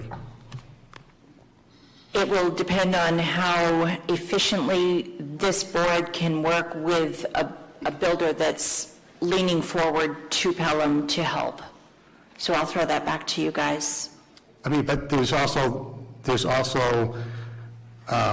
do we have to do anything with Mammoth Road and the state of New Hampshire about digging up Mammoth Road, digging up Sherburne? We have a rotary going in at the intersection of Sherburne and Mammoth. Do we have to go to the state to have them redesign engineering on that? Do they need to know about that? There's just so many, now, I'm not saying this isn't going to happen, but I don't want people thinking, oh, we're going to get water in October. That's definitely not happening. I mean, there's so many obstacles that we have to just keep going through. I want people to understand that there's a time frame that it's not going to happen this year, and most likely probably not even next year. So while I agree with you that the cog turns slowly, the fact of the matter is I am one of your state reps. I have roped in one of your state senators, and I am moving this forward minute by minute, literally, every single day. And I do not see how we could not get these guys to move faster with that support. I'm definitely not going to disagree with you. However, I did have individuals who called me from that neighborhood who were shocked to hear that there might be 52 houses going in their backyard, and are actually like, I don't know if I want the water line if there's going to be 52 houses going in my backyard. Yes. Like I said, keep charging forward. You got my full support. You've done more work in regards to this than anybody has in the last 5 years, so that's not what I'm saying. I'm saying that there's still a lot of obstacles to get through, and I don't want people to be like, oh, we're getting water. I don't want that false sense of security. I want people to know that we're working hard, you're working hard, the selectmen are trying to help the cause as well, the planning board's trying to work with this. There's still just a lot of nuances that need to get worked out. I agree with you. I think that the solution is going to be that if the developer is allowed to put 18 homes in, all of this is done. We don't have a developer that will lean forward. They're going to need to use monies to offset the, if we give, they'll give. They're willing to bring in their own excavators to bid on the entire project. So Penachuk's given us a quote of $1.8 million a mile to bring water. This builder said to me, I will bring my own excavators to bid on the project. I will bring Merrill, I will bring American Excavating, and I am a pro-business person. We get things done. I've had multiple communications verifying everything that I've discussed with this builder, and I truly believe that if given the opportunity to look at this, I understand that the people on the Sherburne area don't want extra traffic. They don't want to see homes built that look like maybe other developments in Pelham. This is a trade-off. It's a water line, or we go to warrant article. If we go to warrant article, things are going to slow way down. We're not going to have water. It's this or it's that. I welcome anybody to call me, and I'm happy to walk them through it. There's no ideal situation here, but to have a developer who's willing to lean forward and give us a solution and help us with this and get water for these guys, then we'll just continue working it. Sam. Let me just give you a perspective, Kevin. What we're talking about is taking water from the Dracut line up to the top of Sherburne, where it would tie into all of that. We're talking about an 8-inch pipeline, maybe 10. You don't need a 36-inch. It's probably going to be plastic, and you won't build it under a road. You'll build it parallel to the road when you can. Obviously, if you're putting pipe in New York City or Boston, it's under the road. So one of the things that hasn't been discussed is when you start constructing a pipeline, and we're talking 1.8 miles, roughly 1.6, that can be put in easy 30 days. It's the trenching, and depending on where, I envision that as you're coming up Mammoth towards Sherburne, if you can be on the left side of that road, so wherever that pipe at Dracut stops, you either go under the road to parallel the road, or if it's on the right side, you just keep going. And you can trench 1.8 miles, and you can put in 1.8 miles of pipe in easily a month. So I understand that you don't want to promise anything, but I think there's a degree of optimism that you have to look at that, hold on. Yeah. There's a degree of optimism that we have residents that don't have water. And just the fact that we're giving them vision and insight that we're moving along, and I think that it's very realistic that if we could get, I'm sure there's all these government or regulations you have to deal with, but you know what? I think if we've got good representatives and we've got good senators that can help push this, I think October is a very doable date, given the fact that you've got a contractor that knows how to put in pipe and do that. And that's really the issue, because once you get to the top and you get into Maria and Nicholas and Skyview, the pipeline infrastructure is already there. You don't have to build that. Other parts of Sherburne, you don't have that infrastructure, but that infrastructure, so at least to be able to provide water to those areas where it's critical, I think we've got a really sound solution. And anyway, that's I just wanted to give a perspective, that's all. No, I completely agree. I want to be optimistic. I absolutely do. If I could say something here, and I understand what you're saying, and I had the same skepticism, but I will tell you that Ms. Hebert is working like crazy. She literally is on it all the time. And when I go to my office at 9 o'clock, there's a change to what happened. And I get there at noon, and something else has happened. And then at 5 o'clock, one more thing happened, and we have to do this tonight because I'm going to meet with those people tomorrow. And I've never seen a politician, excuse me, work like that. It's just incredible. And I think it's an opportunity. I believe in what she's saying. She can get this done. Your skepticism, sure, I had it too. I'm like, oh boy, the government's hands, the clock turns real slow. But in this case, it's not. And it can happen. And what and when she says the builder, she means our development group, and we're working just as hard to get this done too. And it will be a great benefit for the town. So that's why I said I encourage her to come up here, because she's telling you all the things that I think everybody in this room probably wants to hear. Can I ask a question? Roger. Yep. What was Drakett's cost estimate for water for those 300 and some odd thousand gallons per gallon? It's going to run about 6 cents, but if we use Pennachuck, it's going to go up from there. Drake is having a financial issue. They were very happy to take our call. They were very happy to set the meeting, and they were gracious, and the hosting was fantastic, and we left with action items. It was a very accountable meeting. I know when I go to a meeting and I leave and I say, maybe that, I felt very, very confident. So 6 cents a gallon. Cubic foot. More. It should be cubic. What was the unit of measure? It's cubic feet. Is it? Thanks. Cubic feet is not gallons. Is it? I'm sorry? Cubic feet. 6 cents per cubic foot? Per cubic foot. Typically. Okay, a cubic foot is what, about a gallon? No, more. No. It's more? I'm trying to get my arms around the expense.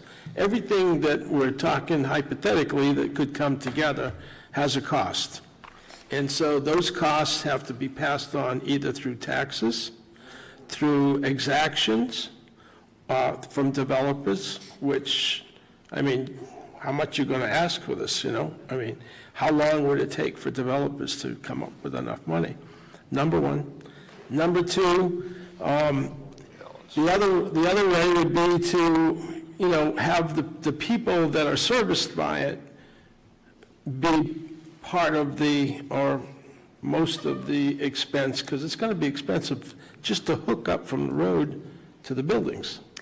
And having said that, who's going to be paying for the pipe that comes up the road to them is another thing. And then you've got other people on that road who do not want water because they have plenty of water. So it's a cost spread, so when Pennachuck or when Town Water or whoever operates the system needs to get paid, they need to have numbers. Roger, that's a great question, and let me reiterate the plan. So the plan is to run it up Sherburne and connect to the neighborhoods that already have the infrastructure, that already have those pipes running to their home. That's why I met with the people on Sherburne over Zoom a few days ago. I showed them the full plan so that they could understand there's certain people that are not going to get this line. It's going to be the Chardonnays, the Skyviews. The objective is to take the pressure off Sherburne so that those other wells may recover.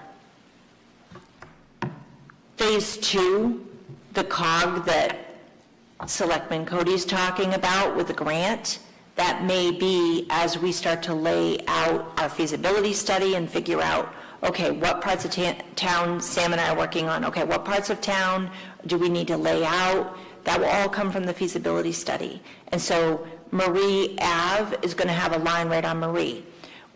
I went for a ride today with Ed Rosemilio. He showed me up through the woods where we could run another line through Skyview from Marie.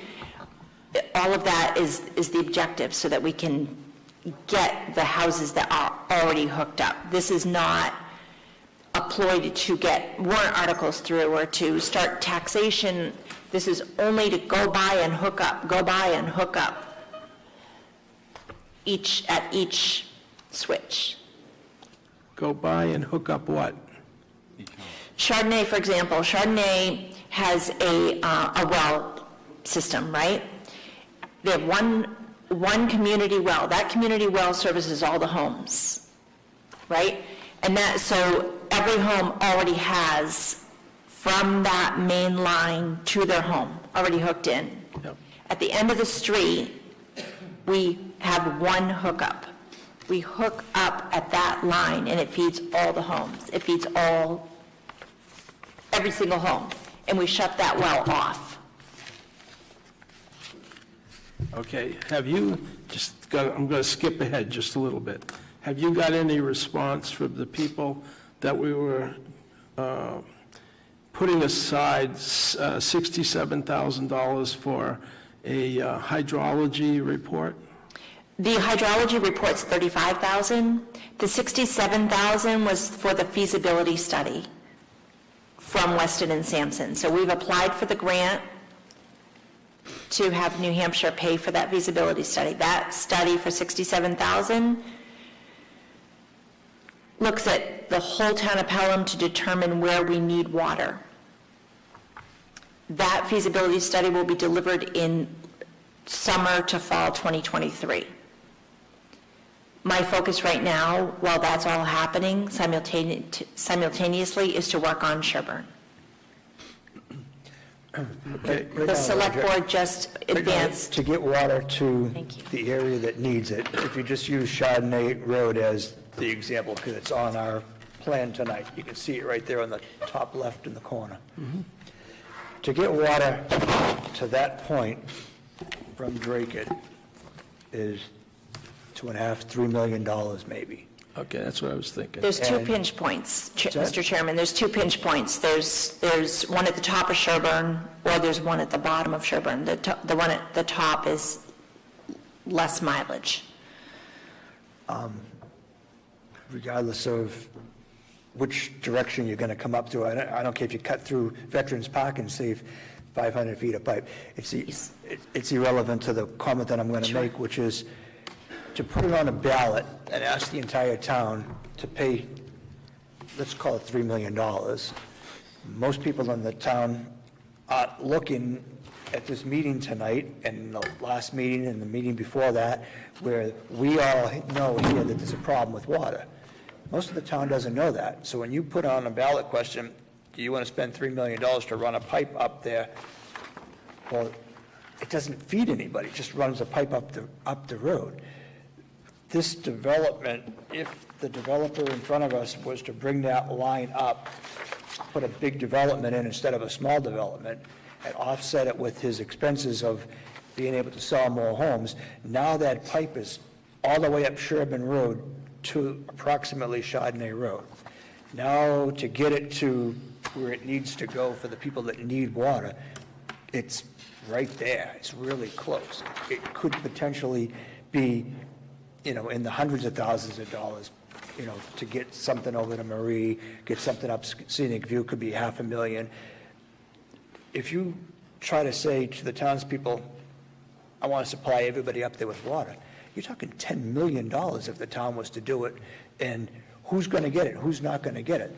None of that's on the table right now. What's on the table right now is water line potentially being put in by a contractor, paid for by a contractor, being offset by them being able to build a lot more houses than they would normally build to pay for it.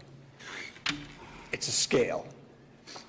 This town has to sit back now and say, is that worth doing so that the townspeople don't have to pay in their tax money, because you know they're not going to vote for it.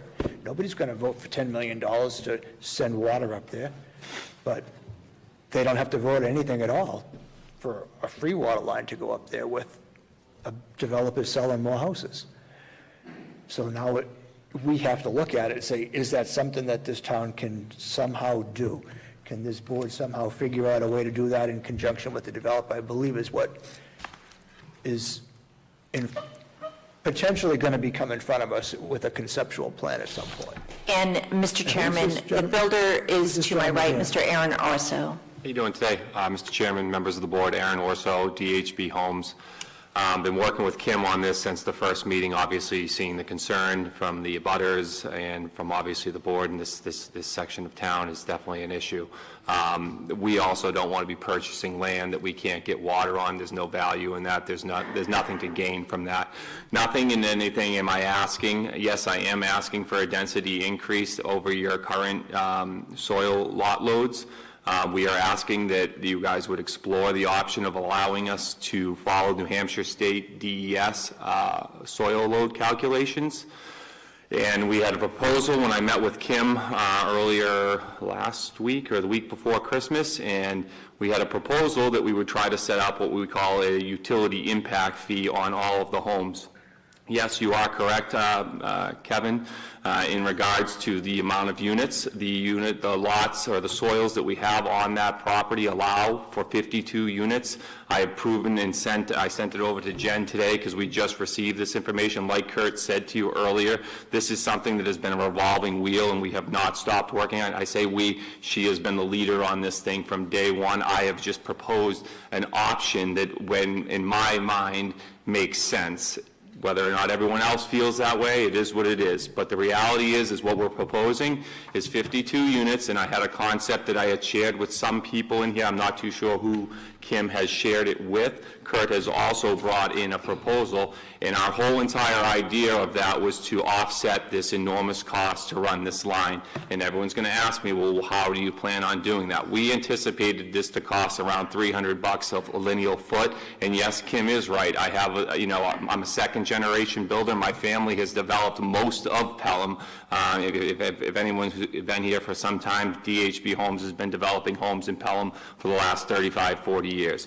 So the whole idea is on each individual home, if we're allowed this amount of units, that we would have, and I don't have a set number, but what I have is an idea, and what I proposed to her was something on the lines of a $10,000 per unit utility impact. I don't know how you call it legally. I'm not too sure on that. But the whole idea is to raise close to $1 million for this project that I am anticipating will cost around $1.6 to $1.7 million to run the infrastructure. We would also be doing that. That cost would have nothing to do with what we're trying to do into our development that would also tee off into the Marie Aves.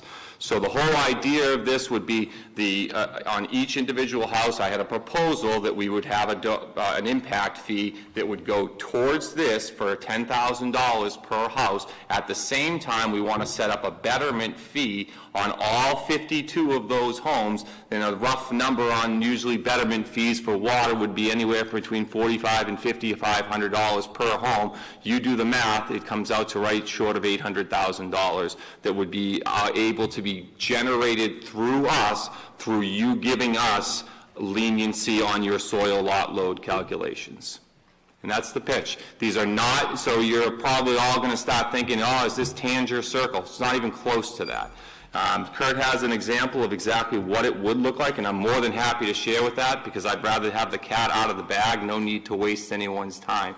I'm not going in there to build low-income housing. These are going to be beautiful craftsman-style homes that I've had much success selling over the southern New Hampshire area, and we've had a lot of traction in other towns on this style. We can all agree that family sizes aren't quite what they used to be in the 50s. Most people are having 1 or 2 kids. I want to build homes that people feel like they have an open concept, but at the same time they have enough bedrooms to house their 1 or 2 kids that they're having, but they also live within a community.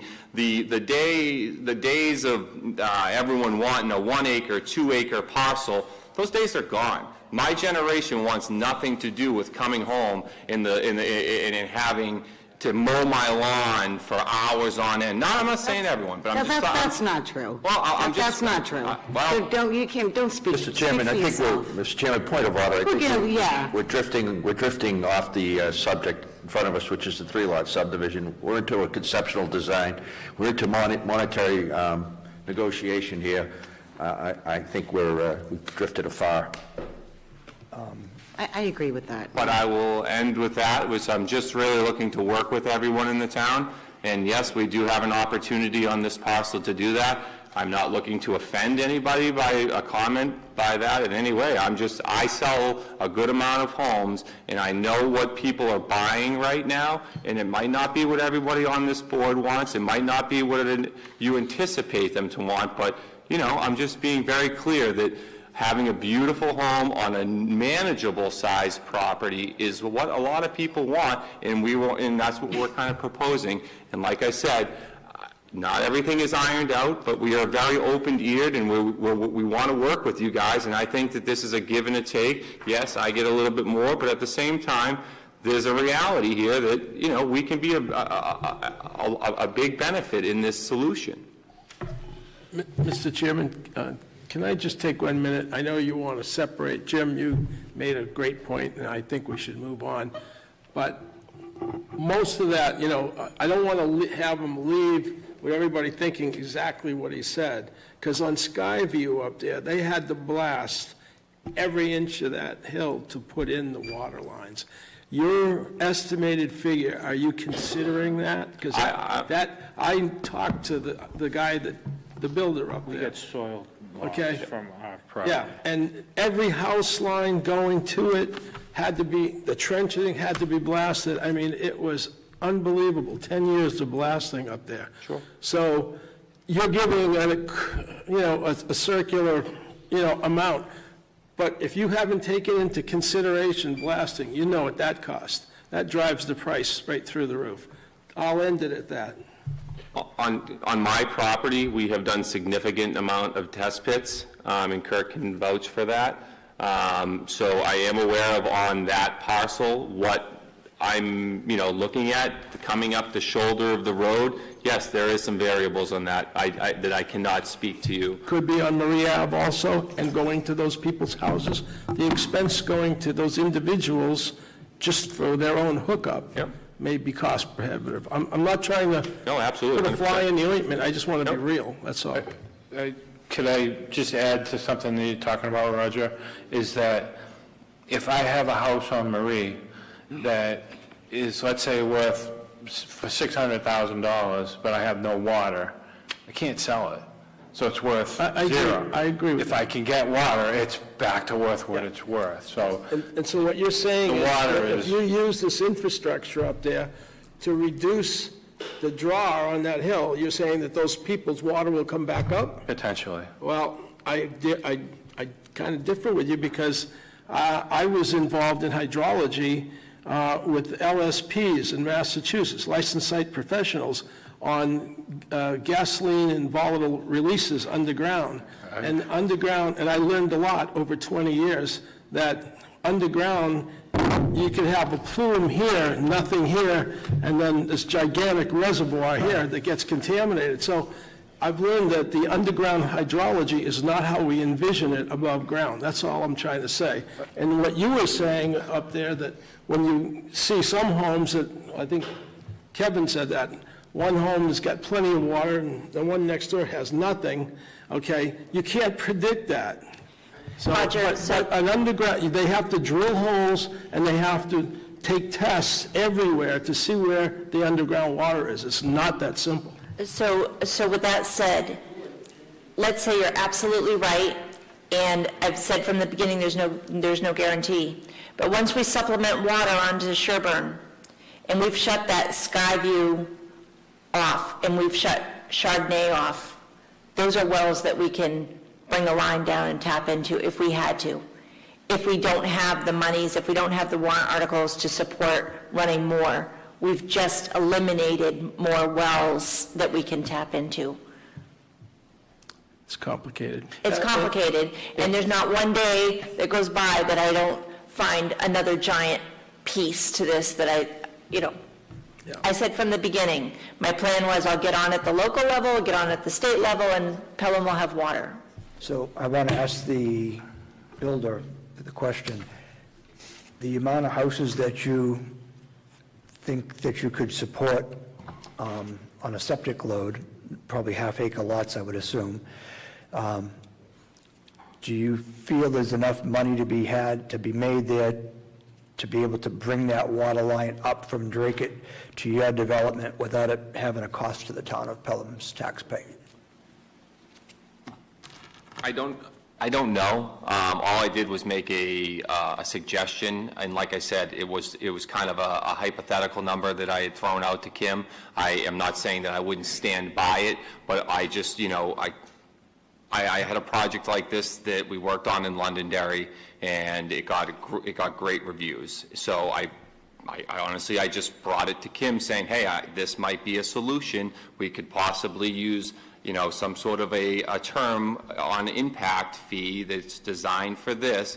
Like I said, I think that I can raise close to almost $1 million off of this subdivision that would go towards this water line, not towards me. Yeah, $1 million ain't going to bring the water line up. Yeah, so but it's definitely a starting spot. Town water, once you bring the infrastructure up, the more people hook on, the more money that you generate. And when the town of Pelham creates a water commission, every town charges, they send a water bill. So I'm on town water, I get a water bill every quarter, and that sort of pays for it. And to Roger's question, town water, it's not intended to come. We don't have a water commission, we don't have a water department. Well, but it's starting. It's most likely we're not going to have one.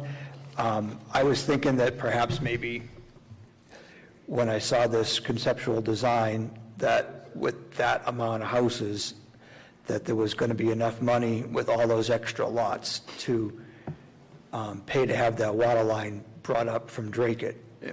But you're saying there's not enough money there. No, I didn't say that. I haven't gone that far into it because I wanted to kind of see what everyone thought first. There's no point in me going through all that mathematics because there's a lot of work that would go into something like that. I'd want to see that there was some sort of support from the idea, and I'm sure that I was going to get a rebuttal from people saying, well, that might not be enough. We would have to be more like this number, and that's when I'd have to kind of take a look at it going, can I make that work? So it would be a back and forth on it a little bit, and like I said, I'm more than happy to meet with anyone and iron any of this out, or just have an open discussion about it, and that's really what I was trying to do tonight. It was just kind of let the cat out of the bag and say, hey, this is what we're thinking. Maybe we can, Mr. Chairman. I'm not positive on a yes or no on that. I'm just saying that it's a starting point, and I'm more than happy to take a look at that, whether or not we think that we can raise enough off of that to support that. I know there's been a lot of development down the bottom of Sherburne Road, so I'm sure there are test pit results from doing digging down there. So I'm quite sure you could figure out, at least part way up, how the digging is going to be. I'm pretty sure it's pretty sandy down the bottom. I don't know what it's like when you start getting up past the pond, though.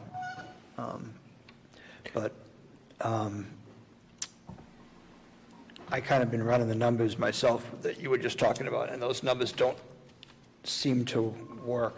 They seem to be a little lean. But as this moves forward, I think we're probably going to have to get to sharpening the pencil and find out, because the board probably would be willing to work with you. I think the town would be willing to work with you.